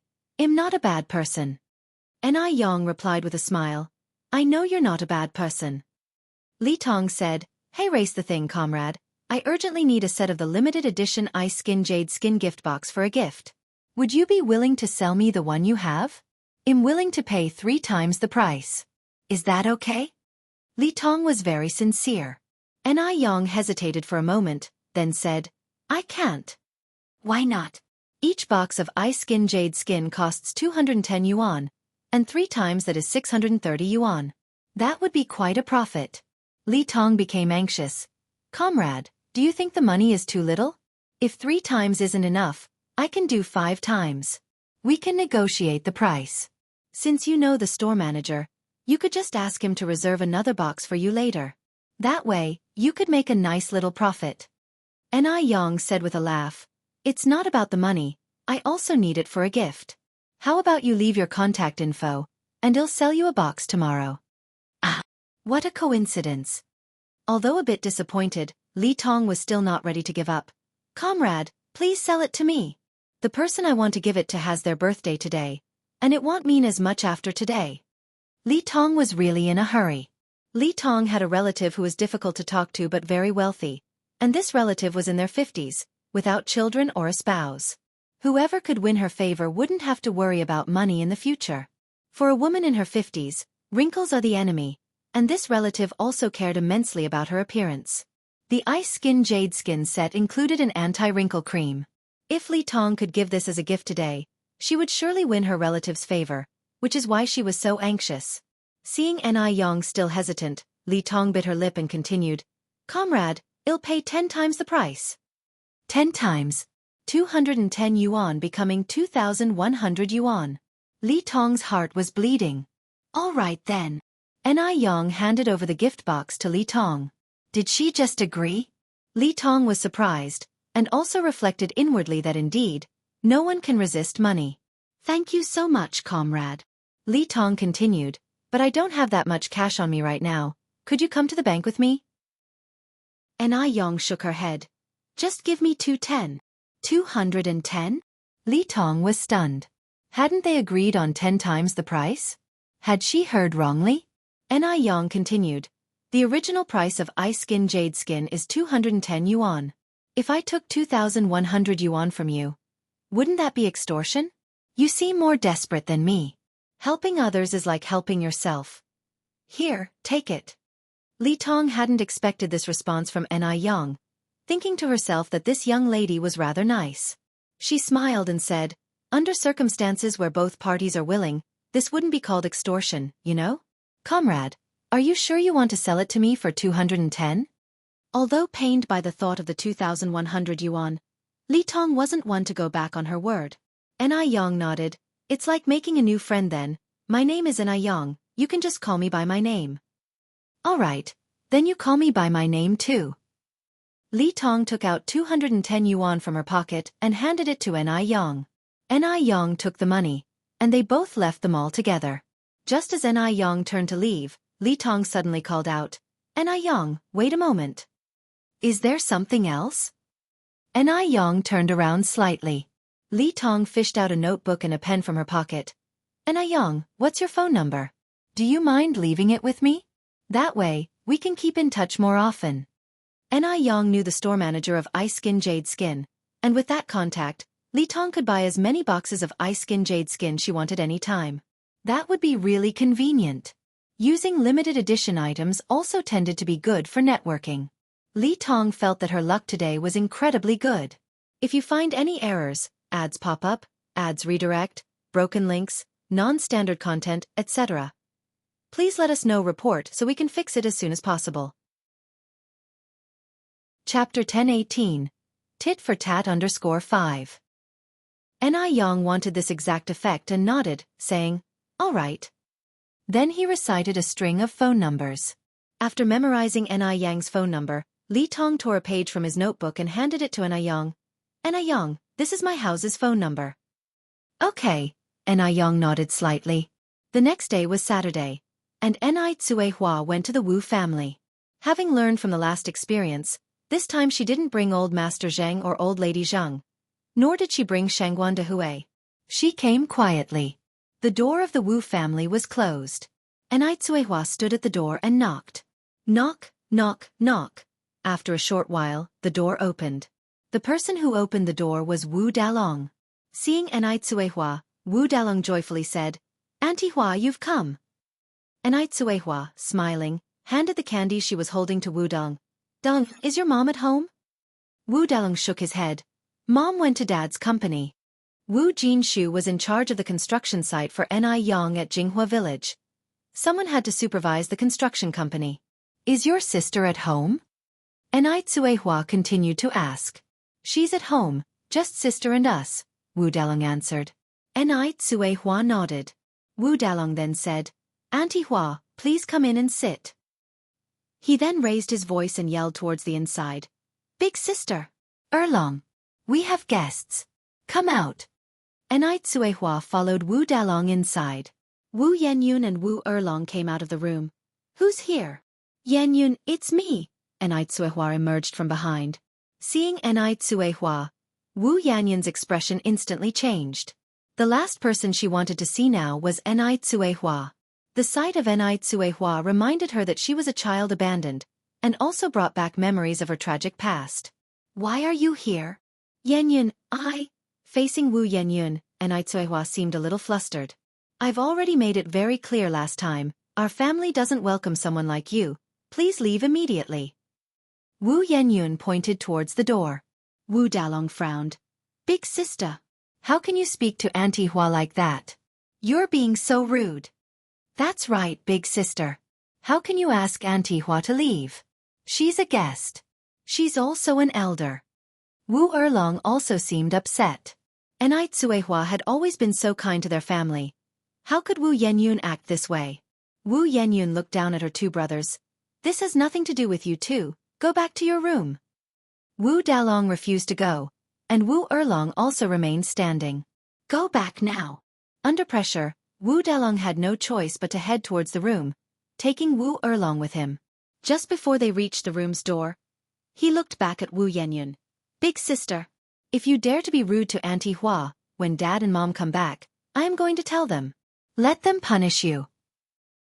After Wu Dalong and Wu Erlong went into the room, Wu Yenyun coldly faced Anew. "A person lives with a face, a tree lives with a bark. What exactly do you want, to stop harassing me?" Anew, with tears in her eyes, said, "Child, I know I've wronged you. What do I need to do to earn your forgiveness?" No matter how Wu Yenyun treated her, this child was still the one she carried for 10 months. Not protecting her own child, it was her failure. She just wanted to compensate Wu Yenyun more. "Forgive you." Wu Yenyun looked at Anew, her lips curling with sarcasm. "From the moment you abandoned me, I will never forgive you again. Since you decided to throw me away at the beginning, why pretend now? It really makes me sick." Sick. So her own daughter found her disgusting. Anew felt as if a knife was cutting through her heart. "Yenyun, don't be like this, listen to my explanation. At that time I had no choice. The Mu family valued boys over girls."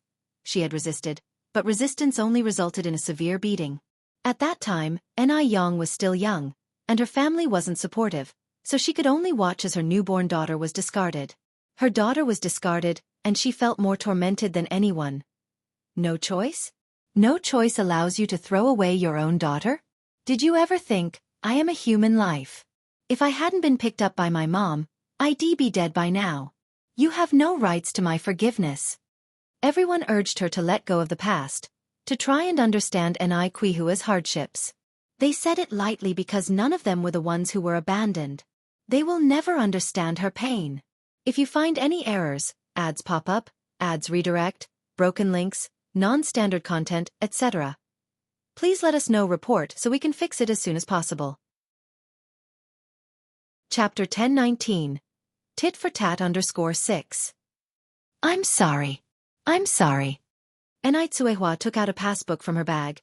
This is some money I've saved over the years. The password is your birthday. That money was all saved from selling spicy strips by Anew, adding up to more than 90,000 yuan. 90,000 yuan was already a huge sum of money in those days. I don't need it. Wu Yenyun swatted away the passbook being offered. Do you think this money can make up for the hurt you've caused me? Never in a million years. Anew reached out to pick up the passbook, her face streaked with tears. Wu Yenyun looked down at Anew. Do you want me to forgive you? Anew looked at Wu Yenyun, a flash of joy in her eyes. Yenyun, are you willing to forgive me? There's one way you can earn my forgiveness. Tell me. Anew said eagerly. Wu Yenyun continued, you just throw away Anew as well, let her taste what it's like to be abandoned, and I'll forgive you. Why should she be the only one to endure all this pain? It would only be fair if everyone took their turn. Otherwise, she would never forgive Anew.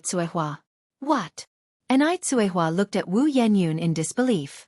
Anew could never have imagined Wu Yenyun would make such a demand. To throw away little Anew too? How could she do such a thing? What's the matter? Can't bear it? Wu Yenyun's mouth curved with a mocking arc. If you could abandon me when there was no other way, why can't you abandon Anew when there's no other way? Just because she's your most beloved youngest daughter? Do you think that's fair? Anew said to Wu Yenyun, she's your sister. Not taking good care of her own child was her responsibility, but how could Wu Yenyun transfer that anger onto little Anew? What did this have to do with little Anew? This wasn't a matter of fairness at all. Anew looked at Wu Yenyun in front of her, feeling this person was excessively strange. I have only 3 younger brothers. No sisters. And certainly no beloved younger sister treasured like a pearl by the family. Look, the moment you talk about throwing away Anew changes. Because she simply can't bear to part with Anew. All that talk of having no choice, of being forced, it was all excuses. All of it, just excuses. Apart from that demand, I can meet any other request of yours. Anew closed her eyes in agony. Don't need them, I have only this one demand. Wu Yenyun continued, now go and abandon your most beloved youngest daughter, and then when she comes of age, find her again and give her some money, see if your most loved little girl will forgive you. Anew looked at Wu Yenyun with tearful eyes. Yenyun, isn't this asking too much of me? This is all my fault, you can beat me or scold me, but it has nothing to do with Yenyun, the child is innocent, I beg you not to do this. Wu Yenyun sighed. Her heart was filled with immense sorrow. She didn't know why fate had assigned her such a mother, so cruel and so biased. Anew is already 3 years old in nominal age. I had just been born when I was abandoned. Playing favorites like this, what right do you have to be a mother? Anew cried inconsolably, barely able to utter a complete sentence. Wu Yenyun continued, since you don't want to abandon Anew, then I'll step back. Anew looked up at Wu Yenyun. If you don't want to abandon Anew, then drive Anew out of the house, sever the mother-daughter relationship, and from now on live your lives completely apart. Wu Yenyun enunciated each word, making Anei's heart grow colder. Are you joking with me? How could she possibly sever the mother-daughter relationship with Anew? She couldn't do it. If it hadn't been for Anew bringing her back from Dam Village, would she even have her current life? If it were Anew standing in Wu Yenyun's shoes today, would Anew be so aggressive? The answer was clear. Anew definitely wouldn't act this way. I'm serious. Wu Yenyun continued. If you really were a fair mother, if you truly intend to acknowledge me as your daughter, then you should let your other daughter experience the pain I went through back then. If Anew was willing to break with Anew, then she would be willing to forgive Anew. It was a matter of how much she mattered to Anew. She was just returning the favor. Anew looked at Wu Yenyun with a heart-wrenching pain and said, she's your sister. Child. She's your sister.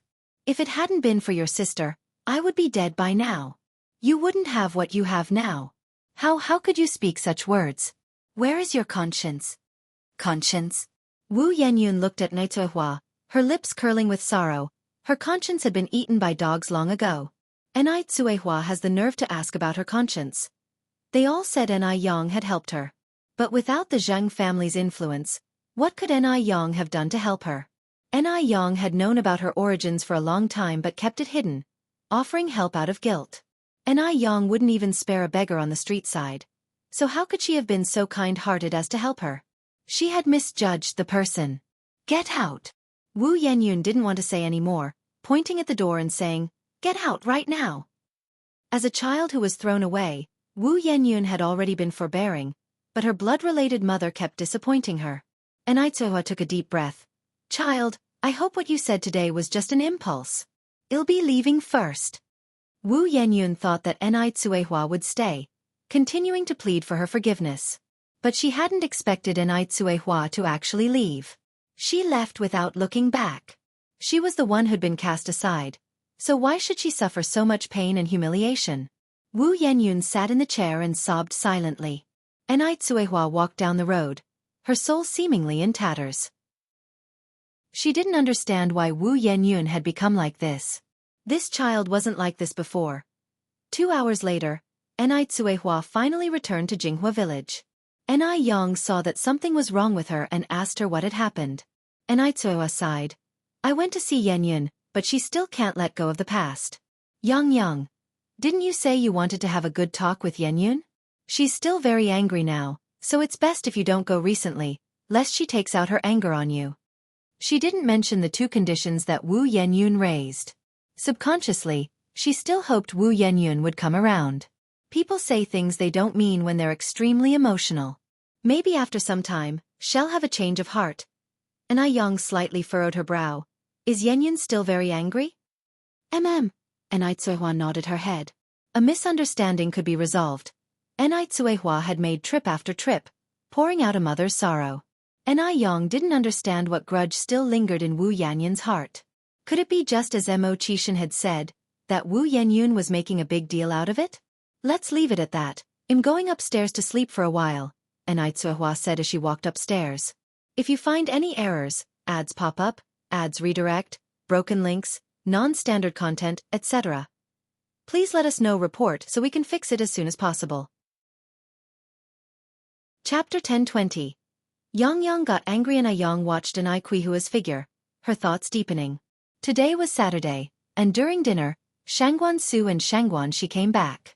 Anew, after an afternoon of rest, was in much better spirits and looked at Xianguan Shi. Xiaoxi, how are things going with you and Zuoling? Xianguan Shi was her daughter too, and she couldn't neglect her just because of the issues with Wu Yenyun.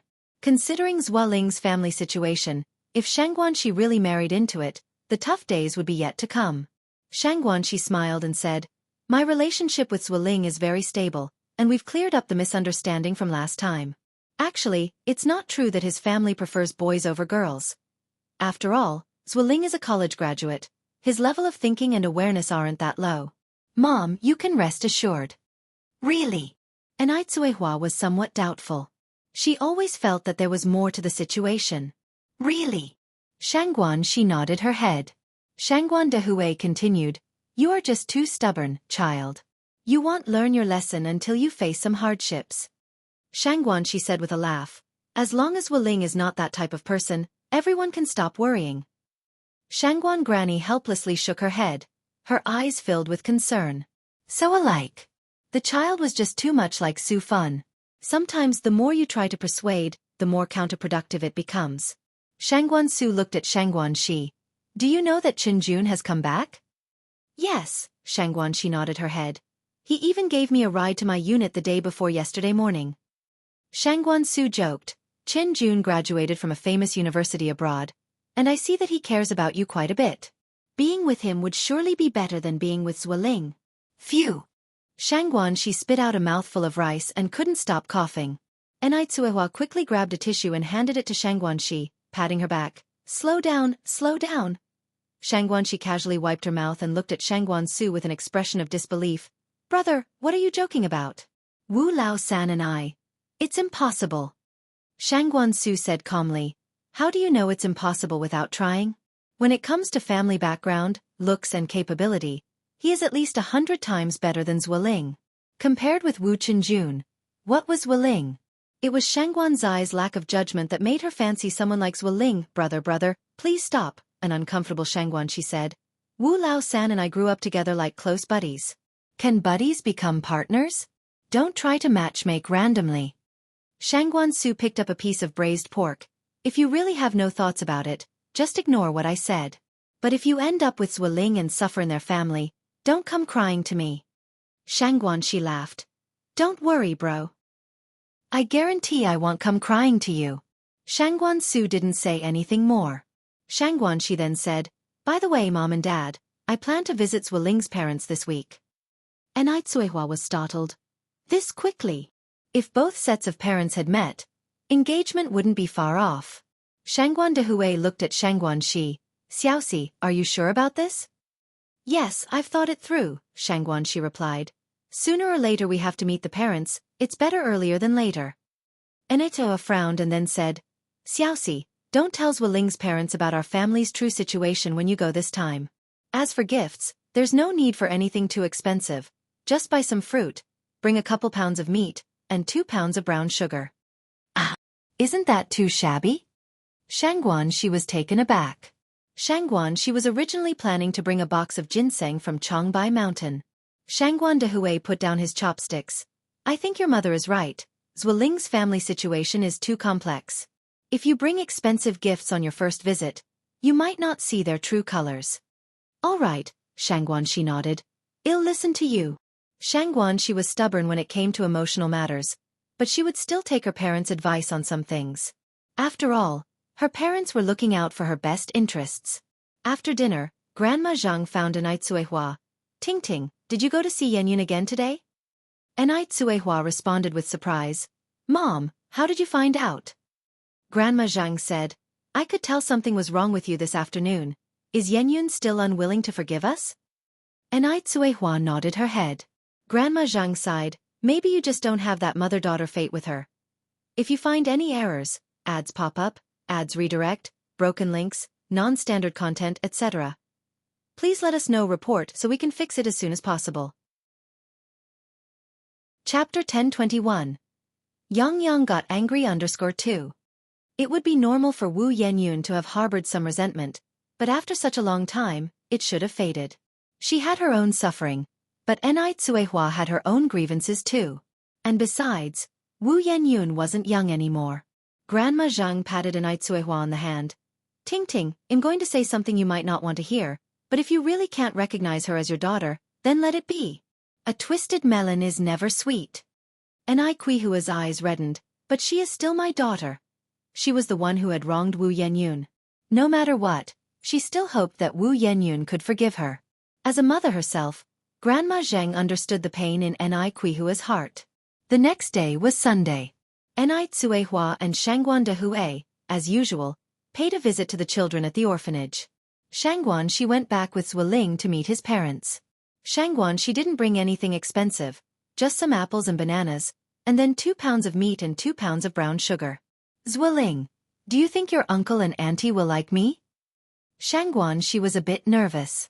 Zwiling smiled. "No way, I guarantee they'll love you." Although Zwiling's parents had a preference for Chen Liebao, Zwiling had made his intentions clear to them. Even if they didn't like Shangguan Shi, they'd have to feign their approval. After saying this, Zwiling continued, "Xiaoxi, it's Sunday today and the nanny has the day off. It's just my dad and mom at home. There's something I need to tell you in advance." "Go ahead," Zwiling explained. "My mom used to be a little leader at her workplace, so her temper can be a bit idiosyncratic. If there's any lack of hospitality, please don't take it to heart. She's just used to giving orders, but she's not a bad person at heart." Knowing his mother's character, Zwiling needed to give Shangguan Shi a heads up. Having been with Shangguan Shi for 3 years, Zwiling knew that she was an empathetic and understanding girl. As long as things were explained to her, she would understand. Shangguan Shi nodded. "Don't worry. Let's go then." It wasn't long before they arrived at the Zhua family home. The Zhua family lived in a residence allocated by the unit, within a courtyard where everyone knew each other. The environment in the courtyard was quite nice, neat and tidy, though it paled in comparison to the Ni family's detached courtyard house. Seeing Zwiling bring a young and beautiful girl home, everyone teased him with a smile. "Xiaozhua, who's this? Your girlfriend?" "Yes, Auntie 5, this is my girlfriend, Shangguan Shi." "Xiaoxi, this is Auntie 5. She lives above us and is also a colleague of my parents." Shangguan Shi greeted her politely. "Hello, Auntie 5. "Hello, this girl is quite pretty." No wonder Zwiling wasn't interested in Chen Liebao. Compared to Shangguan Shi, Chen Liebao just didn't hold a candle. Hearing someone praise Shangguan Zai's looks, Zwiling's face beamed with pride. Marrying a beautiful bride like her was his own achievement. Could Auntie Five's son ever manage to marry someone as beautiful as Xianxia? The Zhua family lived on the third floor in a spacious 3-bedroom apartment. The place was tidy, which also showed that Zhuoling's mother was a person who liked cleanliness. Xianxia, who had a mild case of OCD, was relieved to see how neat and clean the Zhua family home was. Zhuoling's parents were sitting on the sofa. Zhuoling introduced Xianxia to them. "Dad, Mom, this is my girlfriend, Xianxia." Xianxia very politely placed the gift she had brought aside. "Hello, Uncle and Auntie, I'm Xianxia, you can just call me Xiaoxi." Zhuoling's mother glanced sideways at the gifts Xianxia had brought. Bananas, apples, meat, brown sugar. Just ordinary things nobody wanted. Did they seem like a family that couldn't afford meat to her? Not bringing some nutritious and valuable gifts on the first visit. It seemed like she had no home training. Every time Chen Liebao visited, she would bring bags of good stuff. Malted milk, royal bee jelly, bird's nest. And with that, she wanted to marry her son? In her dreams. Zhuoling's father stood up with a smile. "You girl, there was no need to bring anything. Come, sit down, sit down." Zhuoling kept winking at his mother. Seeing it was for her son's sake, Zhuoling's mother stood up. "We didn't know in advance you were coming, so we didn't prepare anything. Xiaoxi, would you like some tea or a soft drink?" Zhuoling's family was somewhat better off than average. Otherwise, they wouldn't have a nanny. This statement was actually a veiled boast. If you find any errors, ads pop up, ads redirect, broken links, non-standard content, etc., please let us know report so we can fix it as soon as possible. Chapter 1022. Yang is angry _3. Their family was enjoying drinks already, estimating Xianxua's family probably even struggled to get enough to eat. "Auntie, you're too kind, water is fine for me." Zhuoling didn't dare challenge his mother's authority. He immediately stood up and said, "Mom, please sit, I'll get Xiaoxi some water." Hearing this, Zhuoling's mother's face became even more unhappy. Her son was her precious darling. Zhuoling had never poured her a glass of water from childhood to adulthood, yet today he actually wanted to pour water for a little girl. They weren't even married yet, and it was already like this. What would it be like after the wedding? A woman actually letting a man serve her. She didn't know who had raised her. Xianxia had already informed Zhuoling in advance that his mother had a peculiar temper, so she didn't take the changes in Zhuoling's mother's expression to heart. Zhuoling's mother pointed to the sofa and said, "Sit." "Thank you, Auntie." Xianxia sat on the sofa. Zhuoling's mother also sat down and then said, "Xiaoxi, I heard from Lingling that your family is from the countryside, is that right?" "Yes." Xianxia nodded. Zhuoling's mother smiled and asked, "How many people are in your family altogether?" "Including my grandparents and my grandmother there are 9 people, Xianxia said, including Wu Yenyun in her count. After all, Wu Yenyun was also a part of their family. In the countryside, supporting 3 elderly people and a few children must be quite difficult for your parents, isn't it?" Zhuoling's mother asked. Xianxia replied, "It's manageable." Manageable? Mockery filled Zhuoling's mother's eyes. If it were truly manageable, then Xianxia wouldn't have needed to cling to Zhuoling so desperately. She didn't know what kind of love potion this girl had fed to Zhuoling to make him so determined to marry her. She wasn't even taking a look at herself, thinking she was worthy of Zhuoling. "Xiaoxi, you've seen our family's conditions. Lingling is the only son under his 7 sisters. After your uncle and I pass on, everything in the house will belong to Lingling. This child Lingling is naive if not for." At that moment, Zhuoling came over with a glass of water, interrupting his mother. "Mom, hey race water, have some water." While passing the glass of water to his mother, he made meaningful eye contact with her. Though Xianxia was understanding and simple-natured, she wasn't a fool. If Zhuoling's mother continued talking, this whole thing might just fall through. Zhuoling certainly didn't want to marry Chen Liebao, that pig. Zhuoling's mother gave Zhuoling a glare as she took the glass of water.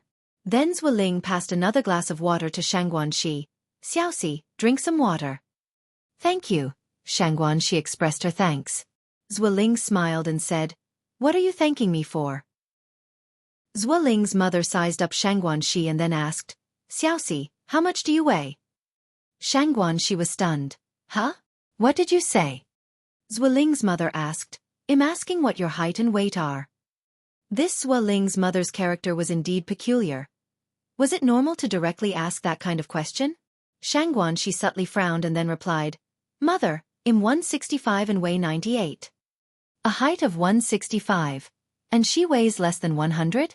That weight was not even half of Chen Leibao's. Chen Leibao could probably pick up Xianxia with one hand. They say a fuller figure is better for bearing sons, but with Xianxuan's frame, she might even have trouble conceiving, let alone having a son. In the 80s, it wasn't like later times. Plumpness was considered beautiful, indicating wealth in the family. A skinny appearance probably meant one couldn't fill their stomach. Zwiling's mother grew increasingly dissatisfied with Xianxia. Seeing that his mother's expression was turning sour, Zwiling quickly stood up and said, Mama, I'm hungry. Please start cooking. The moment she heard that her precious son was hungry, Zwiling's mother immediately stood up and went to the kitchen. Following Zwiling's pointed look, she continued, Xiaoxi, what do you like to eat? Xianxia smiled and said, I'm not picky, Auntie, whatever you cook is fine. During this time, Xianxia offered to help Zwiling's mother but was stopped by Zwiling. What a joke! If Zwiling's mother continued to speak those unpleasant words, what then? He and Xianxia were at a crucial moment right now. The raw rice wasn't yet cooked rice. Nothing could go wrong at this juncture. Zwiling not only stopped Xianxuan's movements but also sweet-talked her. Xiaoxi, how can you with your tender hands do such work? Wait until we're married. We'll hire a nanny to let her take care of all the household chores. What girl doesn't like to hear sweet talk? Especially a girl who is deeply in love. If you find any errors, ads pop up, ads redirect, broken links, non-standard content, etc. Please let us know report so we can fix it as soon as possible. Chapter 1023. Yang got angry _4. Really? Xianxia asked with her face flushed. Yes, really, Zwiling nodded. About an hour later, it was finally time to eat. The dishes were pretty good, consisting of 5 dishes and 1 soup, 2 meat and 3 vegetarian, but it was much worse compared to the last time Zwiling had visited the Ni family. But Xianxia could understand. After all, the Zhou family's conditions were no match for theirs. Zhou father warmly urged Xianxia to sit down and eat. Xiaoxi, don't be polite, just treat this as your own home. Thank you, uncle. Auntie, you've worked hard. Zhou mother couldn't be bothered to pay attention to Xianxia. Her son wasn't without prospects for a wife. She didn't feel the need to please Xianxia. Xianxia assumed Zhou mother was just eccentric and didn't mind. After dinner, Zwiling couldn't wait to take Xianxia back. Zhou mother took the gift Xianxia had brought. Xiaoxi, you're too polite bringing such expensive gifts to just visit. Please take them back. Zhou mother deliberately emphasized the word expensive. Who would crave such trivial items? Xianxia didn't catch the implied meaning from Zhou mother and smiled. It's nothing expensive, just some fruit. You don't have to be so polite. You take them back, continued Zhou mother. Take them back for the elders at home to enjoy. It must have been a long time since you've had meat in the village, right? Ah! Xianxia was stunned. Zwiling quickly took the items from Zhou mother's hands, smiling. Mom, why be so formal with Xiaoxi? Since she specifically bought them to show her respect, you should just accept them. Zhou mother looked at Zwiling with a face full of disappointment. That Xianxia, with a poor family background, couldn't even bear sons. She wondered what Zwiling saw in her. It was simply bewitchment. As soon as the two left, Zhou mother's expression turned cold. What's this all about? Zhou father asked curiously. Do you think she's worthy of our Lingling? Zhou mother asked, pointing outside. Before meeting Xianxia, Zhou father also thought she wasn't worthy of Zwiling, but having seen her, he now thought Chen Leibao wasn't worthy of Zwiling men. Who wouldn't prefer someone beautiful? Chen Leibao looked like a pig and was unapproachable. Besides her poor family background, everything else is tolerable, the grandfather said. Tolerable? What can I say? You think her petite frame looks like she can bear sons? Zhou mother angrily said. Do you want to see the Zhou family lineage end with your son? Zhou mother understood women well. Because she was too thin, she couldn't bear a son. Just have more children. Zhou father wasn't concerned. Have more? It's easy for you to say. Zwa mother poked Zwa father's forehead. Do you think it's still our time? You could have as many as you want. Now, even if one of the couple is not a worker, you can only have 2. Then Zwa mother continued. And look, what did she bring to our house? Compare it with what Lai Bao brings every time. And another thing, I was exhausted in the kitchen, and she didn't even offer to help. She really thinks she's some kind of precious lady. What good is having such a bride back home?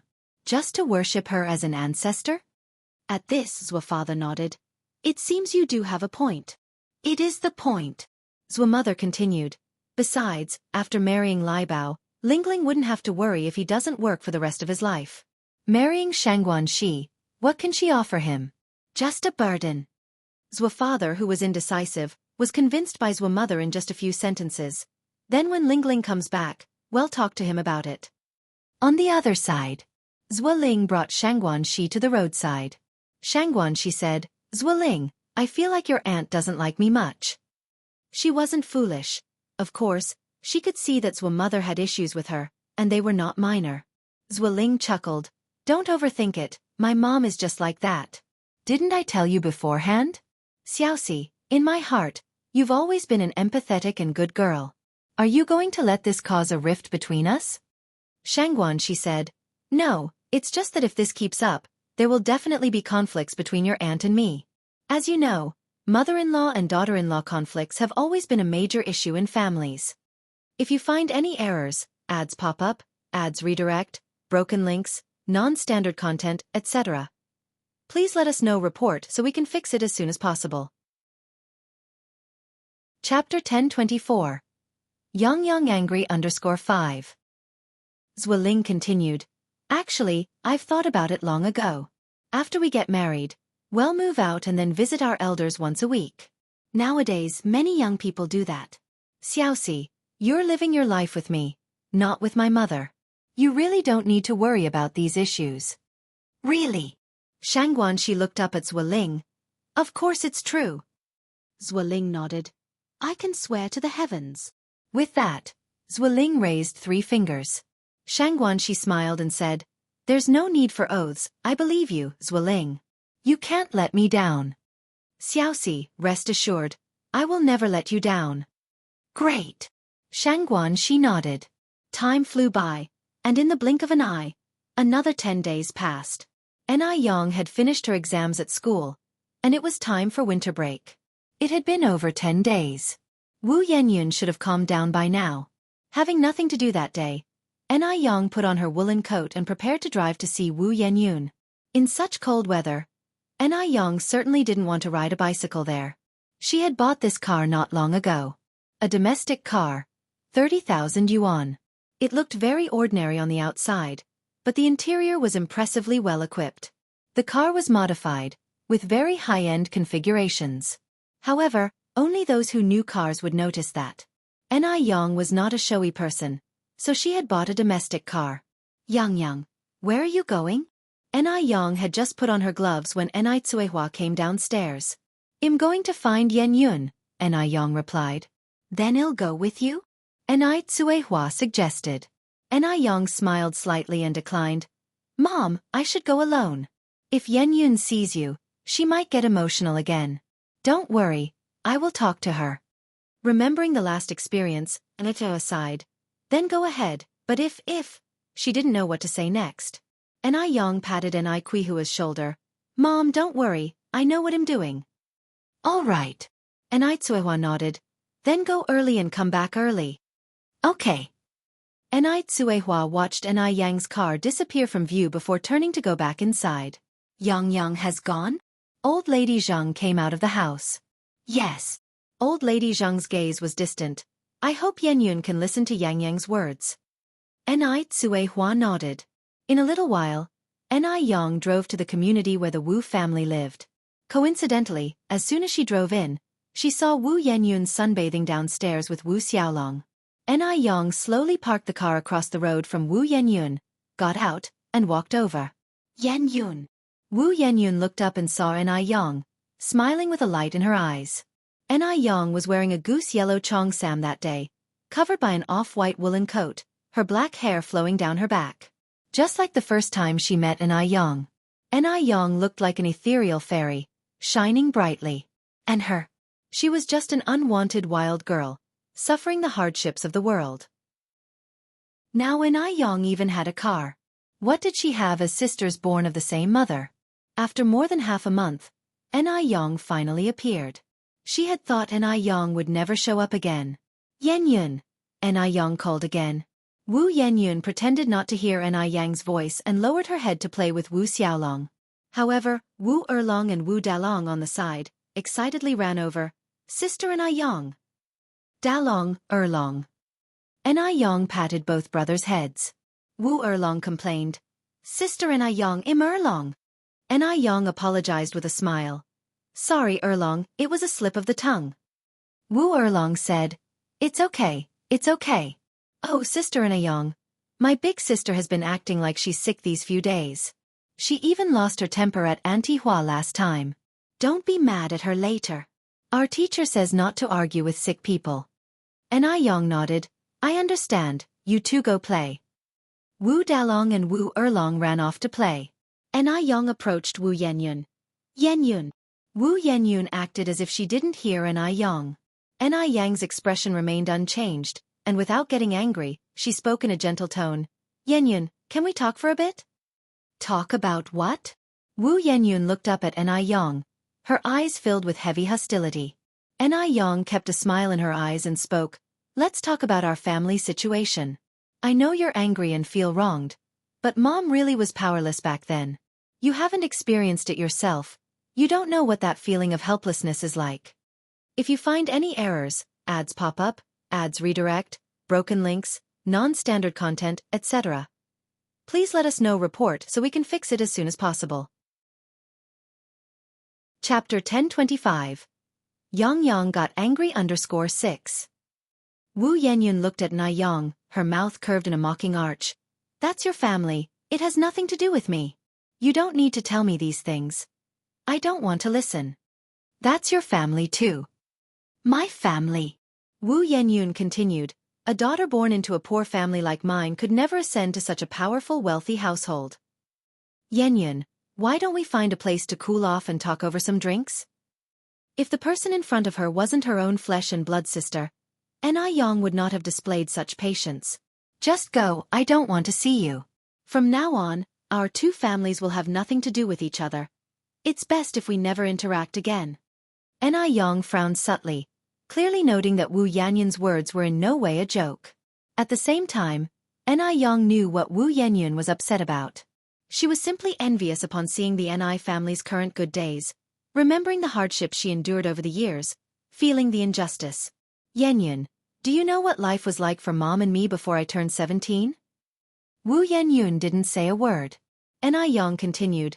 Mom was 9 months pregnant, not only enduring my grandmother and father's beatings, but also taking on all the dirty and tiring chores like an old ox. Yunyun is the 5th child. After she was born, when Grandma saw she was a girl, she immediately wanted to throw her to the wild dogs in the back hills. It was only my quick thinking that saved Yunyun. 3 days after Yunyun was born, my father's mistress, Li Shu, schemed to sell me to her relative for 1,000 yuan.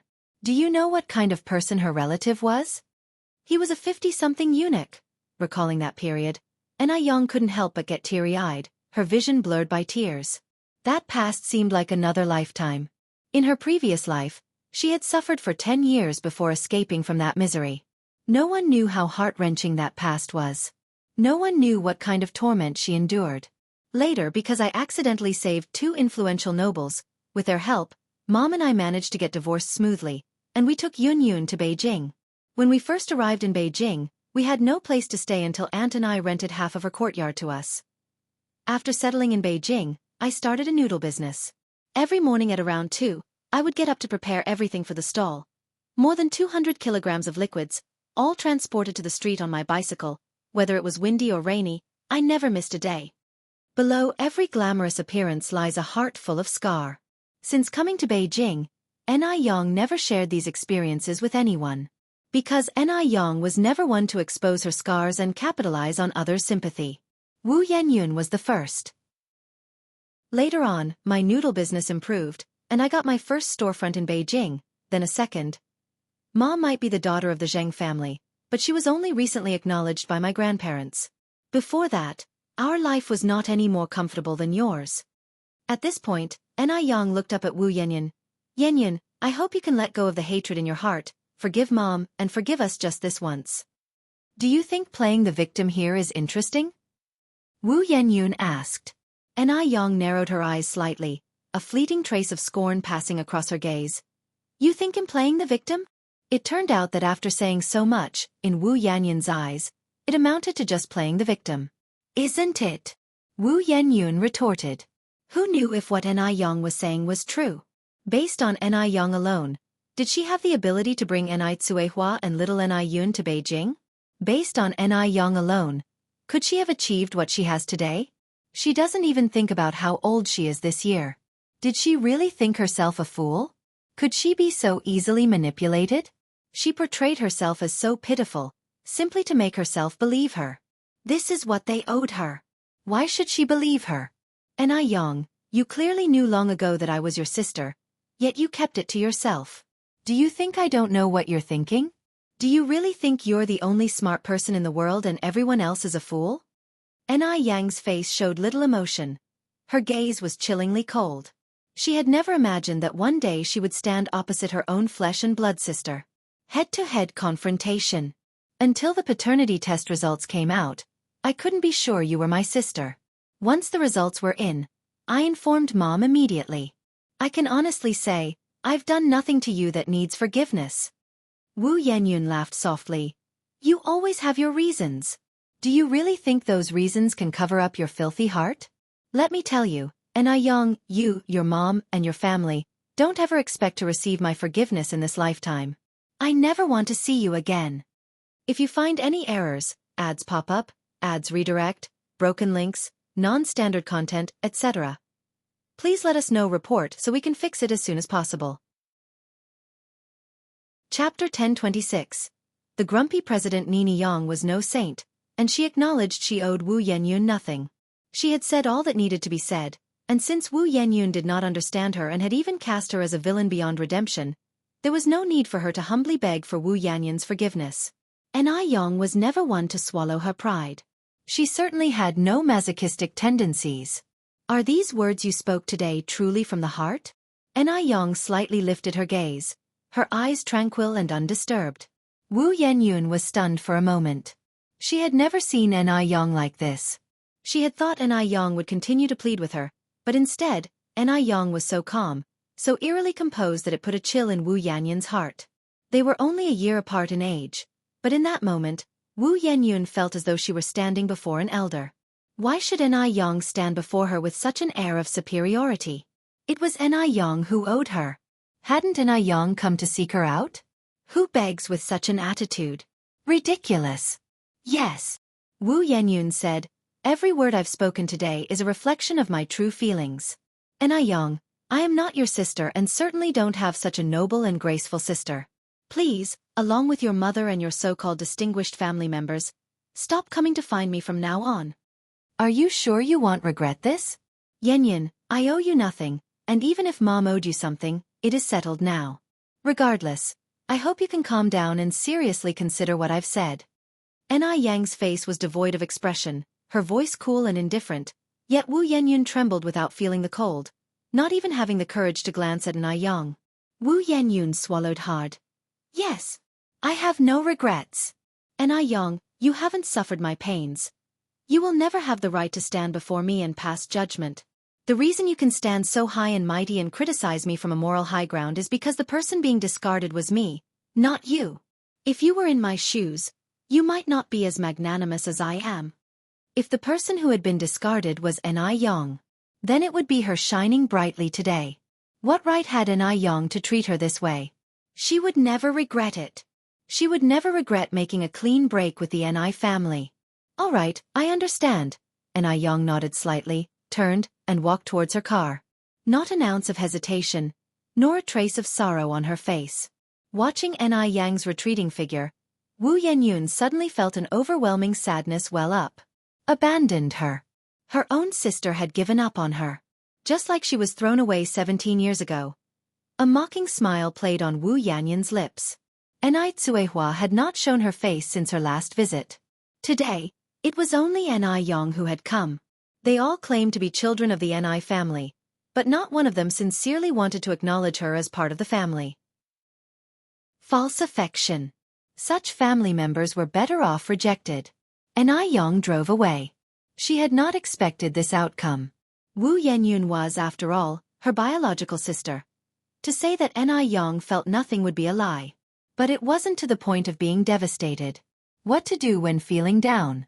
According to President Enai, the answer was street racing. At this time, the roads in Beijing weren't as congested as in previous lifetimes. Perfect for racing. Enai Yang gripped the steering wheel with both hands and floored the accelerator. Swift as the wind.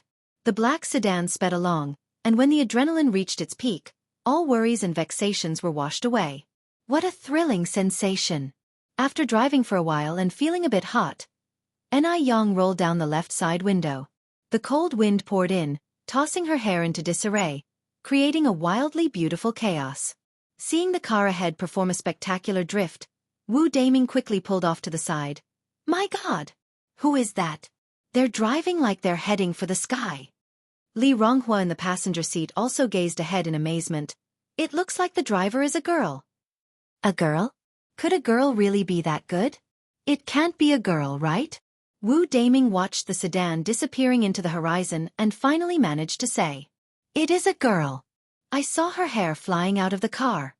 Li Ronghua looked disdainfully at Wu Daming. Wu Daming, you're really not up to snuff to be outdone by a girl. Wu Daming. In his life, he had only been defeated by one girl, and that was Enai Yang. He hadn't expected to lose to another today. If you find any errors, ads pop up, ads redirect, broken links, non-standard content, etc., please let us know report so we can fix it as soon as possible. Chapter 1027. Grumpy Mr. Ni_2. He didn't know which girl was so revered. He wondered who was more formidable when compared to Enai Yang. After circling Sijio City, Enai Yang finally drove home. Everyone at home had gathered, apparently waiting for Enai Yang's results. Yang. Enai Qihua's eyes, originally dim, lit up instantly upon seeing Enai Yang. Mom. The house was heated by a stove, and Enai Yang casually took off his coat and placed it on the sofa. What did Yenyun say? Enai Tsuehua continued to ask. Enai Yang shook his head. Mom, you shouldn't go looking for her anymore. If Wu Yenyun hadn't disappointed Enai Yang, he wouldn't have said such a thing. This child, why was he so stubborn? Enai Qihua's eyes reddened instantly. Grandma Zheng sighed. I knew it would end like this.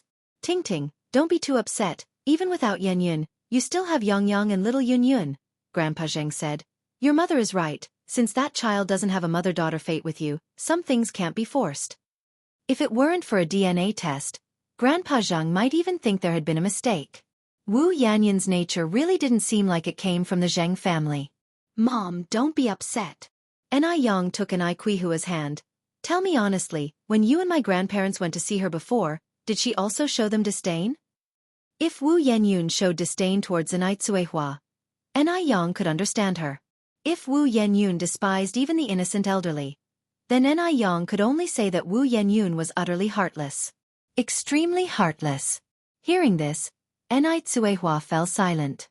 It wasn't just disdain, but, reflecting on this, Enai Tsuehua felt a bit guilty, remembering how her elderly parents had been hit by a younger person that day. Seeing Enai Tsuehua like this, Enai Yang knew what had happened. Mom, just forget this daughter from now on, and don't go looking for her anymore. If you don't listen, you will only embarrass yourself. Enai Tsuehua looked up at Enai Yang. Do you think Yenyun will understand when she's older? Wu Yenyun was still young this year. Maybe she would change in a few years? Before Enai Yang could speak, Shangguan Dehui said, Daya, have you forgotten how old Yang was when he brought you out of Dam Village? That year, Enai Yang was exactly 17 years old. Enai Yang was 17 years old, just like Wu Yenyun. The two 17-year-olds were worlds apart. Enai Tsuehua fell silent. Grandpa Zheng said, Ting, let it be. We've tried our best, and we can be at peace with that. Grandpa Zheng himself also wished to bring back his stranded granddaughter. But this child really couldn't be helped. Children are predestined. Some things simply can't be forced. Anew Hua nodded. So be it. In the first half of her life, she suffered so much due to poor judgment. In the second half, she didn't want to cause any conflicts with her close family over a daughter who had become estranged from her. Did she really have to abandon little Anew? Break the mother-daughter relationship with Anew? Impossible. Never possible. Grandma Zhang and Shangguan she went over to comfort Anew Hua. Shangguan she had met Wu Yenyun. Her first impression of Wu Yenyun was that she was well-mannered and sensible. She didn't expect Wu Yenyun would do something so heart-wrenching. Quite unexpected. Fortunately, Anew Hua wasn't the type to dwell on things, and after some persuasion from several people, her mood gradually stabilized. Wu Daming was driving Li Ronghua back home. As soon as the car reached the entrance of the village, he was stunned. When was this highway in your village built? You should know that more than half a year ago, Jianghu village still had dirt roads. During rainy days, it would be muddy and cars couldn't enter, but now there was such a spacious concrete road. Li Ronghua said with a smile, Yang paid for the construction. Sixth sister. Yes. Li Ronghua nodded. Sixth sister is really amazing. Wu Daming said enviously, why can't our village have a capable person like sixth sister? Previously, Jianghu village had nothing, being the poorest among the villages in all directions. Since Anew arrived, Jianghu village could be said to change every day. Now, if Jianghu village claimed to be number 1, which surrounding village would dare to claim to be number 2? If it wasn't seen with one's own eyes, no one would believe that Jianghu village could change so much in such a short time. Anew was so amazing, and Li Ronghua was also proud. That's right. Yang is really our village's lucky star. Go around the village and ask, from 70 to 80-year-olds to 2 to 3-year-olds, who doesn't like Yang? Even people from the neighboring villages were especially envious of Jianghu village. At that moment, as they drove past the Anew family's small courtyard, Li Ronghua suddenly sat up straight and looked out of the window. Slow down, slow down. What's wrong? Wu Daming was somewhat puzzled. Li Ronghua pointed to a small black car parked outside. Doesn't that car look familiar? Wu Daming squinted his eyes. It does seem a bit. After a moment of thought, Wu Daming continued, isn't that car the one we just saw on the street? Damn. The person driving the car just now couldn't be Anew, could it? Wu Daming swallowed his throat. Li Ronghua and Wu Daming thought of the same thing. The person who was driving just now was Yang, wasn't it? If that's really the case, sixth sister is too amazing. Wu Daming exclaimed. Li Ronghua looked at Wu Daming. Anyway, she's much more capable than you. Look at you, Wu Daming. You're not even as good as a girl. Aren't you embarrassed? Wu Daming said meaningfully, then I'm still better than some who can't even drive. After speaking, Wu Daming added, not only can't drive, but they're also fierce like a man. If any man marries her, he's really out of luck. Who are you talking about? Li Ronghua glared at Wu Daming menacingly. Wu Daming grinned and countered, I'm just talking about some girls, not you.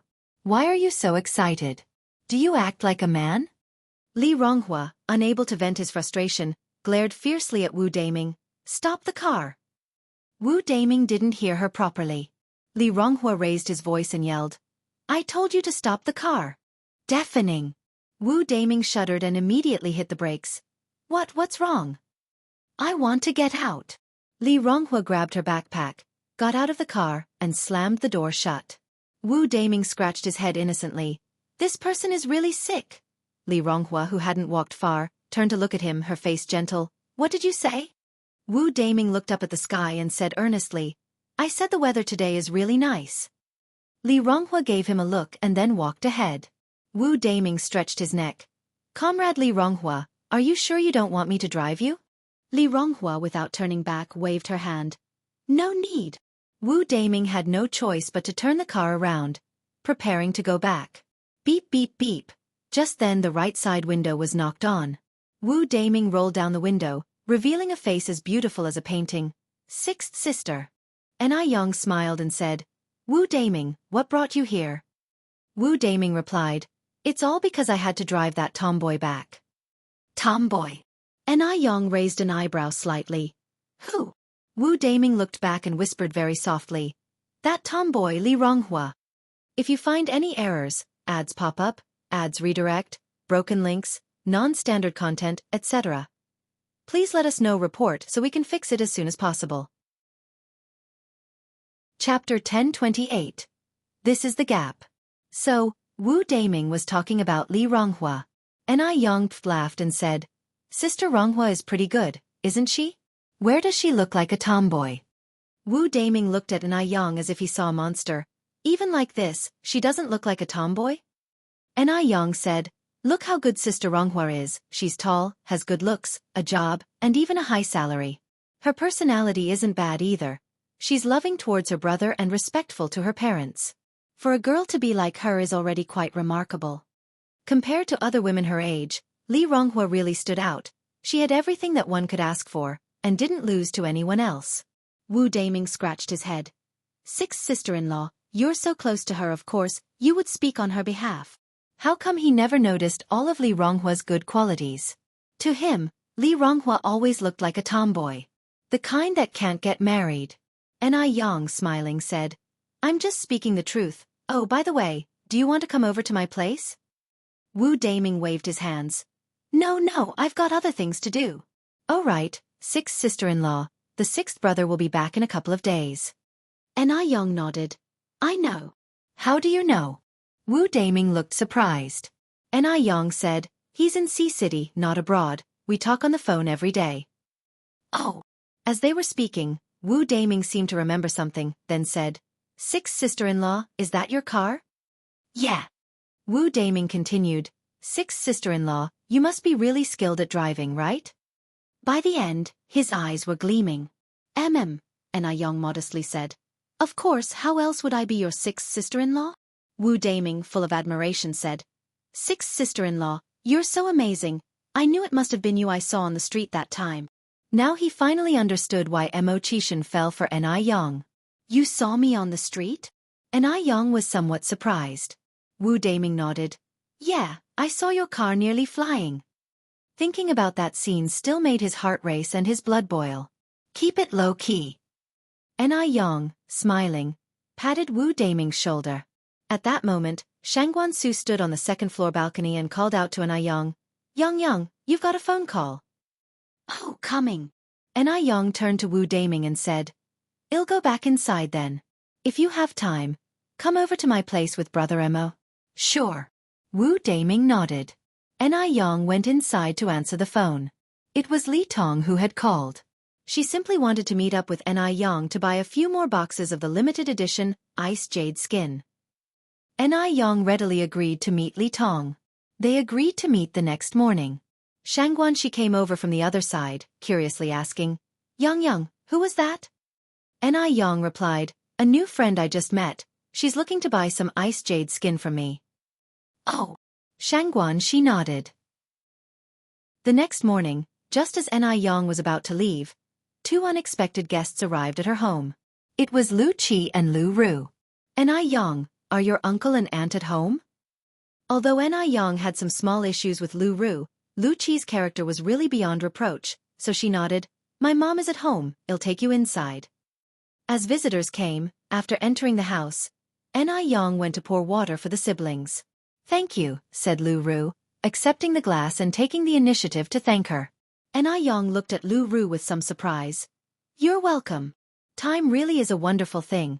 It could even polish a haughty young miss into this. You could tell that Lu Ru had indeed changed a lot. In fact, after all these experiences, Lu Ru had definitely grown up. Looking back, it all felt like a dream. If time could start over, she would definitely not covet those things that didn't belong to her. She would be down to earth. Cuihua came downstairs and was surprised to see the siblings. Lu Qi and Lu Ru stood up from the sofa to greet her actively. Auntie. Cuihua said with a smile. Have a seat, what brings you two here? She had thought that these siblings would have left for Taiwan Island long ago. Lu Qi said, Auntie, my sister and I are preparing to go back to Taiwan Island, so we specially came over to tell you. This would probably be his last time seeing the Ni family and Yang. Since it was his mother who had wronged Cuihua, he felt it was only right to speak to Cuihua before leaving. If you find any errors, ads pop up, ads redirect, broken links, non-standard content, etc. Please let us know report so we can fix it as soon as possible. Chapter 1029. This is the gap_2. Sorry not to live up to my own conscience. Enai Tsuehua was stunned. What about your parents? Lu Qi said, they have also been transferred to the prison on Taiwan Island. Enai Tsuehua nodded. Are you flying out? Yes, on the flight tonight, Lu Qi answered. Then I wish you a smooth journey. Auntie, thank you. Lu Qi and Lu Ru both stood up and bowed to Enai Tsuehua. After speaking with Enai Tsuehua about this matter, the siblings said their goodbyes. Enai Tsuehua and Enai Yen saw them out to the door. As they stepped out of the Enai family's courtyard, Zhao Shuiyue arrived. Zhao Shuiyue was carrying a bag of things. Auntie. Zhao Shuiyue nodded and stuffed the things in her hand into Lu Qi's hands. Take this with you to eat on the way. Inside was a pastry Zhao Shuiyue had made herself. Lu Qi had especially loved these pastries the first time he visited Zhao Shuyu's home. Auntie, thank you. Zhao Shuiyue sighed. Xiaoqi, your parents are your parents, you are you. After returning to Taiwan Island, forget the things of Beijing and start a new life with Xiaoru. Okay. Lu Qi nodded. Auntie, you also take good care of yourself. I will. Off you go. Auntie, goodbye. Zhao Shuiyue waved to the siblings. The siblings glanced back at Zhao Shuyu's stooping figure. Their eyes slightly reddened. Especially Lu Ru, she now regretted her past behavior immensely. It was her fault. She owed Zhao Shuiyue an apology. After Lu Qi and Lu Ru left, Enai Yen drove to the place arranged with Li Tong. Seeing Enai Yen get out of a small sedan, Li Tong exclaimed in surprise. Enai Yen, you can drive? Enai Yen nodded. That's really amazing. Li Tong continued. How did you learn? It took me over a month just to learn to ride a bicycle. How long did you take to learn this? Enai Yen smiled. It's easier than a bicycle. Really? Li Tong expressed skepticism. Enai Yen nodded. Really? Li Tong thought to herself that when she had money, she would also buy a small car to drive. But the day when she would have money seemed not too far off. The effects of were extremely good. The elders in the family were very happy, and Li Tong was also excited. Right, hey race that you wanted. Enai Yen took out 3 boxes from the passenger seat and handed them to Li Tong. Thank you, Enai Yen. Seeing Li Tong's eyes lit up. These were limited edition versions of impossible to buy in the market. It was because Enai Yen was kind and willing to do her this favor. You're welcome. Enai Yen smiled slightly. Li Tong then said, it's also time for lunch, let me treat you to lunch. Then I won't be polite. Don't be polite with me. We are friends after all. Li Tong took Enai Yen to a restaurant, and the two chatted and ate, getting along splendidly. Elsewhere, at Yihua University. Ever since using Zhang Qiuying's skin had just gotten better and better. Now, Wang Lixia was becoming restless. Since her skin was somewhat similar to Zhang Qiuying's, both dry, and both prone to flaking in the winter. Seeing Zhang Qiuying's skin becoming increasingly hydrated while her own was drying out, flaking worse, how could she not be distressed? After much inquiring, she finally found a physical store selling, and bought facial cleanser and aloe vera gel back. But she hadn't managed to get the best-selling whitening and moisturizing cream. After using the facial cleanser and aloe vera gel for only 2 days, the flakiness of Wang Lixia's skin had improved a lot. Wang Lixia, looking at herself in the mirror, was very happy. But the thought of not managing to buy the whitening moisturizer made her smile fade. If the normal facial cleanser and aloe gel could have such good results, then the limited edition could only be better. One look at Zhang Qiuying was proof enough. Zhang Qiuying's skin now is more than 10 times better than hers. She isn't any less attractive than Zhang Qiuying. If she could use the limited edition products, she would surely be even more beautiful. Just then, footsteps sounded from outside. Ah, Wang Lixia. I was wondering why your skin has been getting better these past few days. It turns out you've been sneakily using the Ice Jade skin cream. I remember just a few days ago, certain people were saying that the Ice Jade skin cream would ruin your face. So, does your face hurt now? Because she was afraid of being mocked by Zhang Qiuying, Wang Lixia had been secretly using the Ice Jade skin cream. Now that Zhang Qiuying had seen her, there was no need to hide it anymore. What? Is the ice jade skin cream your family's property? Are you the only one allowed to use it? Wang Lixia retorted. Wang Lixia had regrets as well. If she had known how great the ice jade skin cream was, she wouldn't have fallen out with Zhang Qiuying so badly. Zhang Qiuying smiled and said, Miss Wang, I have to say, your face is exceptionally thick. If I were you, even at the risk of death, I wouldn't use the ice jade skin cream. Wang Lixia wanted to respond with sarcasm, but remembering that she still needed something from Zhang Qiuying, her attitude softened. Mind your own business. After speaking, Wang Lixia picked up a box of cookies and handed it to Zhang Qiuying. These are from my mom, sent over from our side. You can't buy them in Beijing. Zhang Qiuying looked at Wang Lixia strangely. Are you sick? Wang Lixia didn't respond. Instead, she grabbed another box of cookies and stuffed it into Li Huilan's arms. Here, this is for you. Li Huilan was just as surprised by Wang Lixia's actions. Zhang Qiuying continued, Wang Lixia, you didn't put poison in the cookies, did you? Take it or leave it. Wang Lixia glanced at Zhang Qiuying. I'm off to the cafeteria. Watching Wang Lixia's retreating figure, Zhang Qiuying wondered to herself, am I dreaming? Could Wang Lixia actually be this nice? Something doesn't feel right. Li Huilan said, I also feel she's acting a bit off today. Zhang Qiuying's eyes fell on the ice jade skin cream nearby. Smiling, she said, I think I know what's going on. What is it? Li Huilan asked curiously. Zhang Qiuying said, I'll keep it a secret for now, you'll find out in a few days. Today was the day Mo Qishan returned. Ni Yang had arranged on the phone with Mo Qishan last night to go eat Japanese food together today. After their meal, the two strolled through the streets of Beijing, getting ready to buy movie tickets at the cinema. Wu Yanyan has been in a very bad mood these past few days. Because for several days, the Ni family hadn't sought her out again. She had an intuition that the Ni family might have genuinely given up on her as their daughter. Even though she had always refused to acknowledge the Ni family. But now that the Ni family didn't come to claim her, she felt empty inside, a strange and uncomfortable sensation. She wondered if Ni Tsuehua had ever truly considered her a biological daughter? If Ni Tsuehua had, would she not come to claim her now? Aren't they mother and daughter? Perhaps she could never measure up to Ni Yang and little Ni Yun in Ni Kuihua's heart. That was the difference. If they didn't acknowledge her, then so be it.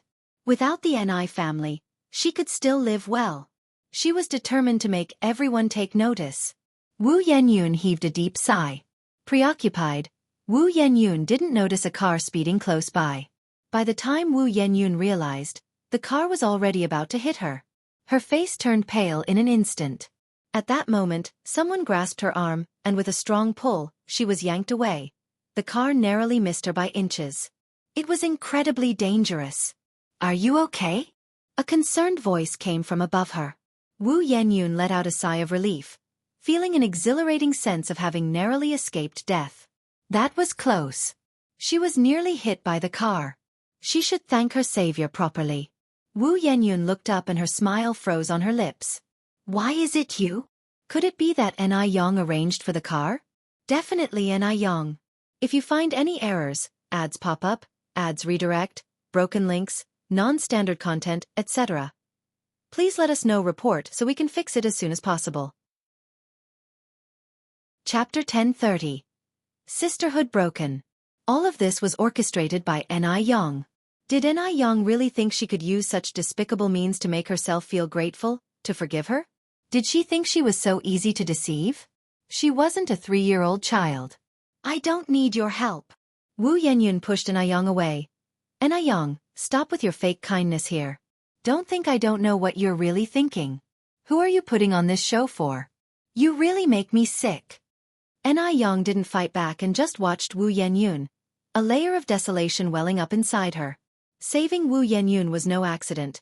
No matter what, this person was her own sister, and she couldn't remain indifferent and let Wu Yanyan die right there. If she had still held a sliver of hope for this sister before, now, she was thoroughly disappointed in her. Mo Qishan slightly furrowed his brow. Ni Yang had already told him about Wu Yanyan's situation over the phone. Although he had long known that Wu Yanyan refused to acknowledge the Ni family, he hadn't expected her to be this excessive. If it hadn't been for Ni Yang just now, Who knows what state she would be in if that small sedan had hit her, and now she's treating Anew like this. Anew might tolerate it, seeing Wu Yenyun as her sister, but he couldn't. Who do you think you are? Wuxia grabbed Wu Yenyun's wrist. If it weren't for Xianxia, could you be living like this now? You're ungrateful. Neither Anew nor Tsuehua had ever cursed at her like this. Wu Yenyun was stunned, looking incredulously at Wuxia.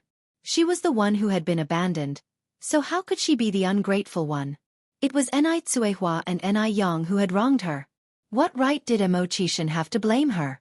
Just because he was Aneyang's boyfriend? Because he was Aneyang's boyfriend, could Wuxia just ignore the facts? Wuxia looked at Wu Yenyun with a very cold expression. Even Anew had never seen such a side of Wuxia. His lips were tightly pursed. His cold features seemed to be covered with an impenetrable layer of thin ice, and he exuded a violent air that was vastly different from his usual gentle demeanor. Wu Yenyun, ask yourself, if it weren't for Xianxia, could you live as comfortably as you do now? Your family's house belongs to Xianxia. Your father's company was funded by Xianxia's money. Even your life was saved by Xianxia. Think about it. How many times has Xianxia saved you? What right do you have to yell at Xianxia? The kind of person Wuxia hated most in his life was an ungrateful one like Wu Yenyun. If Wu Yenyun weren't Aneyang's sister, Wuxia wouldn't have this kind of patience. But he had to give Anew some face. She owes me. Wu Yenyun choked out. Xianxia owes you? What does she owe you? As your older sister, she owes you nothing. Wuxia continued. If anything, it's you who owes Xianxia.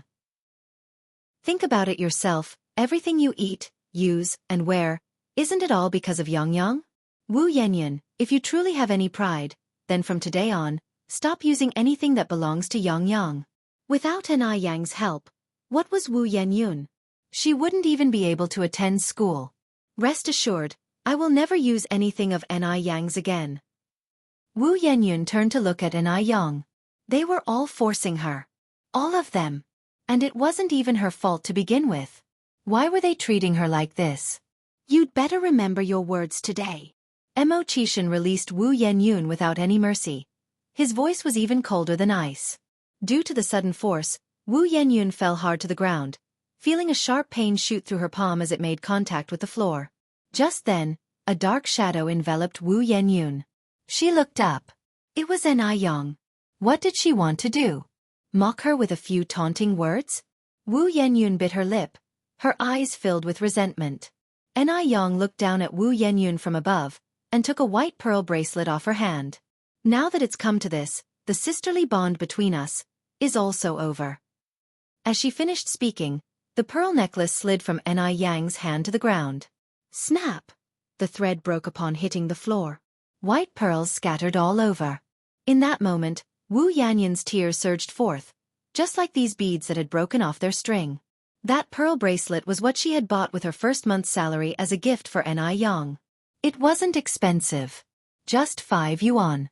If you find any errors, ads pop up, ads redirect, broken links, non-standard content, etc., please let us know report so we can fix it as soon as possible.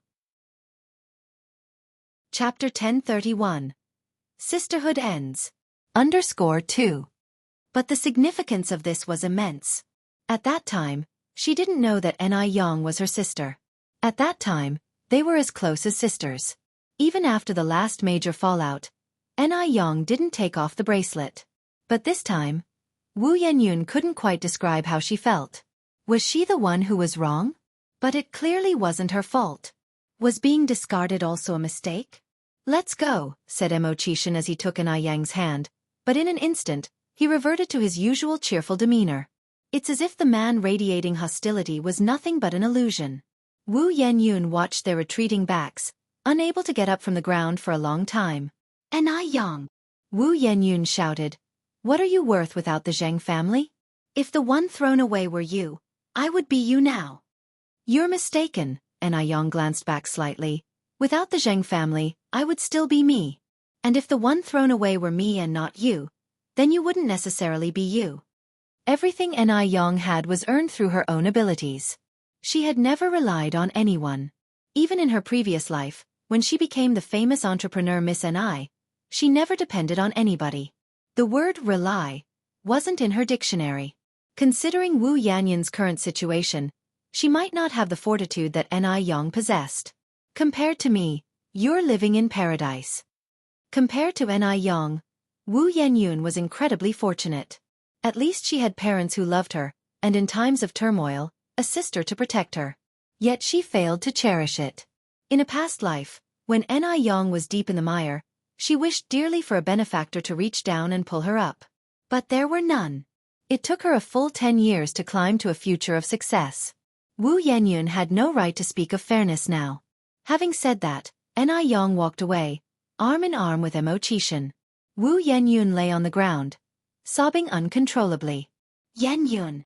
Just then, a familiar voice sounded overhead. Sister Jiao Jiao? Wu Yanyun's voice was hoarse. Du Jiao Jiao quickly helped Wu Yanyun to her feet. What happened? Who bullied you? Nothing. Wu Yanyun hastily wiped away her tears. I just fell down by accident. In her panic, Wu Yanyun glanced behind Du Jiao Jiao. Thank goodness. Thank goodness Grandfather Du wasn't there. If Grandfather Du saw her in such a wretched state, she wouldn't have the face to see him again. Du Jiao Jiao continued. Are you really okay? Oh, I was about to go find Yang. Do you want to come with me? Wu Yanyun's expression darkened momentarily, shaking her head. I have something else to do, so I won't go. Oh, nodded Du Jiao Jiao. But are you really okay? Seeing Wu Yanyun in such an unusual state, Du Jiao Jiao was a bit worried. I'm really fine, Wu Yanyun looked at Du Jiao Jiao, adding. Sister Jiao Jiao, Anew is two-faced and isn't worth getting close to. Be careful not to be deceived by her. After saying that, Wu Yanyun turned and walked away. Du Jiao Jiao stared at Wu Yanyun's retreating figure, taking a moment to process the situation. What was going on? Hadn't Wu Yanyun and Anew been on good terms before? Why was she suddenly speaking ill of Anew now? Did Anew do something to betray her? But Anew wasn't that kind of person. How strange. Burdened with doubts, Du Jiao Jiao continued to walk forward. After Wu Yanyun returned home, she planned to sort out all the things Anew had given her. But as she was sorting, she realized that almost everything in the house was from Anew. Clothes, review materials, backpacks. Even the house was Aneyang's. It seemed that the only option was to pay Anew back. When Yan Erju and Wu Jinshu got back, Wu Yanyun said, Mom and Dad, can you give me some money? I need to pay Anew back. Yan Erju said, Xiaoyun, Yang is your sister. How can you call her by her full name? When did you ever borrow money from Yang? She is not my sister. I've made that clear to her today. From now on, our family will keep our distance from her, and I will no longer use anything from Anew. And yes, let's not live in her house anymore either. Let's move out. Have you lost your mind? Yan Erju frowned and said, Everything our family has now was given by Yang. Do you think you can repay that so easily? Do you know how much you're hurting her feelings? Yan Erju truly hadn't expected Wu Yanyun to change like this. This daughter had become almost unrecognizable to her. Wu Yanyun wasn't like this before. Wu Yanyun retorted, Why can't it be repaid? Isn't our family construction company making a lot of money now? Can't we just pay Anew back? At worst, repay tenfold. As far as she knew, the construction company was making thousands a month, and in good times, it could make 10,000. The Wu family was certainly not short of money now. Although Anew had bought her many things, if the items couldn't be returned, paying back the money would suffice. It was precisely because of this that Wu Yanyun felt so confident in front of Anew. If it weren't for Yang's financial support, could our construction company have even started? Wu Jinshu couldn't stand it any longer. Don't forget who helped you get where you are. Xiaoyun, we have to have a conscience as human beings. Paying back the money is easy. But what about the kindness? This favor couldn't fully be repaid. Without Anew guidance and help, Wu Jinshu's construction company would not have been able to make any money, even if it had been established. Wu Yanyun was an honest person, and he was well aware of his own limitations. Yan Erju continued, If you truly want to sever ties with Yang, then go be a stepmother to Wu Chong's 2 children right now. Then we can go live in that dilapidated little house. You must have forgotten about the hard times after living so well for too long. Wu Yanyan's mind went boom. She couldn't understand why everyone was speaking up for Anew. Even her adoptive parents were the same. Was it just because Anew had money that everyone was trying to curry favor with her? Or was it because she wasn't their biological child, so they didn't really care about her? Wu Yanyan felt her life was like a joke. She'd always been living in deception. Seeing Wu Yanyan like this, Yan Erju sighed. Xiaoyun, stop being so stubborn. Yang is a sister that's hard to come by. You should treasure her. Listen to your mother, the bond between sisters only comes once. There is no next life. Does she deserve to be a sister? Why does everyone take her side? Just because she has money, because I am not your biological child? Wu Yanyan turned to look at Yan Erju. Yan Erju was stunned, her eyes reddening as she looked at Wu Yanyan. She had always treated Wu Yanyan as her own daughter and never expected Wu Yanyan to say such a thing. What are you saying? Your mother has been so good to you. When did she ever not treat you as her own? Wu Jinshu also got angry because of Wu Yanyan's words. I am your daughter. Why do you always speak for Anew? If you like Anew so much, why did you pick me up in the first place? Go acknowledge Anew as your daughter. Rather than enduring these pains, it would have been better if they'd let her die back then. Why let her live like this?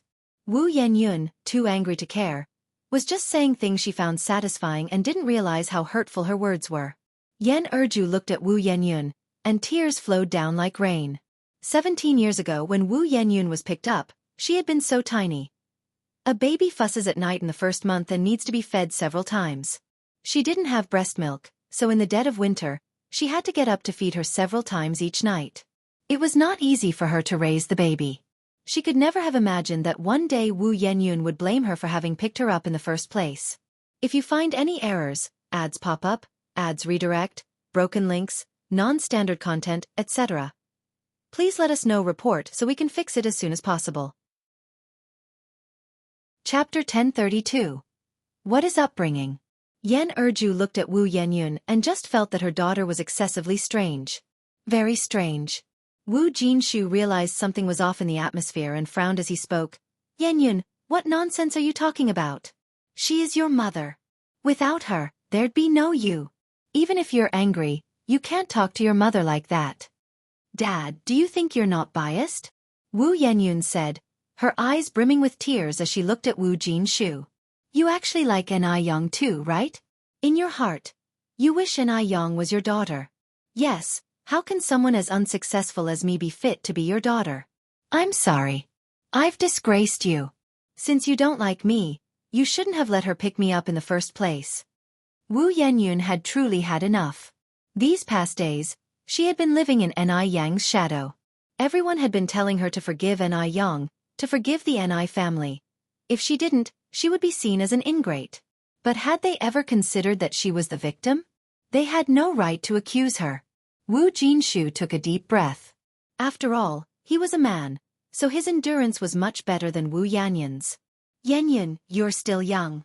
When you grow older and have children of your own, when you become a parent, then you will know how difficult it is to raise a child. Go back to your room. You still have school tomorrow. Get some rest early tonight. Erju, let's go back to our room too. Wu Jinshu took Yan Erju's hand and walked back inside the house. If the standoff continued, the conflict would roll on like a snowball, growing larger and larger. Children are irrational. Parents cannot afford to be irrational as well. Erju, let's go. Wu Jinshu pulled Yan Erju back into the room and closed the door. Yan Erju lay on the bed, sobbing deep and muffled cries. For Wu Yanyan, in her younger days, she had endured so much from her mother-in-law. But now Wu Yanyan was treating her like this. No one could understand the sourness in her heart. Wu Jinshu consoled her. Erju, let it be. She's just a child who hasn't grown up yet. Just give it a few years. She will be fine. Why are you getting angry with your own child? Look at me. I'm not angry at all. Actually, our Yanyan is very sensible. It's just that she's a bit confused at the moment. Everyone has impulsive moments. She didn't do it on purpose. Yan Erju was speechless, her shoulders trembling. Is being non-biological really that significant? How could this child say such things to her? Yan Erju was not angry, she was heartbroken. Wu Jinshu continued, Erju, let it go. Yanyan didn't mean it, don't be upset. It took quite some time before Yan Erju stopped crying. Only then did Wu Jinshu breathe a sigh of relief. Erju, you sleep first, I'll go check on Yanyan. As a father and the man of the house, at times like this, he could only act as the peacemaker, comforting both sides. A harmonious family leads to prosperity in all things. Yan Erju nodded. Go ahead. Wu Yenyun wasn't doing much better, lying with her face down at the desk, weeping quietly. She felt the world was truly unfair. Even if she had not been the Wu family's biological child before, at least, her adoptive parents had treated her like their own. But now they had changed. They had become strangers to her. Today, if she was their biological child, they definitely wouldn't treat her like this. Yenyun. There came a knock at the door. Wu Yenyun sniffed and ignored Wu Jinshu outside. Wu Jinshu continued, Yenyun, I'm coming in. After a few seconds, Wu Jinshu pushed the door open from the outside. Wu Yenyun acted as if she hadn't heard these noises. Wu Jinshu brought a small stool over and sat next to Wu Yenyun. Yenyun, I've washed an apple for you. Do you want to eat one? Wu Yenyun said nothing. Wu Jinshu went on, Yenyun, I know you have difficulties and grievances, but you're not the only one in pain. Whether it's Yang or Yang mom, they have their own hardships. Born in a tough time, everyone had no choice. Saying this, Wu Jinshu sighed. If you don't want to forgive them, your mom and I won't force you. But child, we cannot be people without conscience. Think about it carefully. Should you really treat your mom with that attitude tonight? No matter what, she is the person who raised you single-handedly. Without her, you wouldn't be here. Perhaps it was this sentence that struck a nerve in Wu Yenyun, as she suddenly looked up at Wu Jinshu. But I never begged you to raise me. Growing up, Wu Yenyun had never once resented her family situation, because she knew how hard it was for her parents to raise her. If you find any errors, ads pop up, ads redirect, broken links, non-standard content, etc., please let us know report so we can fix it as soon as possible. Chapter 1033. What is upbringing? _2. But now, her parents had suddenly changed. If she had known this would happen, Yan Erju might as well not have picked her up and brought her home in the first place. Then she wouldn't have had to suffer like this. Maybe someone better off would have taken her in. Then she wouldn't have met Anai Yang and endured all this pain. Yenyun, you are my daughter, and I am your father, so I won't get angry if you say these things to me. But it's different with your mom. You've been raised by your mom since you were a baby, through all the filth and mess. How would you feel if, as a mother, you heard that the child you've raised from birth spoke of you this way? If you were in her shoes, would you be sad? Think about it. Has your mom ever treated you badly? At this point, Wu Jinshu paused before continuing. Your mom didn't say anything bad, she just doesn't want to see you regret it later on. I won't regret it. I will never forgive the Ni family in my life. There was no point in further persuasion at this juncture. Wu Jinshu said, as long as you don't regret it, that's fine. Otherwise, when you grow up and think back on today, you might blame your mom and me for not having advised you. Wu Yenyun sniffled and remained silent. Wu Jinshu went on, go and apologize to your mom. She's had a tough time. Okay, I understand. Wu Yenyun stood up and walked toward the master bedroom. Inside the master bedroom, Yan Erju's emotions had mostly stabilized, but her eyes were still red. Mom, I'm sorry, I was wrong. I shouldn't have spoken to you that way just now.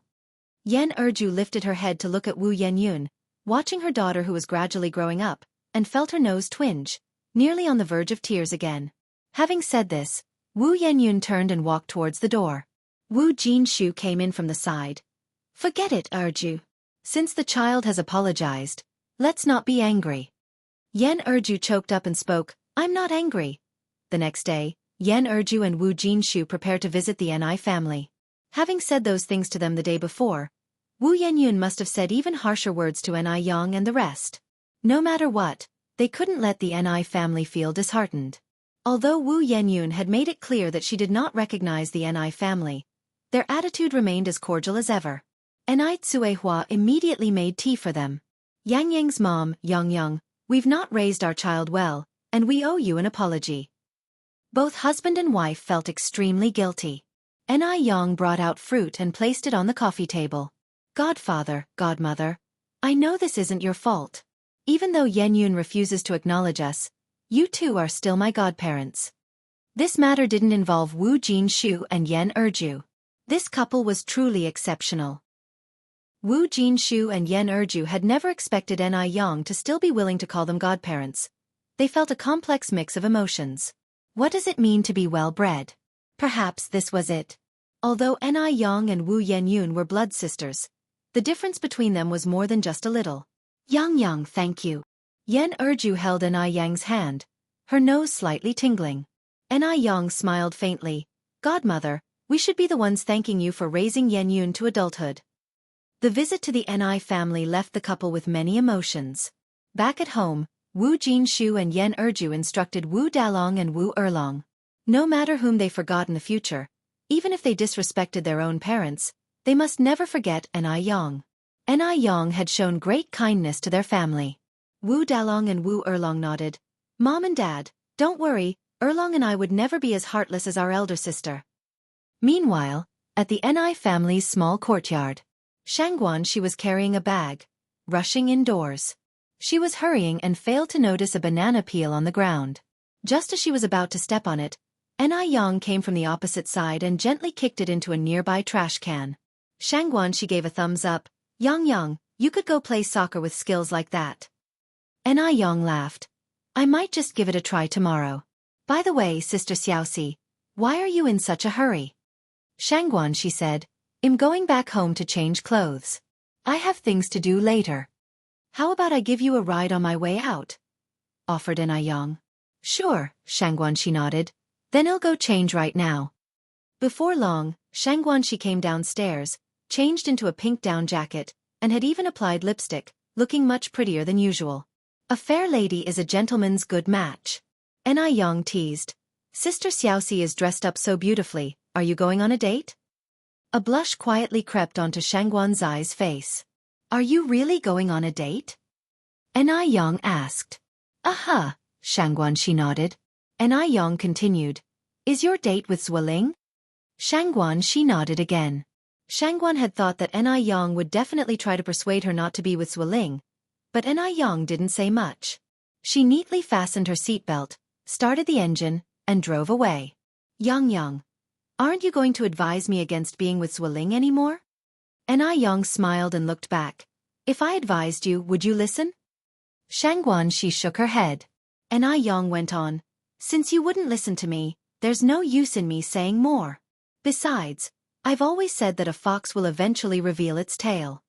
Anew Yang now had a better way to make Zueling show his true colors. There was no use in saying more. Zueling is not a fox at all. Xianxia claimed. Anew Yang smiled slightly. Sister Xiaoxi, have you only been in love once? Xianxia exclaimed in surprise. Yang Yang, how did you know? Zueling was her first love, and she was his. Anew Yang said, I can tell. Mainly because you're too naive, Sister Xiaoxi. Anyone with a bit more experience in love wouldn't be like you. Xianxia responded speechlessly. Yang Yang, you're several years younger than me. You talk as if you've been in many relationships. The car was fast, and it didn't take long to arrive downtown. You can stop here, Xianxia said. Anew Yang pulled over to the curb. Xianxia opened the door and waved at Anew Yang. See you, Yang Yang. Anew Yang followed up. When will you return tonight, Sister Xiaoxi? I'll come to pick you up. Xianxia waved her hand. No need, I'll take the bus back. After separating from Anew Yang, Xianxia arrived at the cafe where she and Zueling had agreed to meet. By the time she arrived, Zueling was already there. Zueling was a very attentive person and very conscious of time. He never arrived late for a date, only early. Xianxia really liked this about him. Xiaoxi, you're here, Zueling said as he immediately stood up from the sofa. Have you been waiting long? Xianxia asked somewhat embarrassedly. Zueling shook his head. No, I just got here. As he spoke, he handed the menu to Xianxia. Choose whatever you like, Xiaoxi. Xianxia took the menu. I'll have a caramel macchiato, what about you? I'll have the same as you, Zueling said. In fact, Zueling didn't really like these kinds of drinks. He was just deliberately accommodating Xianxia to create more common topics of conversation. Xianxia nodded. Waiter, 2 caramel macchiatos please. Sure, please wait a moment. After finishing their coffee, the two went to watch a movie. While buying tickets, a familiar voice rang out from behind. Xiaoxi. She glanced back slightly, only to see Wu Chenjun approaching. Wu number 3. You're also here to see a movie. Sister Xiaoxi, hi. Standing next to Wu Chenjun was a girl about 17 or 18 years old. Wu Chenjun's younger cousin. Anan, you're here too. Zhou Anan nodded. I came with my brother. Xiaoxi, I've got the tickets, Zueling said, coming over from the other side. Oh, then let's go quickly. Wu Chenjun lifted his chin slightly. Xiaoxi, aren't you going to introduce us to this gentleman? If you find any errors, ads pop up, ads redirect, broken links, non-standard content, etc., please let us know report so we can fix it as soon as possible. You're tuning in to the Wisdom Diary YouTube channel. Don't forget to subscribe and join us on this journey to catch the most captivating stories.